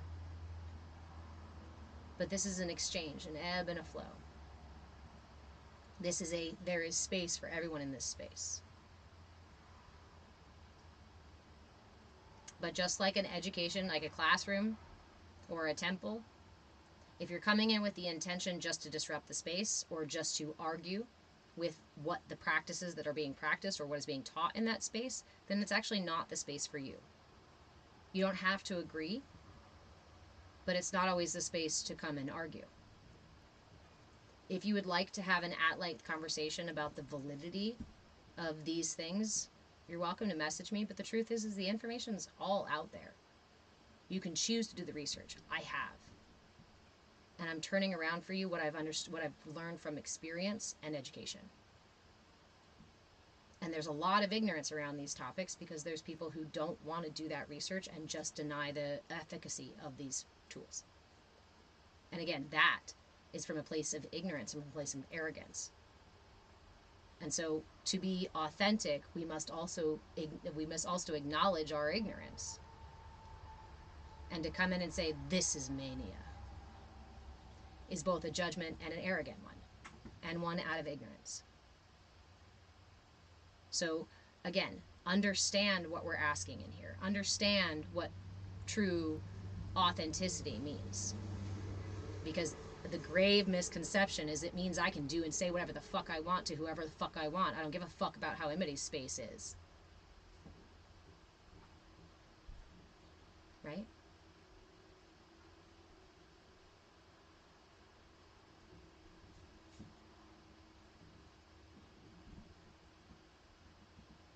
So, thank you all for helping me cultivate the space, because obviously I can't do that all by myself. And I appreciate, Dee Dee, I appreciate also your responses here, right? Pointing out the fact that, are you a medical professional? Asking the question, are you? Do you know what mania is? Right? We can examine these things and we can talk together about these things. It's a co-created space. And I appreciate all of you in the comments as well, helping me cultivate that space. So thank you. So, where were we? What were we talking about? Probably the energy body, probably the chakras, probably the aligning of self. These are real tools. These are genuine tools. The petals, that's right. Instead of my full expression of authenticity, right? Instead of the expression from all of these, the point where they start from, right? The 0 point of my creation. All of these impetuses, all of these different aspects of myself must manifest into creation and grow into their full expression, into the lotus. But a lot of times these energies are going to be thwarted. They're going to be thwarted and they're going to be pushed down and they're going to be recompartmentalized. Why? Because we live in a world that honestly doesn't encourage your authenticity. For a lot of reasons, in a lot of ways, does not encourage you to be truly yourself. In fact, encourages this other stuff, is to belittle other people and to get your energy by pushing and pulling and putting other people down, right? That's how you're confident, is by stepping on others. That in itself perpetuates imbalance.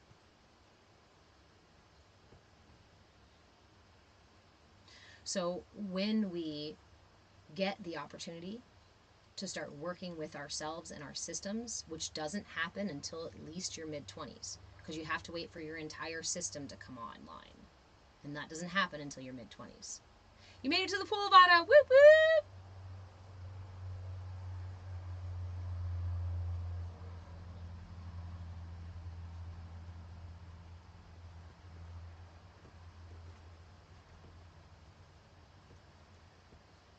What I usually find is that in my 20s or in my 30s, that some of these pieces of my personality haven't developed very well. And maybe those pieces are going to keep perpetuating the imbalances in my life, right? So let's use the example. I'm going to use personal examples, right? A lack of a sense of personal power, right? Some thwarted attempts at autonomy when I was younger, and it's just the situation that happened, and it's the culture that I'm in that says you should not be too powerful. You should not make your own decisions. You're a 2-year-old, right? You're supposed to shut the fuck up and do what we tell you to. Children are to be seen, not heard. Anyway, deficiencies here in the solar plexus. So what's going to happen because of this is that I'm going to put myself in situations with other people or with energies that are opposite of this.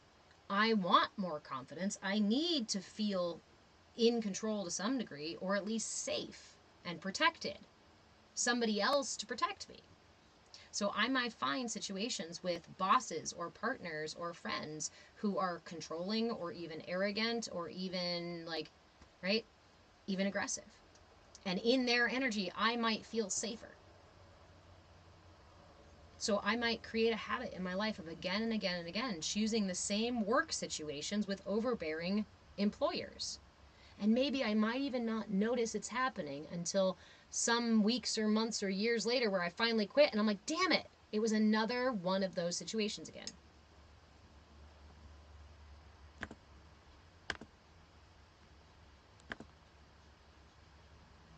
Oh shit. Sorry, Instagram. Instagram died. We do this in our relationships, right? Robert Lee, are we talking about the lotus, petals, sunflowers, or tulips? It can be any flower you would like, right? Okay, Little Derp, I'm going to go ahead and mute you. It seems that you do not have the capacity today to show up in an inclusive way. So you're welcome to put that to practice somewhere else and see if you can cultivate it, and I'll see you back in here on Friday, I'm sure.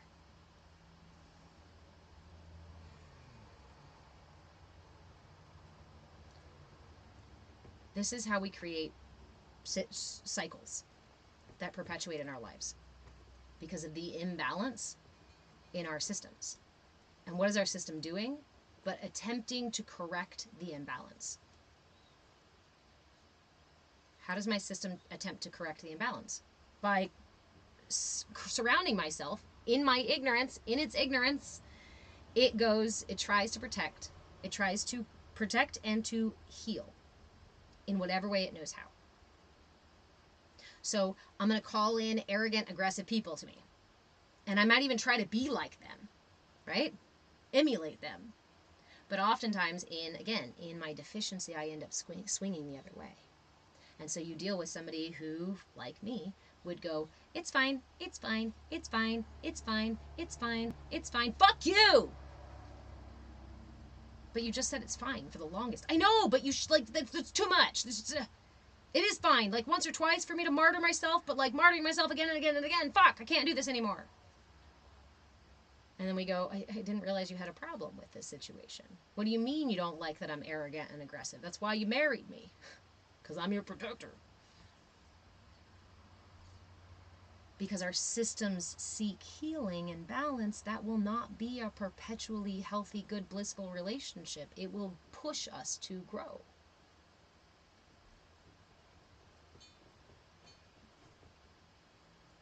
The twin flame relationship, right, is two individuals that match each other in their imbalances.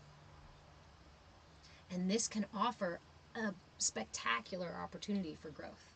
A spectacular opportunity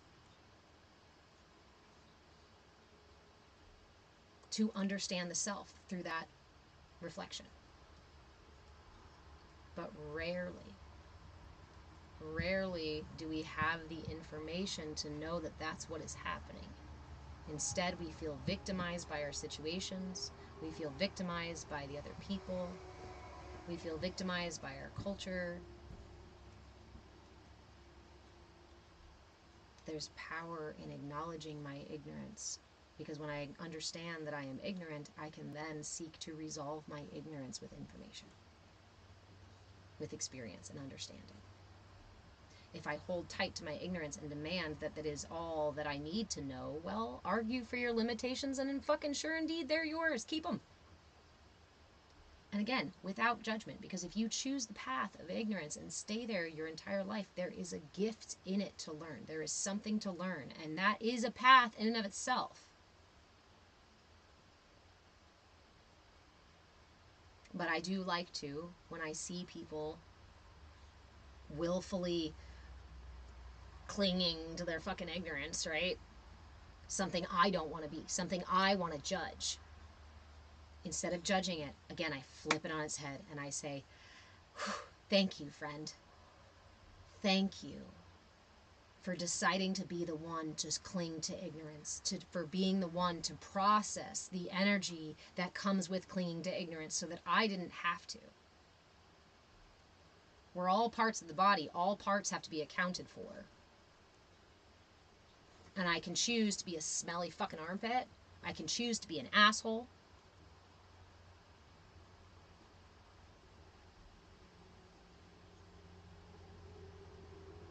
I can choose to be any piece of the body that I choose to be. But I also need all pieces of the body for the body to function properly.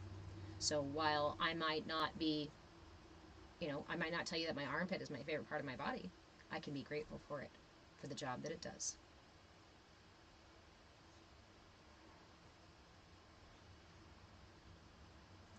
Robert Lee, my bad relationship led you to study dark psychology. By facing the man in the mirror led to 2 years of study. Nice. This is honestly, I feel like the gift of the early experiences I had had. I had some very difficult early experiences. And these gifts of those early experiences led me to do this exploration. Led me to study it, led me to question the things, led me to seek the answers outside of the structures that I was already within, because I saw the structures not working and I saw the structures hurting me. And I also knew that blaming the structures wasn't going to change the structures. It took me a long time to figure that one out, though. It took me several years of blaming others and blaming my situation and blaming the world and blaming society. Blaming society will keep you stuck. Yes, society sucks. It is not intended for our general collective well-being. That is not great. We can absolutely acknowledge the imbalances in the culture without having to use it as a way to victimize ourselves.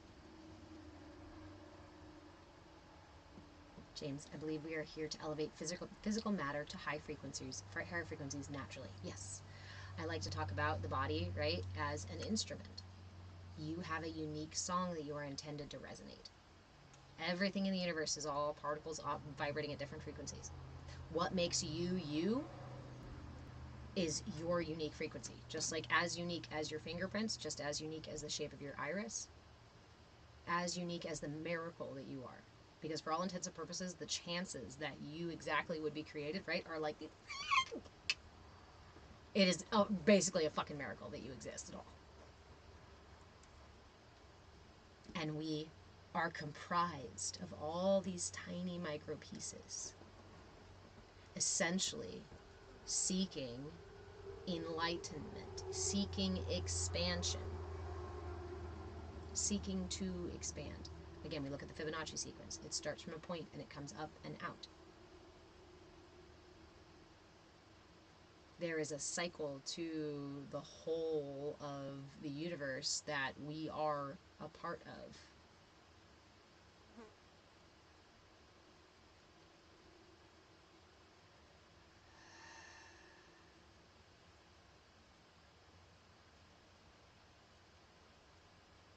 Robert, thank you. I want to just sit with that for a second because that immediately mirrors something I used to always say about myself in my imbalance, was that my greatest weakness is everyone else's greatest benefit.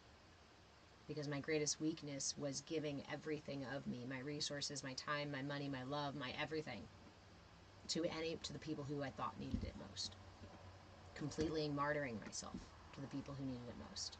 And even to the people who didn't even fucking need it. Like, you know what I mean? To people who came and asked for it, basically. I am just here to serve. I'm just here to love and be compassionate and love and light. It was my greatest weakness. To my detriment. And yet everybody else seemed to benefit from it. And many of us end up stuck in the situation where we go, I've been giving and giving and giving and not receiving. But I had to. Didn't realize, right, that I wasn't even acknowledging. I wasn't even giving to myself at all. I was waiting for everybody else outside of me to give to me. But I can't control them. I can't make them do anything. So how can I ensure that my system receives the resources it needs every day? Security, safety, nourishment, a sense of self and confidence, compassion, love, insight, experience, all of these things that my system rests, right? All these things that my system needs. Turns out the seeds for them are in here. Vada, that's a really great reflection. Started feeling the shifts to low vibes when you're in victim mode. When you can start noticing those things, my friend, like I said, when the attention arises, treat it like a mystical dragon and jump on the back of that guy and hold on to the fucking reins or the scales and ride through. Hold that awareness. Attach to the awareness. Ride with the awareness, because it is going to inform you. It is going to bring you through the experiences that you are seeking. The experiences that build trust and compassion for self. That enlighten the self. And then you have an opportunity to choose what to do with that awareness.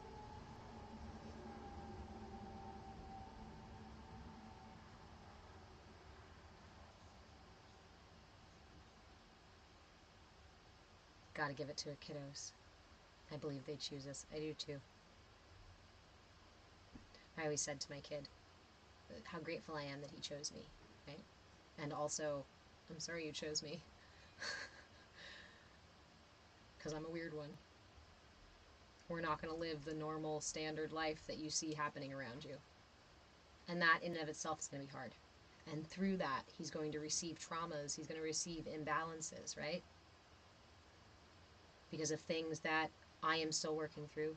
And these things will be opportunities for him to learn about himself and explore himself and come home to himself. Do I never want to traumatize my child? Of course I don't. Do I accept that the human experience is to fall from grace, essentially? Yeah. And there are going to be hard times. But instead I get to teach him not how to not experience pain, not how to fight back against bullies and, whatever, things like that, not how to, but how to fortify the system. I get to teach him the stuff that I didn't learn. I learned all the external shit. I didn't get to learn any of this internal stuff. And so now I get to teach him. When somebody comes at you bullying, instead of having to come back with a good comeback or learning how to fight, I mean, he's learning how to fight too, but, because we've got to do both. But also learning how to fortify his system so when somebody starts throwing insults at him, that they go, pfft. And that bully can't even reach you, honey. So I tell him, I go, they can't even reach you. Unless you choose to dip into that low energy. Unless you choose to dip into that dark, dense energy. And you can choose to dip in there because there's something to learn.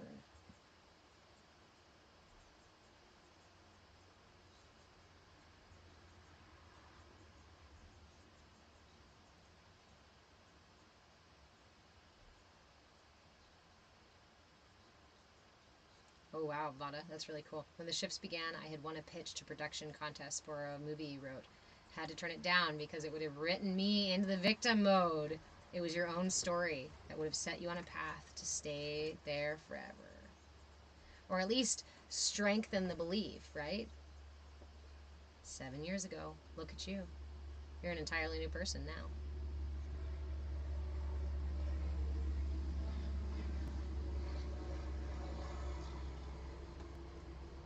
or finish the story. The story is still going. All right, my friends, I am going to go ahead. Hey, John. I am going to go ahead and wrap up so I can grab myself some lunch and hang out with my kiddo and decide what to do with this evening. Remember, if you are on the group coaching level of membership, group coaching is happening in the Discord tonight at 4 p.m. It's on my calendar. I'm here at home and we'll be having our session. I won't run off to the river this time, I promise. So, 4 p.m. group coaching in the Discord if you are that level of membership. If you would like to join that level of membership, you can go find that on Patreon. You can also jump right into the Discord. Go get the free link to jump in. The Discord is free, by the way. You don't have to have a membership to get in there. Once you get in there, if you'd like a membership, I can give you links. You can also send me a message here after the live. I will check messages and things like that and send links out if you guys want links to grab a membership. Also, again, I teach this stuff for free. So if you appreciate the content, if you appreciate answering questions and things like that, then I do encourage you to leave a tip in the tip jar. Or grab a monthly membership to support what I do. Because it's just me back here trying to get all the shit sorted out and really just fucking loving being able to share this stuff with you guys and to not have to nickel and dime you and to be able to, the only thing I charge for now is my time. Because the information is imperative. The information is imperative. The information is a right. And in this day and age, it's an imperative because in a world that relies on your willful ignorance, the most radical thing you can do, the most powerful thing you can do is become familiar. And it's hard to do when we've got a world full of false, falsified, exaggerated, flipped around and twisted information. So how do we get through that? How do we work through all of that sludge? Is we come together. We come together and we share our perspectives. We share the information that we have. We share the value. We value each other's perspective as just as important as our own. And only that way are we going to see the fucking elephant in the room, you guys. There has been an elephant in the room for a long time. And it's been stepping on us and keeping us divided and keeping us feeling fucking heavy. We now have the capacity to see the elephant. So, if you would like to join a community of people doing this work together, come into the Discord. If you'd like to work directly with me, grab a membership or send me a message and we'll chat about doing that. I do also offer coaching by donation. They're 15-minute sessions by donation. So if you just want a 15-minute session to check in, vent, practice some tools, ask some questions, whatnot, we can do those. I limit once per week. I think it's once per week. If you're doing more than that, then you should just grab a membership. So, I guess that's it. I love you guys. Thank you again for another session. Fantastic session. A 4-hour session this time. Almost 4.5 hours. Link is in my bio for all these things that I'm talking about. I have a link tree. So I'm Linktree. Actually, it's linktr.ee/move with change. I am Move with Change on all the platforms, everywhere you hang out. Please give me a follow wherever you hang out because I will try to go live. I will go live more in the places where I have the most followers. That said, now that we are over 10,000 on TikTok, boop, boop, if you guys could do me a favor and make the content pay for itself, pay for the classes for free, the educational content, pay for itself.